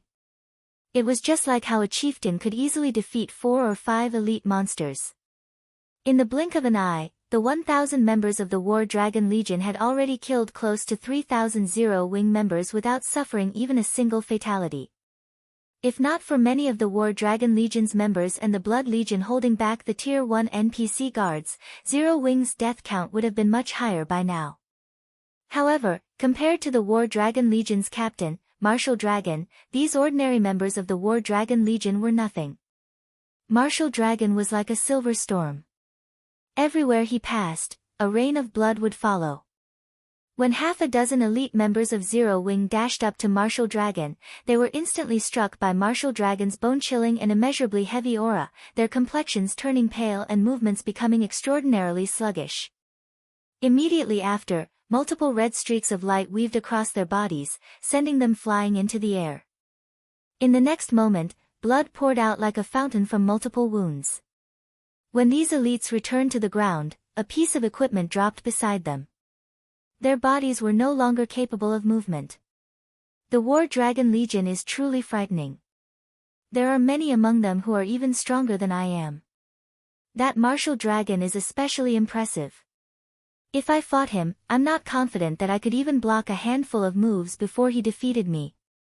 It is no wonder why people are saying that the Dragon Phoenix Pavilion's strength is the closest to a super guild. This martial dragon can indeed put up a fight against those old fellows, Galaxy Past stated incredulously. Super guilds had not become such because of their massive financial prowess or their large army of experts. The true reason was those inhuman experts that stood at the very top of the virtual gaming world. Martial Dragon had precisely the potential to become such an expert. I heard that Martial Dragon is a talent that only appears once every 10 years in the Heavenly Dragon Pavilion. It seems that this was not an exaggeration. Purple Eye watched Martial Dragon's figure that resembled a god of war, awe and anticipation, as well as some hints of jealousy, filling her eyes. To experts like herself, it was an instinct to revere the strong. At the same time, she also wished to challenge those powerhouses who stood at the summit. Martial Dragon was someone who had already obtained the right to challenge such individuals, so how could she not be jealous? Purple Eye even considered exchanging a few moves with Martial Dragon right this instant. Even though she knew she was no match for the man, the exchange would still benefit her immensely. If an expert wished to improve themselves quickly, they could not just rely on self-research and experimenting. They needed to fight various other experts, using the experience to learn and improve their own shortcomings. Only then could they improve quickly. While Purple Eye focused on Martial Dragon's every move, hoping to learn something through his actions, she suddenly noticed Martial Dragon's gaze shift to another location, his eyes revealing both traces of shock and excitement. Turning to look where Martial Dragon had shifted his attention to, Purple Eye similarly found herself shocked. Who is that person? Purple Eye's small mouth widened as if she had just seen a ghost. She had just watched 3 War Dragon Legion members die instantly. That's right. All 3 of them were killed in the blink of an eye.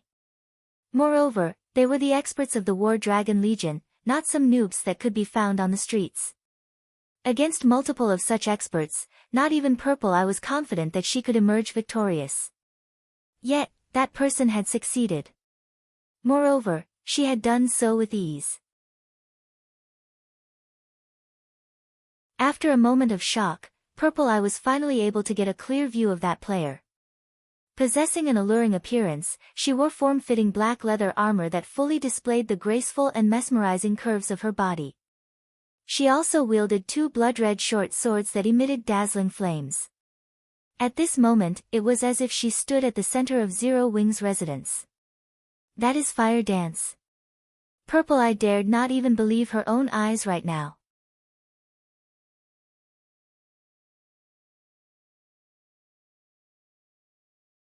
Chapter 552, Enviable Zero Wing.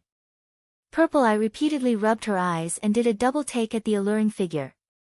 In the end, she was 100% sure she had not seen wrong. Why is this so different from what was reported? Purple Eye had read many reports on Zero Wing. The Star Alliance had gathered on every noteworthy expert in Zero Wing. There were also videos of every one of these noteworthy experts. Fire Dance was one of the few most noteworthy experts in Zero Wing. Hence, Purple Eye had a very good understanding of Fire Dance's strength. However, the data on Fire Dance had only noted her as a top-tier expert and that she was only barely able to contend with a chieftain of the same level. Hence, Purple Eye had not placed any importance on Fire Dance at all. Only Aqua Rose could be considered a worthy foe for her. Fire Dance had not even ranked on her list. Now, however, Fire Dance had easily defeated 3 top-tier experts. How could this strength not shock Purple Eye? It was especially true for that blade-like aura surrounding Fire Dance. Even while watching from such a distance, she could feel a sense of great danger with that aura. It felt as if Fire Dance could appear right before her at any time and launch an attack. With such a dazzling and dangerous aura, it was difficult for Fire Dance not to attract attention. Not to mention, there were many experts present on the battlefield, and every one of them possessed the sensitivity of a mouse. These experts detected the source of the danger instantly. 4 of the War Dragon Legion members closest to Fire Dance charged towards Fire Dance simultaneously. As if they had planned this, they coordinated their actions perfectly, launching an attack from all sides. Facing the encirclement of the 4 legionnaires, Fire Dance's figure swayed slightly. In the next moment, only an afterimage remained in her place, denying the legionnaires their chance to strike. Immediately, she dashed towards the closest level 27 assassin, the two flame-red short swords in her hands transforming into multiple blades of light that struck like vipers. As a member of the War Dragon Legion, the assassin was no ordinary player. When faced with this sudden attack, instead of retreating, he advanced. The assassin quickly saw through the trajectory of Fire Dance's short swords. Brandishing his own daggers, he deflected her attacks, one after another. After deflecting the swords of light, the assassin kicked at Fire Dance. "You're still too green," the assassin sneered. Attacks were not limited to the player's weapons. A player could use their body to attack as well. However, most players had adopted the mindset that one could only launch melee attacks with their weapons, nothing else. Hence, they would normally focus their attention on an enemy's weapons and hands. This unexpected kick right now would cost Fire Dance her life. At this moment, however, a berserker, who was a short distance away from the assassin, shouted, "Little Six, behind you." Thanks to the warning, the assassin called Little Six suddenly noticed that he had only kicked an afterimage. Behind? Little Six suddenly felt his back grow cold. His many years of combat experience and acute senses alerted him that someone was behind him. Immediately, he tried to bend his body forward in an attempt to dodge the incoming attack. However, Fire Dance did not use her short swords to attack at all. Instead, the instant she circled to the assassin's back, her slender leg kicked the assassin's thigh. Caught unprepared, the strike sent the assassin spinning into the air. Immediately after, Fire Dance swiped her blade across the assassin's throat. Overall, her actions were simple and direct with no wasted movement whatsoever. At this moment, she looked just like a veteran killer. By the time the three other War Dragon Legion members caught up to Fire Dance, this assassin had become a disembodied soul under Fire Dance's swords.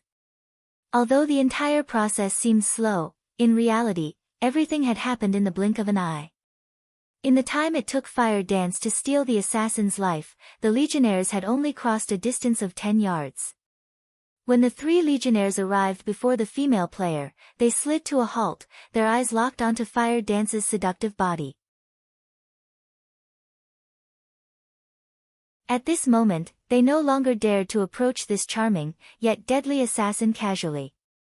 "Purple, why haven't I heard anything about this Fire Dance? She can actually slaughter 3 War Dragon Legion members so easily."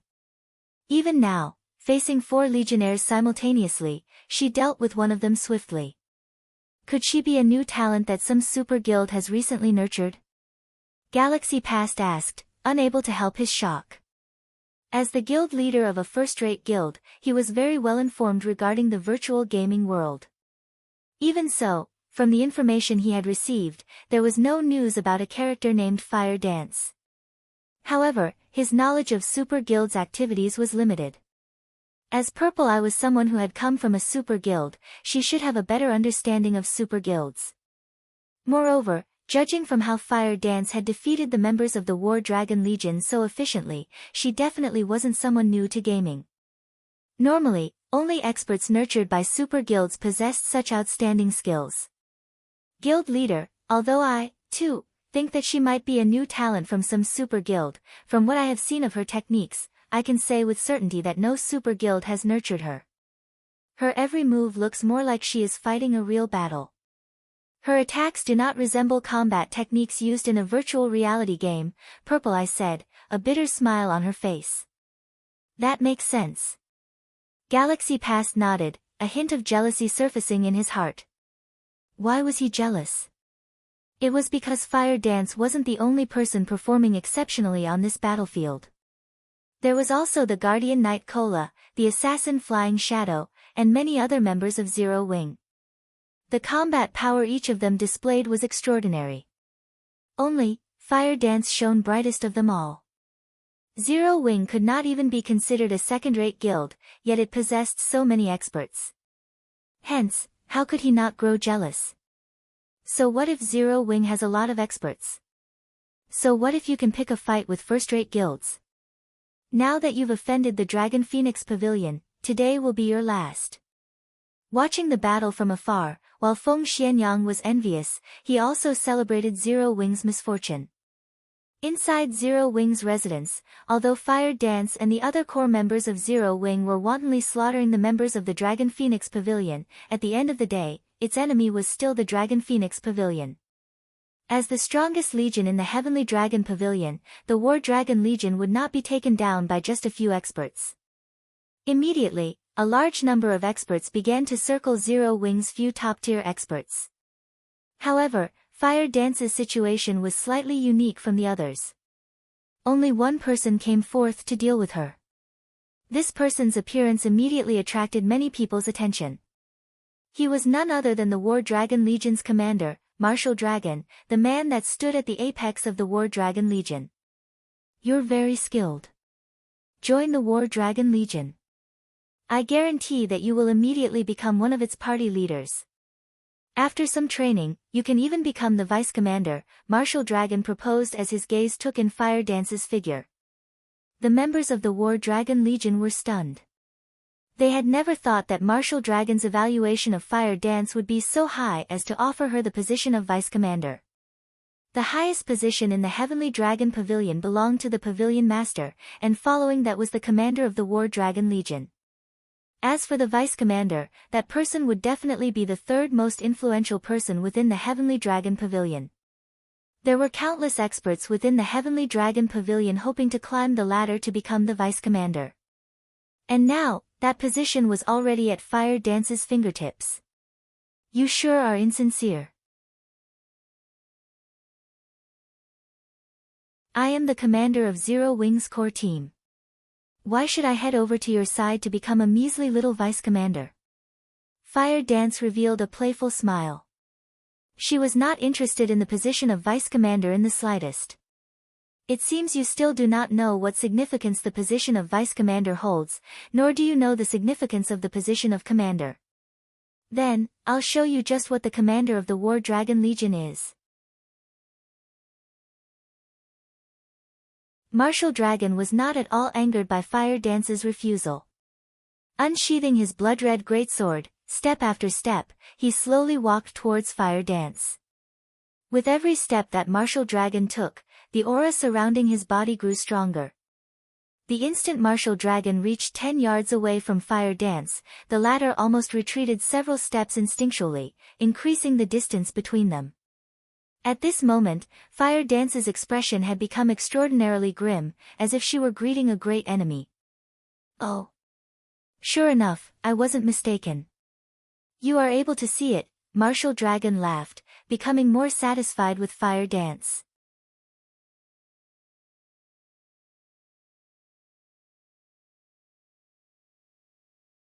Chapter 553, The Difference of Top-Tier Equipment.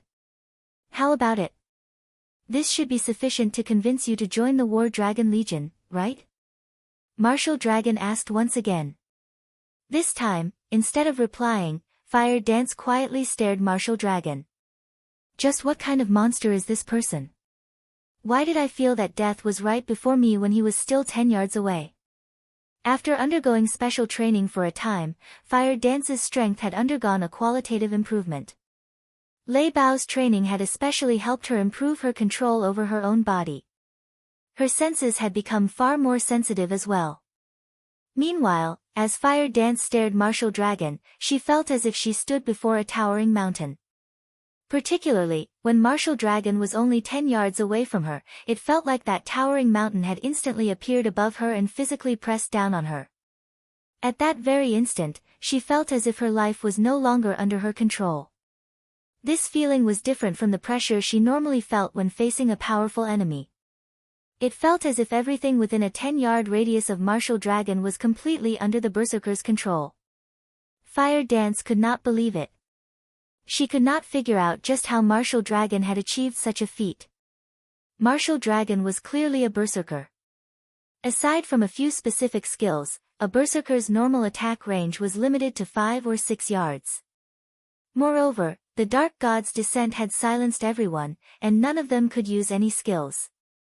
Yet, Martial Dragon had an attack range of 10 yards and could even inflict a feeling of impending doom. Even Fire Dance began to wonder if she was hallucinating due to her fatigue from her recent training. However, ever since she had started playing God's Domain, her senses had not led her astray, so how could she possibly be mistaken now? Hence, Fire Dance immediately retreated from Martial Dragon. However, dragging on this fight was not a solution. After giving it some thought, Fire Dance gritted her teeth as she prepared to test herself against Martial Dragon. In the next moment, Fire Dance transformed into a black shadow as she dashed towards Martial Dragon. In terms of attributes, Fire Dance was confident that she was superior to Martial Dragon for no reason other than the Tier 1 set equipment for assassins, the Dark Melody set equipment, that Shifeng had given her. After equipping this set, not only had her attributes received a massive boost, but she was also able to display her combat power more efficiently. In front of absolute strength, all manner of trickery was useless. Regarding techniques, Fire Dance and the others had already improved significantly due to Lei Bao and Shifeng's training. They could be considered super first-rate experts.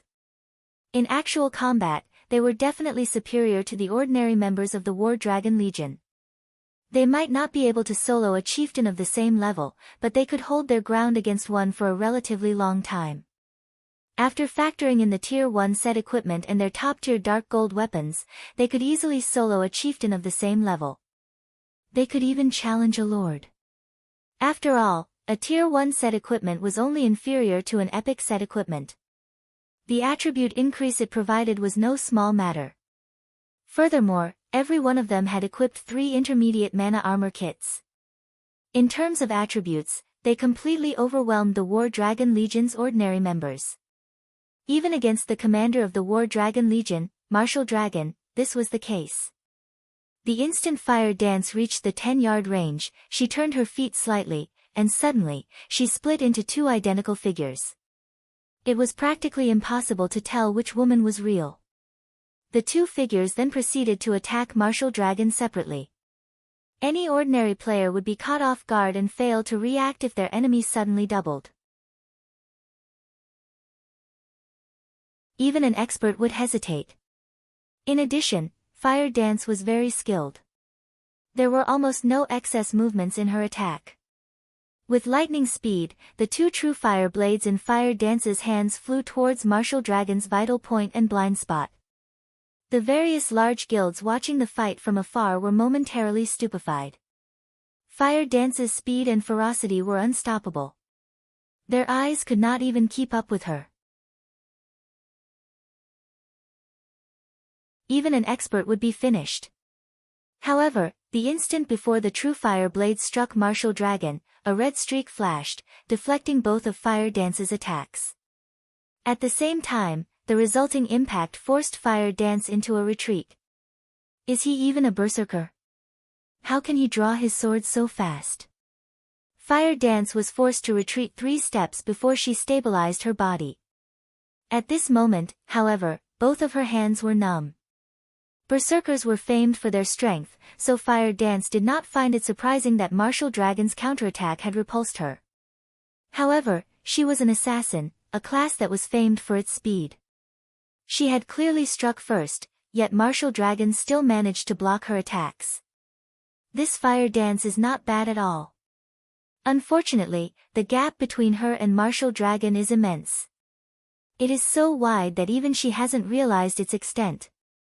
Watching the fight from afar, Nine Dragons Emperor revealed a faint smile. Pavilion Master, how could you possibly compare that little girl to Martial Dragon? It is impressive that this little girl possesses such skill at such a young age. If she joins the Dragon Phoenix Pavilion, her future will be limitless. In a few years, she might even become a second Martial Dragon. The old man serving Nine Dragons Emperor similarly smiled.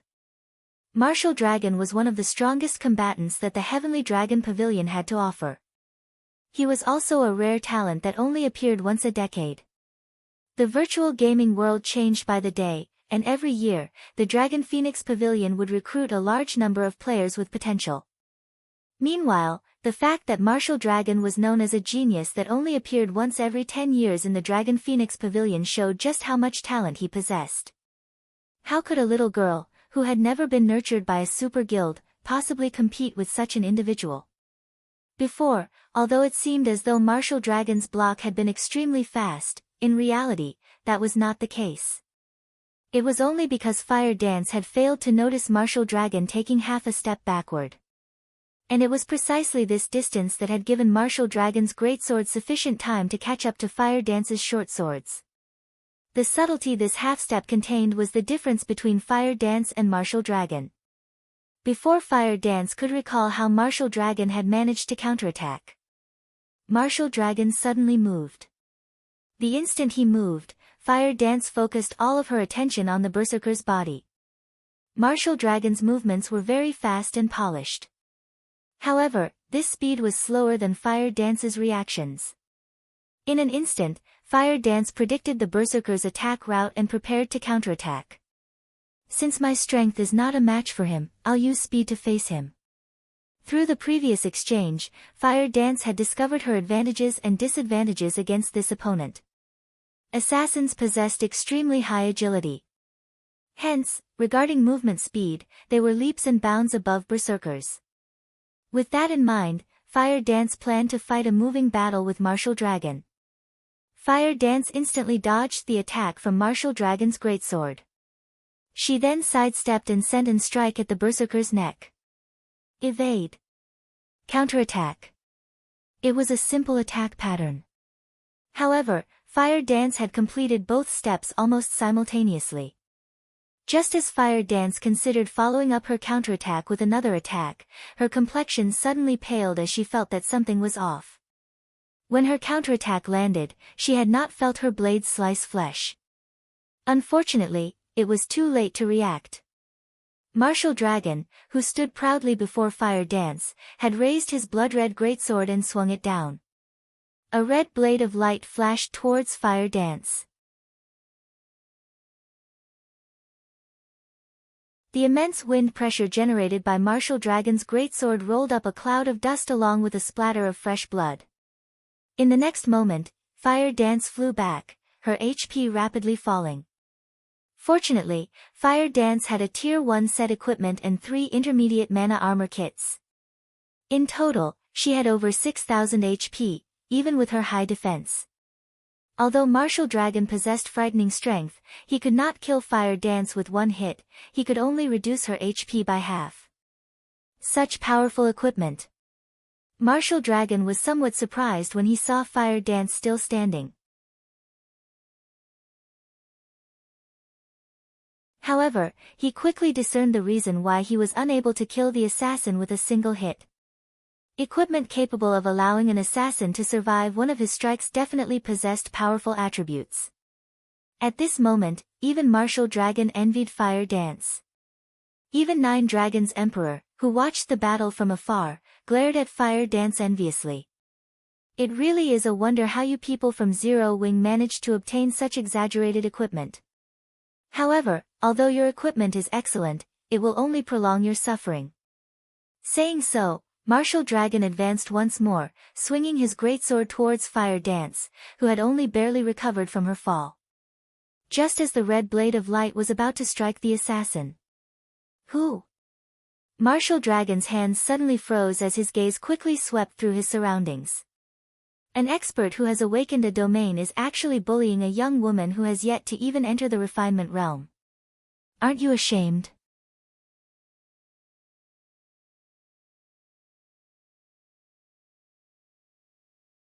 Chapter 554, Overwhelming Attributes.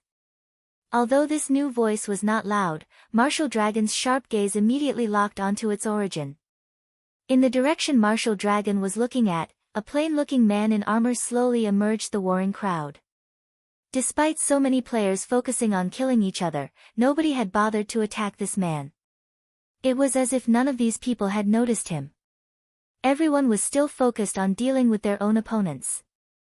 Only when this man's black sword pierced through the backs of the Dragon Phoenix Pavilion's elites, did these elites notice the man's existence. By then, however, it was too late. Since the war had begun, nobody had noticed that this ordinary-looking man had killed many War Dragon Legionnaires and Dragon Phoenix Pavilion elites. He was practically a god of silent death. One hit Azura. Surprise and excitement filled Martial Dragon's eyes as they landed on Shifeng. Sure enough, your reputation is well deserved. You really do possess some ability. A technique that could allow one to move unnoticed was no trivial matter. The concept might sound very simple, but when it came to its realization, not many could achieve it. This required a combination of special breathing techniques and footwork. Not to mention, Shifeng even wielded this technique with such ease. Despite having met many experts in the past, Martial Dragon had never encountered one capable of such a technique. One could say that such a technique was extremely convenient in a group battle. Since this technique could allow a player to avoid attention, then it could naturally be used in reverse as well, forcing others to focus on oneself. Martial Dragon had originally intended to finish off Fire Dance with his last attack. However, due to that sudden surge of killing intent from Shifeng, Martial Dragon felt as if someone had suddenly appeared behind him. Martial Dragon had no choice but to halt his attack in order to respond to the new enemy, allowing Fire Dance to escape with her life as a result. Fire Dance, go deal with someone else. Leave him to me. Shifeng sent Fire Dance a private message. Guild leader, be careful. Fire Dance nodded. Although Fire Dance was reluctant, she turned and moved to deal with other enemies. Martial Dragon glanced at Fire Dance's departing figure, not bothering to chase after the assassin. Instead, he focused his attention on the slowly approaching Shifeng. What's going on with Martial Dragon? Fire Dance was within his grasp. Why didn't he finish her off before moving on to deal with Black Flame? Feng Xianyang, who watched the fight from afar, shouted with frustration and confusion. His hatred for Zero Wing ran deep, and he wanted nothing more than to kill Zero Wing's upper managers hundreds of times. If not for Zero Wing, he would not have encountered so many problems. He would have long since become the hidden overlord of Star Moon Kingdom's eastern region rather than ending up in his current dire state. He even had to obey the 7 ghosts. Young Master Feng, Martial Dragon is not at fault here.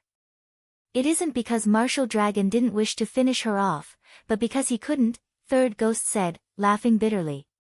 He then explained, Fire Dance is much faster than Martial Dragon. If she focuses on running away, even Martial Dragon cannot catch her. Not to mention, Black Flame has currently locked onto Martial Dragon. If he attempts to chase after Fire Dance, he will reveal a gap in his defense, giving Black Flame an opportunity to attack.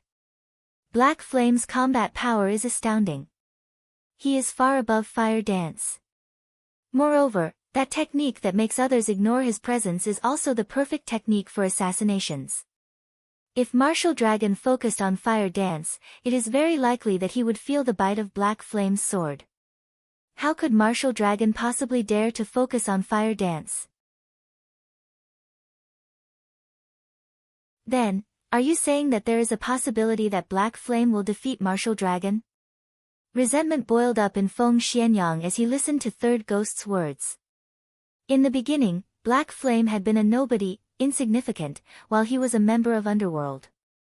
Black Flame had spoiled his good fortune many times, yet, the more he fought Black Flame, the more he discovered how helpless he was against the man. At this point, he could do practically nothing against Black Flame. Chuckling, Third Ghost confidently said, Martial Dragon is very powerful. I only said that Black Flame had a chance against Martial Dragon while he was distracted. However, if Martial Dragon focuses on his opponent, Black Flame has almost no chance of emerging victorious. What do you mean? Feng Xianyang asked curiously. This is something I heard from Boss First Ghost, but it seems that Martial Dragon has already awakened his domain. In a direct confrontation, it is simply impossible to defeat Martial Dragon. Even if we, the 7 ghosts, work together, it is unlikely that we could defeat Martial Dragon in a head-on clash. When Third Ghost uttered the word, domain, reverence appeared on his face. Domain. Within a certain range, the wielder of the domain could achieve absolute control. One could even count the number of raindrops that fell in their domain. Only by training one's 5 senses to their extreme limits could one reach such a realm of control. Domains were practically a myth. Normally, only the geniuses among geniuses had the possibility of grasping such a technique. One could say that domains were the dreams that countless experts sought. While Third Ghost explained the situation, Martial Dragon and Shifeng gradually approached each other. 30 yards. 20 yards. 15 yards. One after another, the upper managers of the various large guilds witnessing this war shifted their gaze towards these two players. One was Star Moon Kingdom's #1 expert, Black Flame, while the other was the Heavenly Dragon Pavilion's top fighter, Martial Dragon. Both were peerless experts that could deter an army by themselves, so how could they possibly miss out on a battle between the two? Guild leader, who do you think will win? Purple Eye asked. Although she was a top-tier expert herself, she had no idea what the outcome of this battle would be as she had never witnessed either of the two fight with their full power. I suspect Martial Dragon will win. The Dragon Phoenix Pavilion is a super first-rate guild. Moreover, you should have seen the strength Martial Dragon displayed a moment ago. That's a domain. Envy and admiration filled Galaxy Past's gaze as he looked at Martial Dragon. Rumor has it that Martial Dragon qualifies to compete with those old monsters, and it would seem that those rumors are true. I wonder when I will be able to set foot on that stage as well. Purple Eye nodded in agreement. In reality, she really hoped that Black Flame would emerge victorious. After all, there had yet to be a single first-rate guild daring enough to provoke the Dragon Phoenix Pavilion, yet, Black Flame had done just that. One could not help but admire the man. Now, he even faced off against a combat genius like Martial Dragon. Unfortunately, Black Flame had yet to reach that stage. Moreover, the difference in the number of experts between Zero Wing and the Dragon Phoenix Pavilion was simply too huge. There was no room for Zero Wing to resist. When there was only a distance of 10 yards, Shifeng suddenly stopped. Why aren't you advancing? Martial Dragon stood proudly, his gaze fixed on Shifeng. With a disdainful look, he asked, or do you intend to run away? Shifeng remained silent, paying no heed to Martial Dragon's provocation. Since you aren't going to come to me, I'll go to you. Martial Dragon brandished his greatsword and dashed towards Shifeng like a fierce tiger, his body carrying an overwhelming momentum that pressed down on Shifeng. Yet, Shifeng remained motionless as he welcomed Martial Dragon's attack. Martial Dragon took no time at all to cross the distance of 10 yards. Arriving before Shifeng, Martial Dragon swung his blood-red greatsword, the weapon transforming into a streak of red light as it slashed towards its target. Martial Dragon's attack was both simple and crude. At this time, Shifeng, who had made no effort whatsoever to dodge the oncoming attack, finally moved, the abyssal blade in his hand transforming into a streak of light as it met Martial Dragon's greatsword. Boom! When the two swords clashed, a crisp low-pitched sound echoed throughout the Zero Wing residence. The pure exchange of blows between the two powerhouses caused even the pavement to crack and shatter beneath their feet. Martial Dragon was abruptly forced to retreat by 5 steps, the numbness in his arms spreading to his scalp. Martial Dragon then shifted his gaze to Shifeng, and what he saw left him stupefied. Shifeng stood steady in his original position like an immovable mountain. The difference in their strengths was obvious.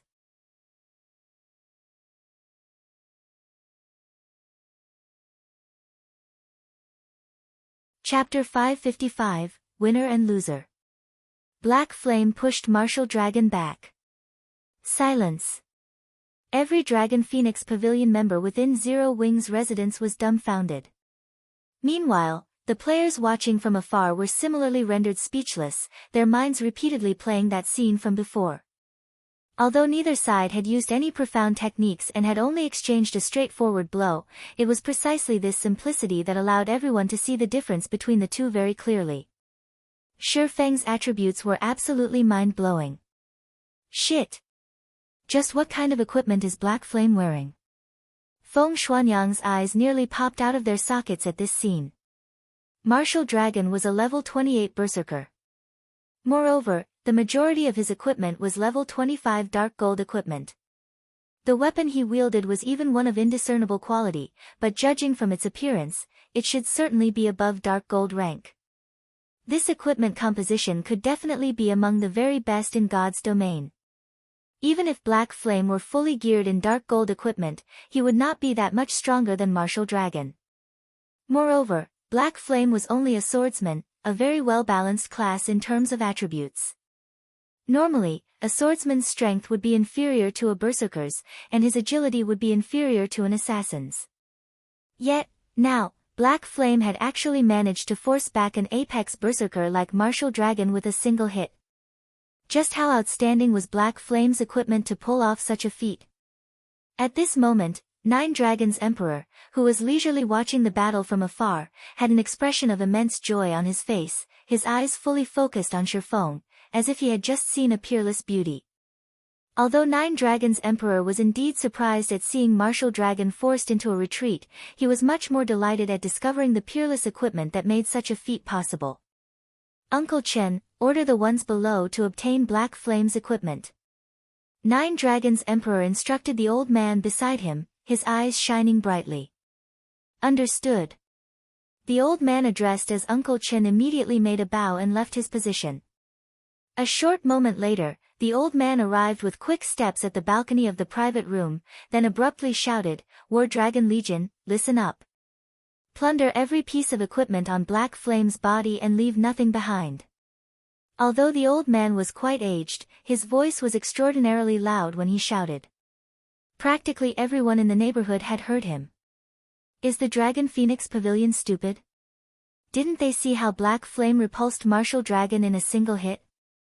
Who could possibly kill him and plunder his equipment? Also, even if they plan on plundering someone's equipment, there shouldn't be a need to announce it publicly like that, right?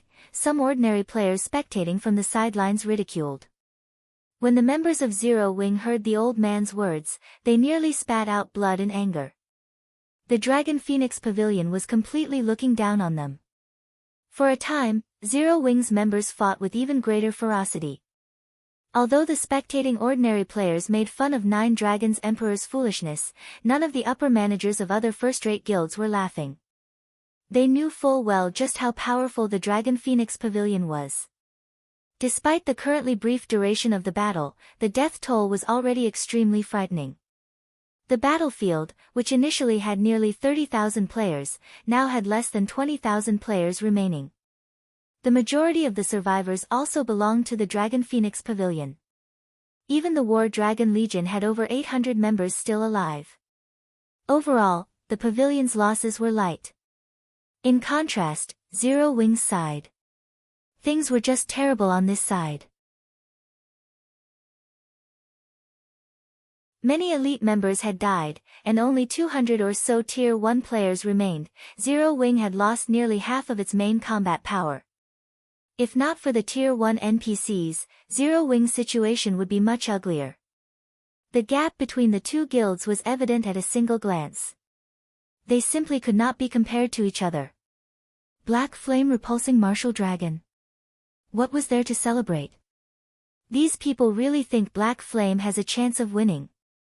Third Ghost sneered as he looked at the distant spectating ordinary players. That was the Dragon Phoenix Pavilion Zero Wing was going up against, a super first-rate guild in the virtual gaming world. Moreover, the pavilion had even sent out its War Dragon Legion this time around. Zero Wing had no chance of victory at all. Moreover, Martial Dragon was a peerless expert who had grasped a domain. Although Black Flame had the advantage in attributes, the gap was not so great that it was impassable. Any expert would be able to discern this point very clearly. Hence, Nine Dragons' Emperor did not take Black Flame seriously at all and was fully intent on obtaining the swordsman's equipment. Inside Zero Wing's residence, Martial Dragon and Shifeng had already exchanged moves dozens of times. Every time Shifeng attacked, he forced Martial Dragon into a retreat, chipping at Martial Dragon's HP with each exchange.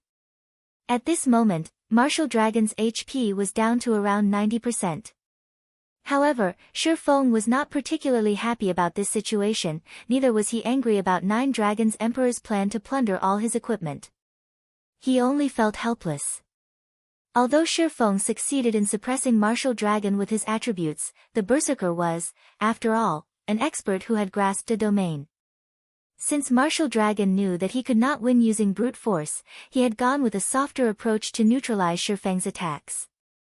Negating Shifeng's power was practically impossible for ordinary experts. After all, Shifeng was an expert who had already set foot in the flowing water realm. If one wanted to negate Shifeng's power, they required inhuman levels of precision and confidence. The fact that Martial Dragon could achieve such a feat was all due to his domain. Of course, while Shifeng was helpless against Martial Dragon right now, the same could be said for the Berserker. After all, Shifeng could see through his attack trajectories. Whenever Martial Dragon tried attacking Shifeng, the latter would always take the appropriate defensive measures and force the exchange into a frontal clash between weapons. In a frontal clash, the side with lower strength would naturally receive damage and lose HP. Hence, Martial Dragon could only buy time. However, Martial Dragon was in no rush. Zero Wing was vulnerable.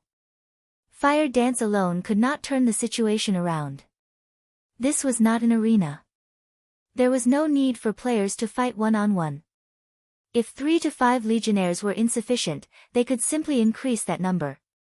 Even if Fire Dance had powerful attributes, the War Dragon Legion could just treat her as a powerful boss and slowly grind her to death.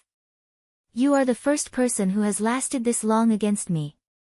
Unfortunately, this match won't go on for much longer, Martial Dragon said ruefully as he glanced at his surroundings.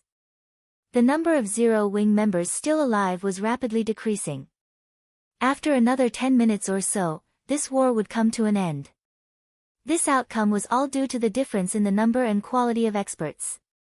Even with so many NPCs filling the gap, they were still far from enough. Indeed, this battle will not last much longer. Shifeng's heart ached over this situation as well. The losses Zero Wing had suffered in this war was simply too massive. Yet, instead of revealing a dispirited expression, Shifeng smiled, saying, "However, the victor in this war will still be us, Zero Wing. Do you not see the situation your guild is in right now?" Martial Dragon could not help but laugh when he heard Shifeng's words. However, shortly after Martial Dragon had spoken, the Berserker's expression suddenly turned grave. An ambush? Martial Dragon suddenly felt a killing intent that was even more intense than when Shifeng had revealed himself. Martial Dragon promptly tried to put some distance between Shifeng and himself. However, Shifeng did not allow Martial Dragon to do so, sticking closely to the Berserker at all times. In terms of speed, Martial Dragon was simply no match for Shifeng. Just as Martial Dragon faced Shifeng's barrage of attacks, the shadow of a figure suddenly appeared behind Martial Dragon. Scram! Martial Dragon had already been on his guard against this figure. Tightening his grip on his greatsword, he swung the weapon towards his back with all his might, the weapon itself transforming into a streak of red light. Under normal circumstances, this sudden attack definitely would have caught the player, who had appeared behind Martial Dragon, by surprise. Dang! However, this red blade of light was easily blocked. Martial Dragon finally managed to get a clear look at the ambusher and was stunned. This man had gray hair and a tall, robust body that was significantly larger than an ordinary person's. Also, this man was not a player but an NPC. Although this NPC was only level 40, lower than those level 50 tier 1 guards, the pressure Martial Dragon felt from him was even stronger than what he'd felt from a High Lord. However, Martial Dragon had no time to ponder the identity of this NPC, because the moment this NPC swung his sword, over a dozen wind blades flew at Martial Dragon from all sides. Only Shifeng knew what this skill was.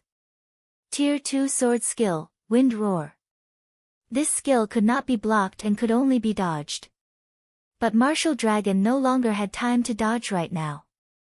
In the blink of an eye, multiple wind blades devoured Martial Dragon, his 6,000 plus HP instantly bottoming out with not a single point remaining. The ambusher was none other than Shi Feng's personal guard, Kite. Only, at this moment, Kite had already recovered his original strength. No longer was he a Tier 1 swordsman but a Tier 2 sword master, instead.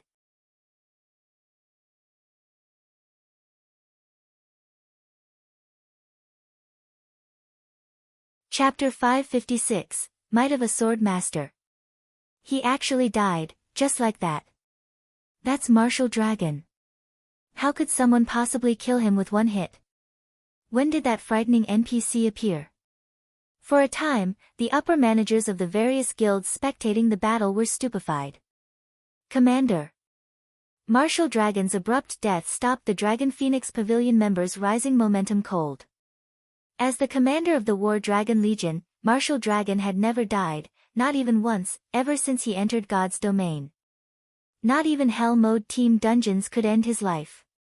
The elites of the Dragon Phoenix Pavilion and the members of the War Dragon Legion all admired Martial Dragon greatly, using him as their role model. One could say that Martial Dragon was the symbol of the War Dragon Legion, as well as the Legion's backbone. Now that their backbones suddenly disappeared, even the members of the War Dragon Legion were dumbfounded. They had never once thought that Martial Dragon would die. As if adding insult to injury, he was a casualty in a war of annihilation against a small guild. That damnable Black Flame. He actually has another hidden trump card. A chilling light flashed across Nine Dragons Emperor's eyes as he glared at Shi Feng. However, even if you have the help of a level 40 Tier 2 NPC, you will all still perish today.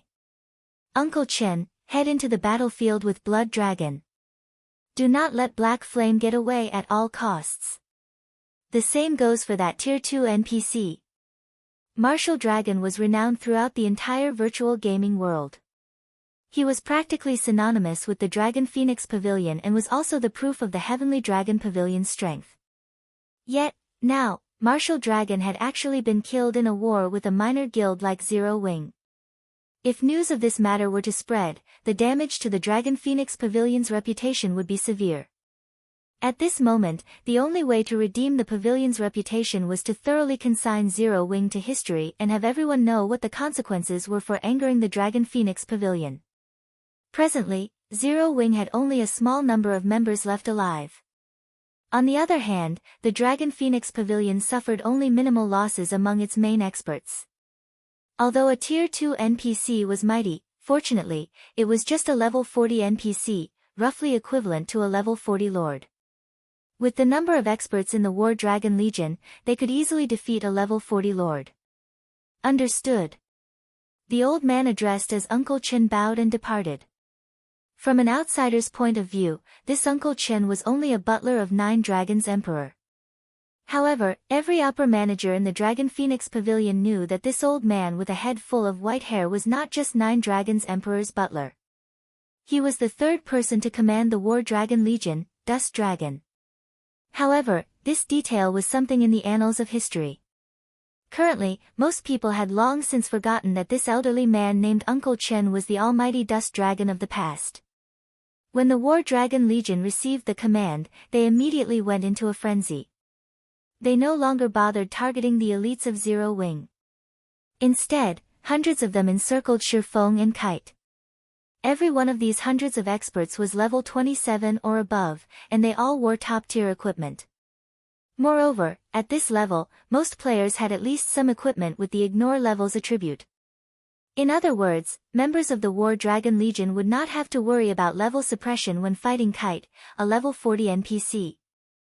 Normally, the War Dragon Legion members could trounce a level 40 Field Lord with just a single 20-man team. Meanwhile, hundreds of them were present right now. Blood Dragon, a branch leader of the Dragon Phoenix Pavilion, and Dust Dragon, a former commander of the War Dragon Legion, were even leading the Legionnaires personally. Even if the enemy was a level 40 High Lord, they could still defeat it. Ha ha ha. Black Flame is doomed for sure this time. Rather than dealing a blow to the Dragon Phoenix Pavilion's momentum, he has instead angered the pavilion even more. Feng Xianyang could not help but chortle when he saw this scene. Not only is he surrounded by so many top-tier experts, but he also can't use any of his skills.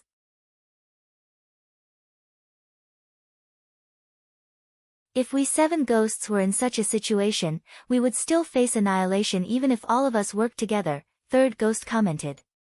Everyone had originally been fearful of Martial Dragon already.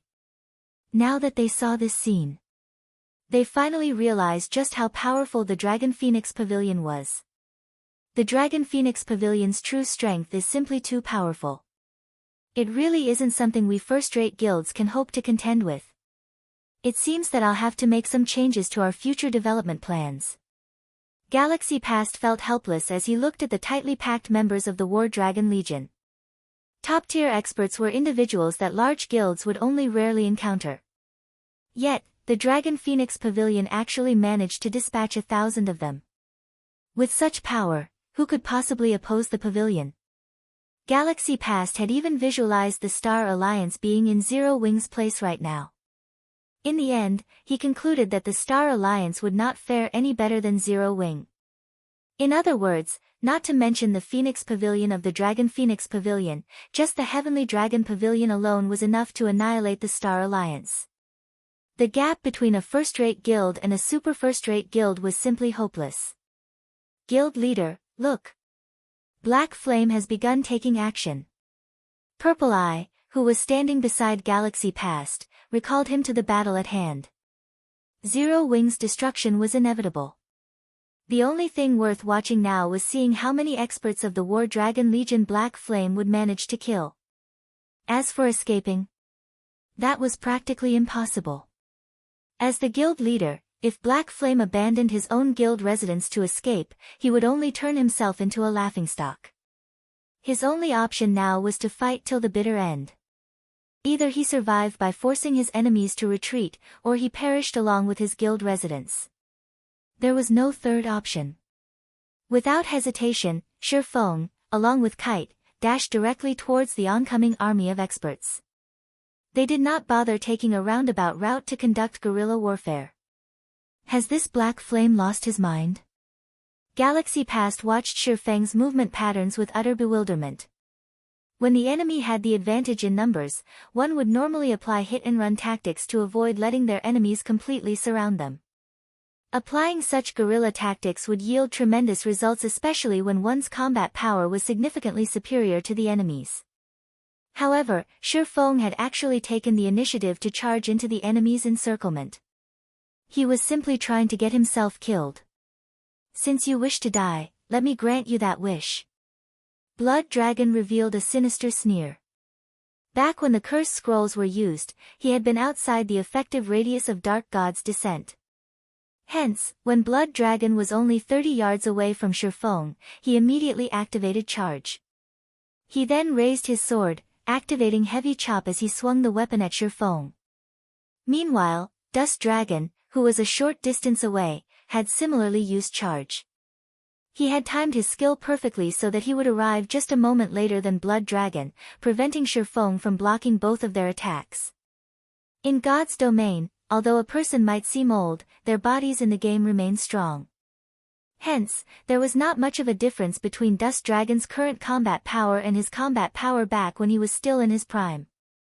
On the contrary, his combat experience far surpassed the ordinary person's. He was like a living fossil of the virtual gaming world. He had long since reached the realm of perfection in the control and usage of techniques. Looking to die. Shifeng could not help but smile when he looked at the two people swiftly approaching him. Kite was no ordinary NPC. He was a dark gold ranked personal guard, and he could easily beat up a player of the same level and tier. When Kite was still a Tier 1 swordsman, he was already capable of contending against a high lord of the same level. Contending against higher levels might be a different story, but with his strength back to that of a Tier 2 sword master, he could even go toe-to-toe with a level 40 Great Lord now. What did a level 40 Great Lord hint at? The final boss of a level 20, 100-man Hell Mode team dungeon was only a level 20 Great Lord.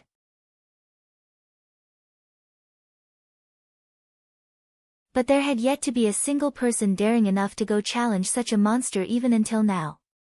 Out in the fields, a level 40 Great Lord would annihilate a 1,000-man team of level 40 players, not to mention a 100-man team. Meanwhile, the War Dragon Legion consisted of only several hundred players. Moreover, none of them was even close to reaching level 40 yet. They also did not possess any level 40 top-tier equipment. Yet, they still dared to come charging over. Their recklessness left Shifeng speechless. If he truly had to describe them, he would say that they were remarkably courageous. The moment Blood Dragon and Dust Dragon came rushing over, Kite moved in front of Shifeng. The Sword Master then swung his sword down at the two aggressors. Instantly, dozens of wind blades struck both Blood Dragon and Dust Dragon from all sides. In the blink of an eye, both berserkers were lying on the ground, already dead.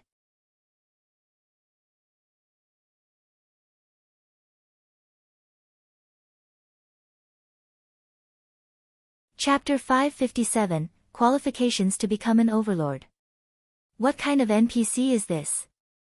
Nine Dragons Emperor shot up from his seat the instant he saw Blood Dragon and Dust Dragon instant killed, an expression of shock plastered over his face. Nobody had a better understanding than he did of Blood Dragon's and Dust Dragon's strengths. Although the two of them were not a match for Martial Dragon, no one was likely to be a match for them when the two of them were working together. Even a level 40 High Lord would not be able to kill both of them in a single strike.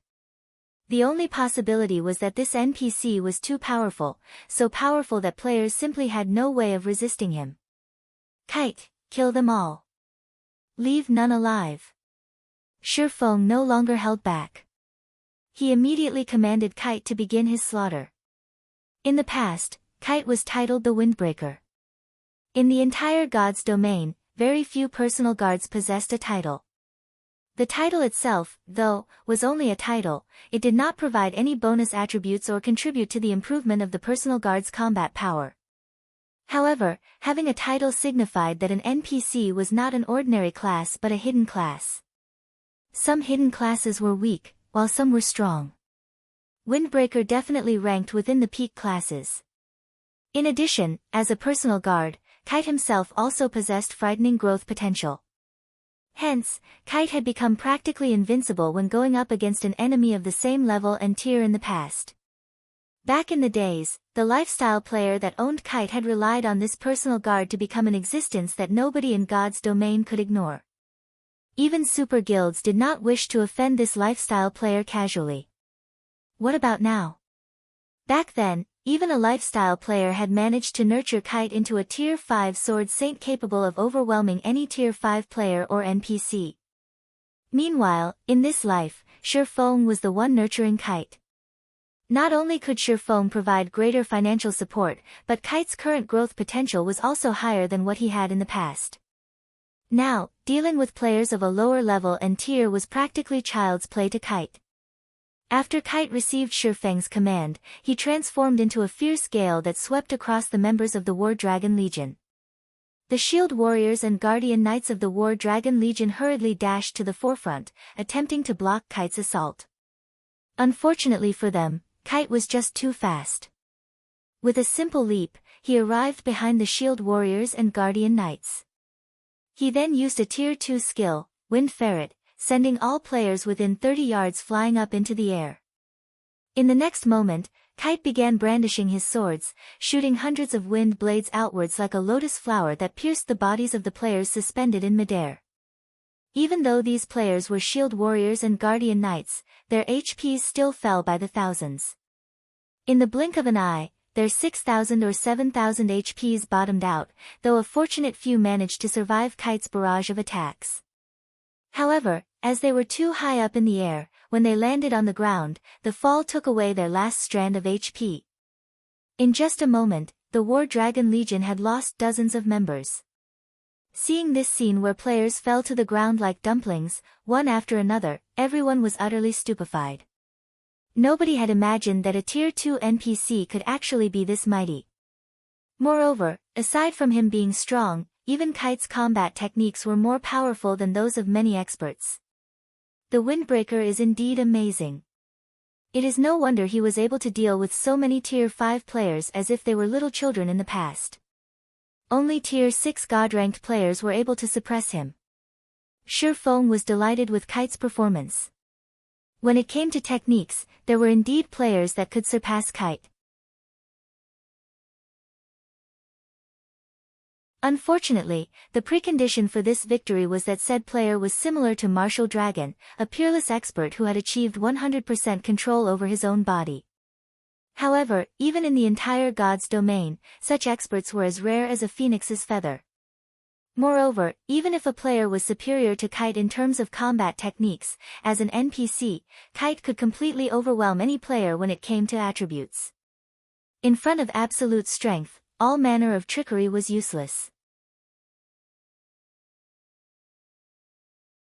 In the end, the amount of strength a player could display through their techniques was limited. It was just like how Shifeng, despite his techniques being inferior to Martial Dragon's, was able to suppress the Berserker by relying on his attributes. Only, in Kite's case, the NPC could trounce Martial Dragon, because Kite's attributes were leaps and bounds above even Shifeng's. Such great strength was already beyond Martial Dragon's ability to withstand.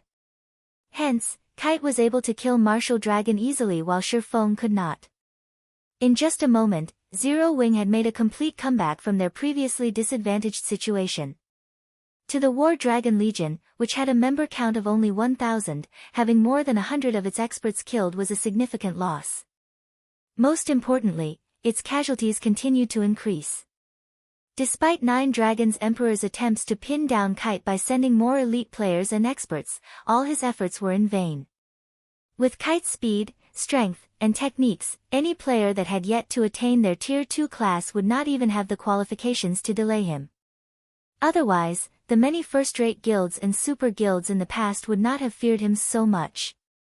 Seeing how Kite was casually slaughtering the members of the Dragon Phoenix Pavilion, the spectating upper managers of the various large guilds were dumbfounded. With such an NPC guarding their guild residence, no guild is capable of threatening Zero Wing. Galaxy Past muttered as he looked at Kite. He then shifted his gaze towards Shifeng, who was leisurely observing the battle from the sidelines, his eyes filled with both admiration and envy. Although the status of a first-rate guild might seem preeminent, in reality, there was a massive gap between a first-rate guild and a super guild. If the Star Alliance managed to anger a super guild in the future, a repeat of today's scene was highly likely.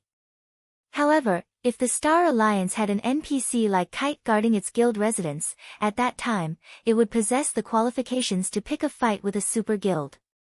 Although they still could not afford to provoke a super guild, they would no longer have to live in fear like they currently did. As long as a guild's residence remained, and as long as the guild still possessed a large sum of funds and coins, then it would be a cockroach that would not die. In the virtual gaming world, it was not the powerful who were considered strong. Instead, it was those who managed to survive and was not afraid of any enemy that were deemed to be strong. After all, only by surviving would there be hope. It was just like how those super guilds had managed to survive until now. In the past, there were far more powerful existences than these super guilds. Yet, in the end, didn't they end up failing as well? Meanwhile, although Zero Wing was still weak right now, it already possessed the qualifications to become an overlord in God's domain.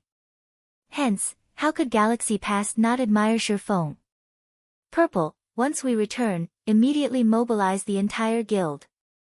Our Star Alliance needs an NPC like that as well. Galaxy Past's eyes were filled with desire as he looked at Kite. Purple Eye silently nodded in agreement. However, instead of looking at Kite, she was currently focused on Aqua Rose. At this moment, her eyes were filled with mixed feelings. Time slowly passed by. The battlefield grew more intense with each passing moment. Currently, only a small number of players from Zero Wing remained alive. As for the guild's most precious Tier 1 players, less than 100 remained alive. This time, however, the Dragon Phoenix Pavilion was not having a good time either. Due to Kite's appearance, coupled with Shifeng silently helping out his guildmates, the War Dragon Legion's numbers fell sharply. Currently, less than 400 legionnaires remained alive.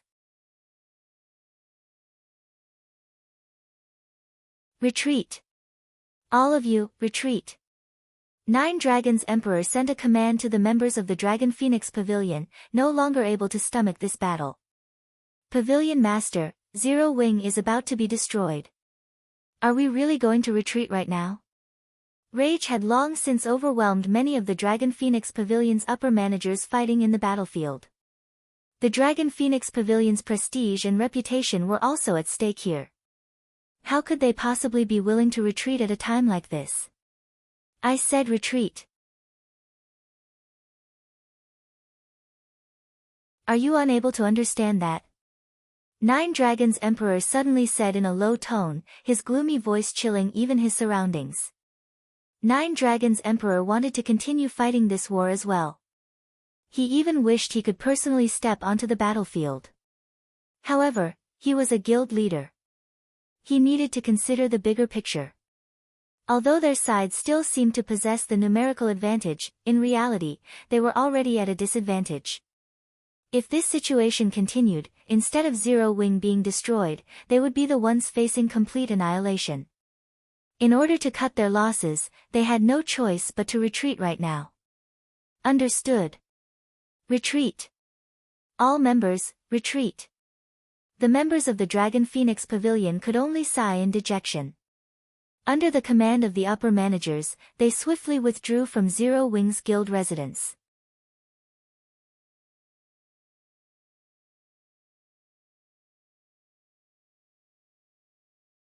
Chapter 558, After the War. 1. We won. Everyone from Zero Wing was incomparably excited, and they all began cheering loudly one after another. Throughout this entire war, nobody had expected them to win. Even the large guilds watching from afar had long since made preparations to take advantage of Zero Wing's misfortune.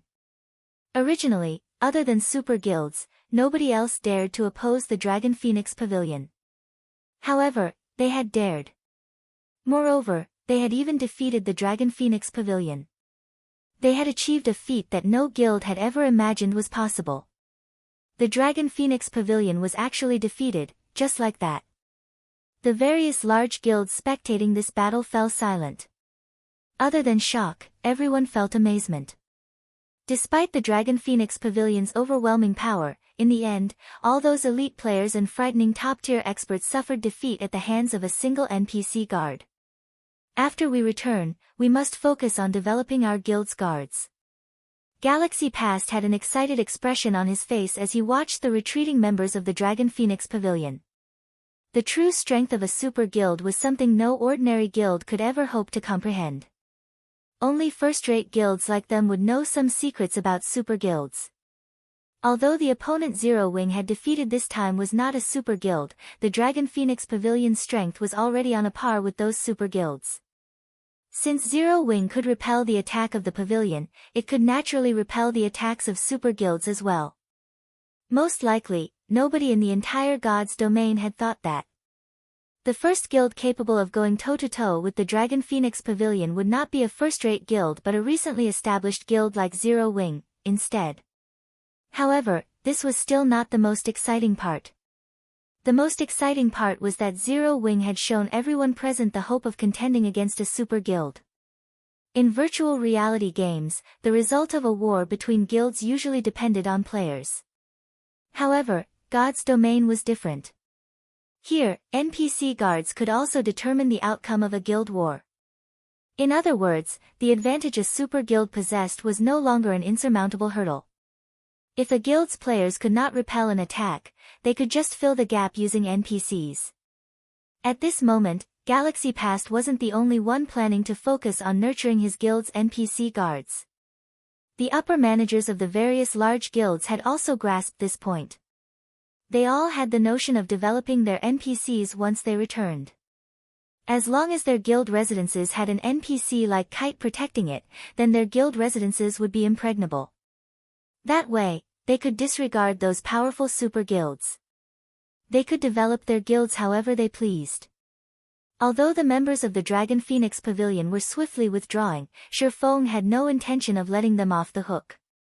Instead, he immediately expanded on his victory, killing as many as pavilion members as he could.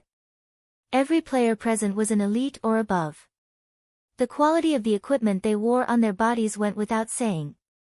Each additional death was equivalent to obtaining another piece of good equipment. During the Dragon Phoenix Pavilion's withdrawal, Shifeng and Kite managed to kill several hundred more players, obtaining a bountiful harvest, particularly of the life force points Shifeng collected. Damn it! Nine Dragons' Emperor's heart bled when he saw his guild's elites and the experts of the War Dragon Legion dying one after another. Black Flame, just you wait. Sooner or later, I will definitely claim this debt. You won't be as lucky the next time we meet. After the war ended, Zero Wings members also began collecting their spoils of war. Both guilds had suffered an immense death toll in this war. However, during the intense battle, nobody had the time to pick up loot. Hence, plenty of equipment littered the ground right now. This sight stirred greed and jealousy in many of the spectating guilds. However, not a single guild player dared to steal some equipment for themselves.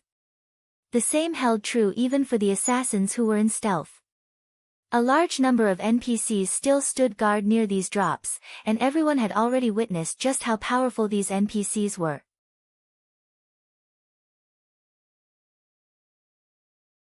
Naturally, nobody wanted to donate their own equipment to Zero Wing. At the same time, word of the Dragon Phoenix Pavilion's defeat spread at the speed of light. Practically all the discussions on the official forums mentioned this incident. It can't be, right? The Dragon Phoenix Pavilion actually lost? You must be joking. The Dragon Phoenix Pavilion really lost. I have first-hand video documentation here, and you can have it for just 50 credits. A majority of the players in God's domain was incredulous of the Dragon Phoenix Pavilion's defeat. The pavilion, which had remained unshakable all this time, had actually been defeated. It was a rout. Even the pavilion's most powerful War Dragon Legion had lost over half of its members. The damage the pavilion had suffered this time was simply incalculable. Starmoon City, inside Ouroboros's guild residence.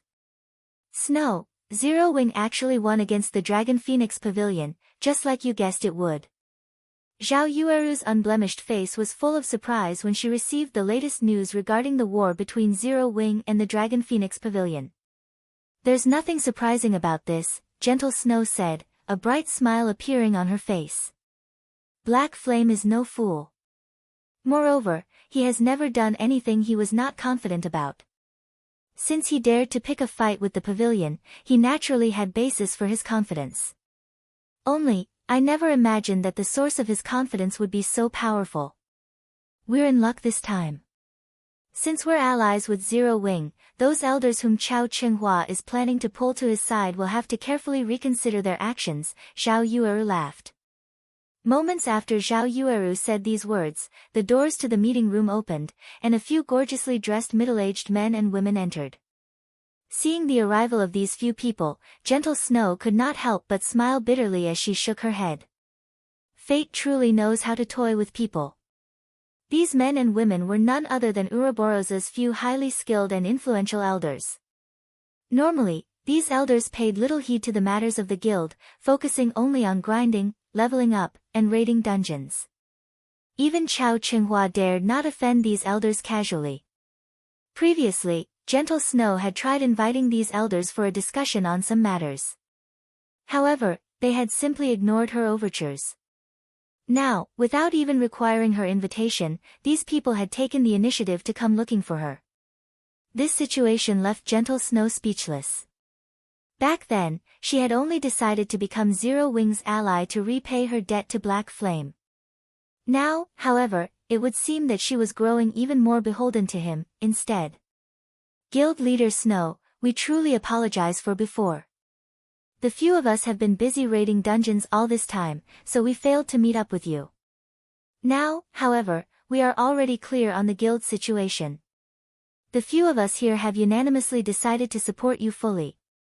If Chao Qinghua dares to try to split up Ouroboros, he will have to go through us first before he can do so, the leading shield warrior declared, chuckling. Now that Zero Wing had defeated the Dragon Phoenix Pavilion, a super first-rate guild, its fame and status in God's domain were naturally far different from before. Prior to Zero Wing's appearance, the upper managers of various large guilds were secretly doing their best to forge connections with super guilds to increase their authority inside their own guilds. Many large guilds had even taken the initiative to curry favor with super guilds to obtain the protection of these super guilds.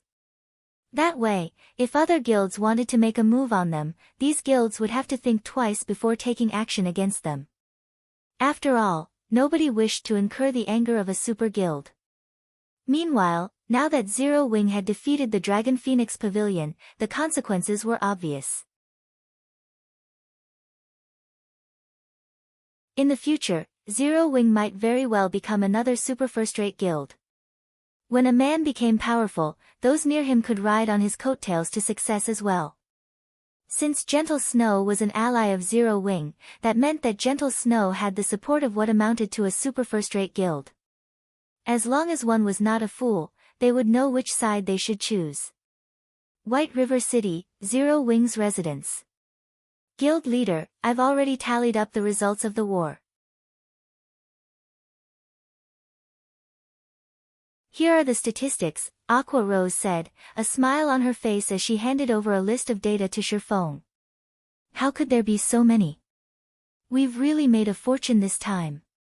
The corners of Shifeng's lips twitched slightly when he looked at the list.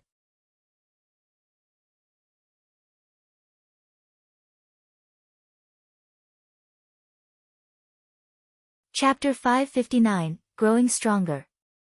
The number of equipment on the statistical list exceeded 20,000. Most of the equipment originally belonged to the Zero Wing members who had participated in the war, so those had to be returned. In addition, they had to take into account the reward for killing enemy players as well as death subsidies. However, even after deducting all the necessary expenses, they still had over 5,000 pieces of equipment remaining. Initially, Shifeng thought Zero Wing would only gain a slight profit from this war. After all, Zero Wing's army of over 10,000 elites had practically suffered complete annihilation, only a few hundred elites remained alive at the end of the war. As for the Tier 1 core members, only several dozen survived. The compensation for the losses of over 10,000 elite members and hundreds of core members was astronomical. Having a surplus of more than 5,000 pieces of equipment surpassed Shifeng's expectations entirely. We are fortunate that the pavilion members' equipment is of excellent quality, unlike the previous battles we fought before when there were barely enough spoils of war to go around, even though our losses were not significant back then. At this moment, Aqua Rose was overjoyed. The guilds they had fought in the past were much poorer compared to the Dragon Phoenix Pavilion. The enemy guilds back then consisted mostly of ordinary players, with only a small number of elite players. The equipment they could drop was naturally of low quality. Bronze and mysterious iron equipment was considered top-tier goods for those guilds. Now, however, the enemies they had killed were the elites and experts of the Dragon Phoenix Pavilion. Naturally, the items they dropped were on an entirely different level in terms of quality. The majority of the equipment worn by the pavilion's elite members was level 20 secret silver equipment, with the weakest being level 20 mysterious iron equipment, and the strongest being level 20 fine gold equipment. As for the members of the War Dragon Legion, all the equipment they wore was level 25, with the majority being level 25 fine gold equipment, and the weakest being level 25 secret silver equipment. A few legionnaires even had level 25 dark gold equipment. Naturally, the items they dropped were astounding. Currently, level 20 bronze equipment was being sold for around 20 silver. Even mysterious iron equipment sold for around 40 silver only. However, the prices for secret silver equipment was a different story altogether. With the difference of just one rank, the price increased from around 40 silver straight up to around 90 silver. If it were secret silver equipment meant for MTs, the price would go further, up to 1 gold 20 silver. This disparity was mainly due to the sheer difficulty in obtaining secret silver equipment. In level 20, 6-man party dungeons, even at Hell mode, there was only a fixed chance for secret silver equipment to drop.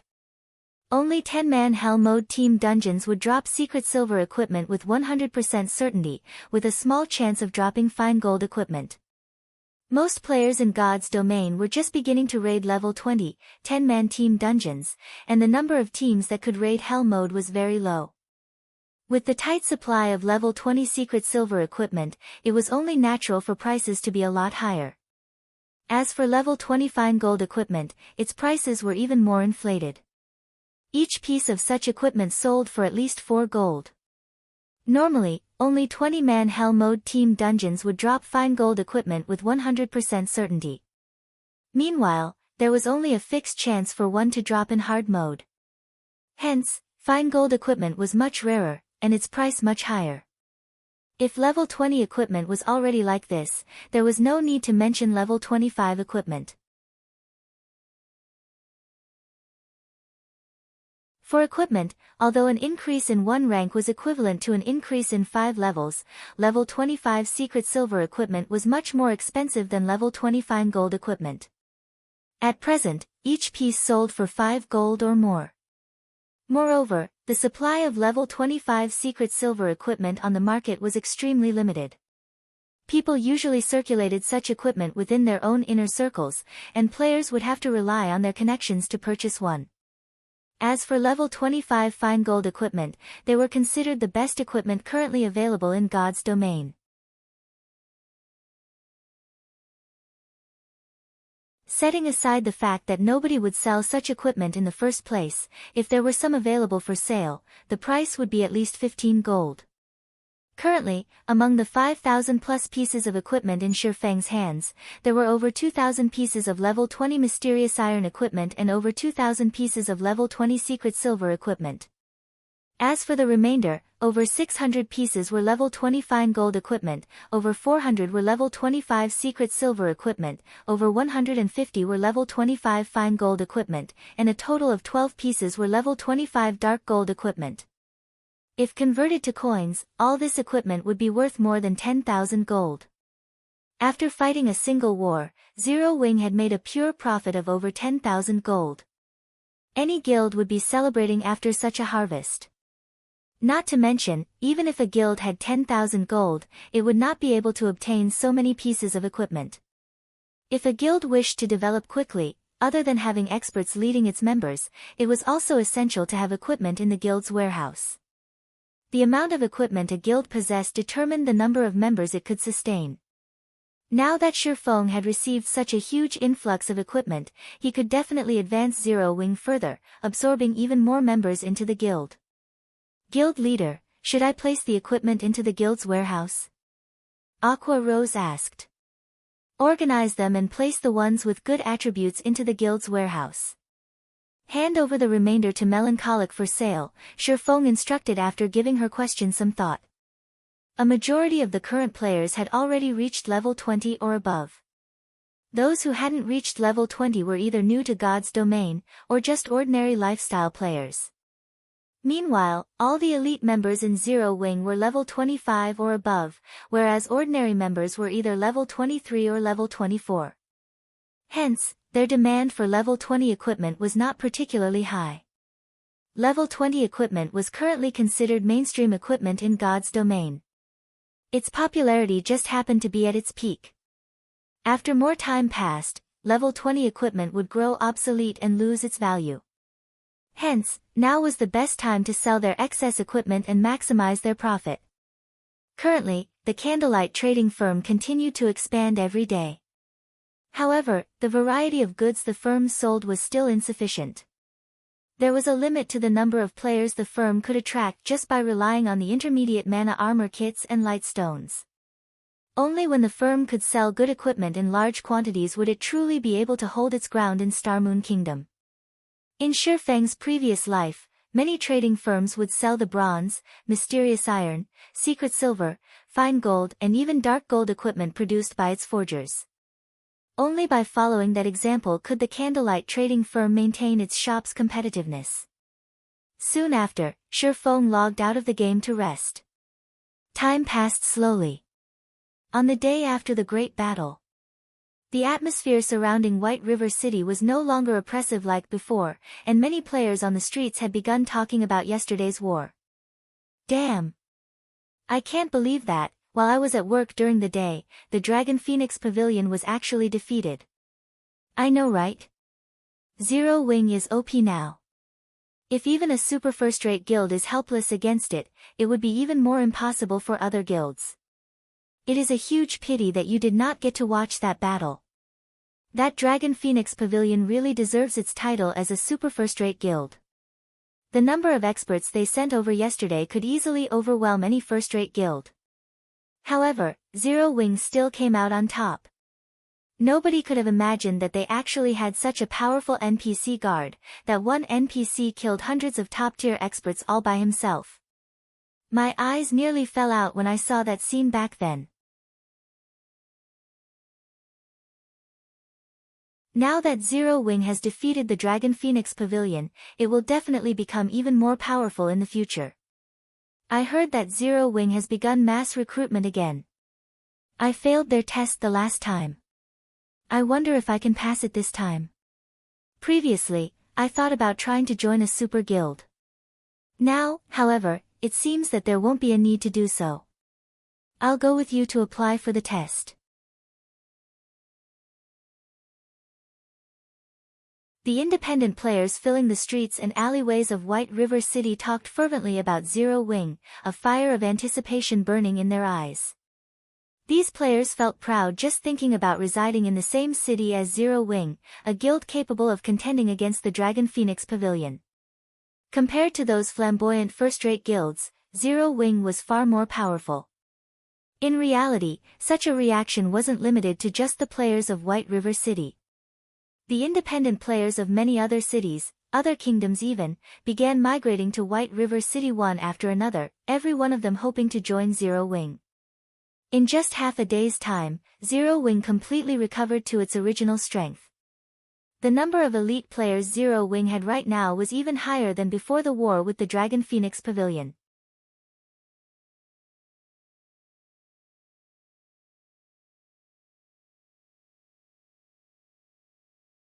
Chapter 560, Times have changed. Normally, the guilds involved in a guild war would have to undergo a protracted recovery before they could regain their peak. However, after Zero Wing's miraculous victory over the Dragon Phoenix Pavilion, its prestige throughout the entire Star Moon Kingdom soared. At this moment, not even the few first-rate guilds based in Star Moon Kingdom were a match for it. As a result, a large number of independent players swarmed to White River City in order to join Zero Wing. In no time at all, Zero Wing went from being an ordinary guild with 50,000 members to a large guild with over 80,000 members. Moreover, this was after Zero Wing increased the difficulty of its recruitment test. Most importantly, this number was still rising rapidly, with no signs of slowing down at all. Zero Wing's development speed rendered the various large guilds in Star Moon Kingdom speechless. Currently, Zero Wing could already be described using the term overcrowded. All of this was a result of Zero Wing's future becoming limitless. Previously, although Zero Wing had attracted quite a lot of attention due to its various feats, at the end of the day, it was merely another small guild that was a dime a dozen in God's domain. It was an existence that would disappear in an instant should it accidentally anger a large guild. Hence, when independent players were choosing a guild to join, the first ones they would consider were definitely those large guilds instead of Zero Wing. Now, however, the situation had changed. Firstly, Zero Wing was already an existence that did not need to fear any other guild. Secondly, the treatment and benefits Zero Wing provided surpassed even those of first-rate guilds. Thirdly, there were all sorts of top-tier equipment available in the guild's warehouse. Just looking at the wide array of equipment would make one drool. Not to mention, the guild residents also had a large number of private rooms available for rent. Whether it was in terms of leveling speed or equipment upgrading speed, Zero Wing was much faster than every other guild. With so many advantages, everyone would naturally hope to join Zero Wing. Aren't you guys being too arrogant? You defeated the Dragon Phoenix Pavilion's raid only once. Among the large number of independent teams out there, the combat power of our Flying Eagles team is definitely ranked above average. We will be highly valued even if we join a first-rate guild. Yet, now that we are trying to join Zero Wing, only 2 of the 10 of us managed to pass your test. Aren't you looking down on us a little too much? A level 24 Guardian Knight demanded angrily. That's right. We hurried over to this place from far away and have spent a lot of money on teleportation fees, all because we want to join Zero Wing. Can't you lower the difficulty of the test by just a little bit? A level 23 ranger complained. At the recruitment hall inside Zero Wing's residence, many players were voicing their discontent over Zero Wing's recruitment test. This situation was giving Aqua Rose a huge headache as well.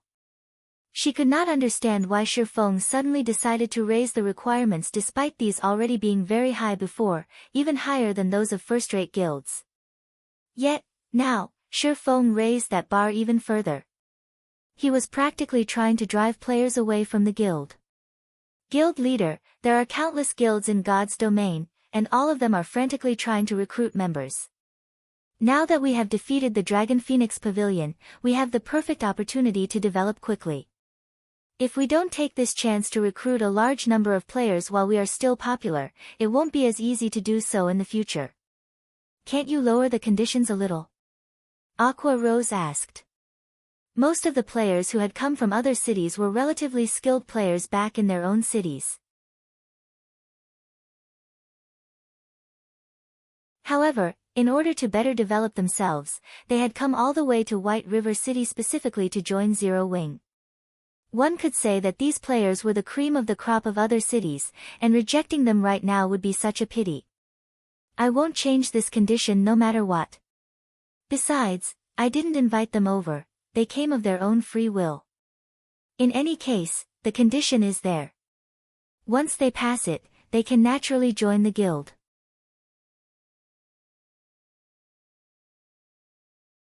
If they fail, there is nothing we can do about it. Zero Wing's resources are limited. Our guild isn't a garbage collection station. Moreover, Zero Wing is taking the path of the elite. There is no meaning in recruiting in bulk. Shifeng showed no signs of regret at all. Slowly, he explained, you have seen it for yourself. During the war with the Dragon Phoenix Pavilion, the War Dragon Legion nearly annihilated all our elites. If we did not have a large number of NPC guards to assist us, the War Dragon Legion might have wiped us out. Hence, what we need to do now is not to increase the number of members we have but to improve the quality of our members. Aqua Rose fell silent upon hearing Shifeng's words. The gap between the two sides in that war was simply too vast. Not to mention the War Dragon Legion, even the standard of the Dragon Phoenix Pavilion's elite members was significantly higher than Zero Wing's. Had the gap been smaller, Zero Wing would not have suffered such massive losses. Indeed, my mind must have been clouded before. I'll carry out your orders immediately, then. After Shifeng's lecture, Aqua Rose finally realized that she'd had her head in the clouds out of joy from their victory. Zero Wing had always been taking the path of the elite. It was precisely because of this that the guild's members managed to improve their strength so quickly. Despite having only 50,000 members, there were over 13,000 elite members in the guild. This was a very frightening ratio. Moreover, Zero Wing's success in developing from a small guild with only several thousand members to a guild with more elite members than even a second-rate guild was all because every guild member received a significant share of the guild's resources. Following which, Shifeng handed over all Zero Wing-related matters to Aqua Rose while he went to his forging room in the candlelight trading firm. The demand for intermediate mana armor kits was just too high. The kits he had made several days ago were nearly sold out now, so he had to replenish the inventory immediately. During this period of time, Shifeng had been constantly busy developing the candlelight trading firm, so he did not have time to do anything else. Notably, the time limit for his epic quest, Darkness Descends, was nearly up. Fortunately, the candlelight trading firm was already well developed, and its fame had already spread throughout the entire kingdom. It would not take long to accumulate 30,000 gold. While a sea of players was applying to join Zero Wing, the situation on the Candlelight trading firm's side was also getting out of hand. Currently, White River City was flourishing. It was no longer inferior to Star Moon City. Moreover, during this period of time, the Candlelight trading firm had begun selling equipment in large quantities, enjoying great popularity from the public. As for the overwhelming trading firm, it had already been left in the dust by now. Inside the lively Candlelight trading firm, the various large guilds that had originally been planning to take advantage of Zero Wing's misfortune had all gathered here once again. This time, however, no one displayed the arrogance they had before, and they were all following the rules of the trading firm to the letter. Guild leader, do you really think Black Flame will be willing to meet us this time? Purple Eye asked as she looked at Galaxy Past. Since he has opened a trading firm, he will naturally want to do business. However, I am also not sure of Black Flame's personality. Previously, he challenged the Dragon Phoenix Pavilion without hesitation. This time, he might really ignore us outright. Galaxy Past laughed bitterly. If I had known things would end up like this, I would have followed in Gentle Snow's footsteps before. I heard that Gentle Snow managed to purchase quite a number of intermediate mana armor kits, and they have long since made preparations to raid 50-man large-scale team dungeons. Not only had the Dragon Phoenix Pavilion suffered a crushing defeat, but Nine Dragons Emperor was also forced to bring the War Dragon Legion back to the pavilion's main headquarters to recuperate. If even the Dragon Phoenix Pavilion ended up in such a state, ordinary first-rate guilds like them stood no chance against Zero Wing at all. Now, the only thing they could do was wait.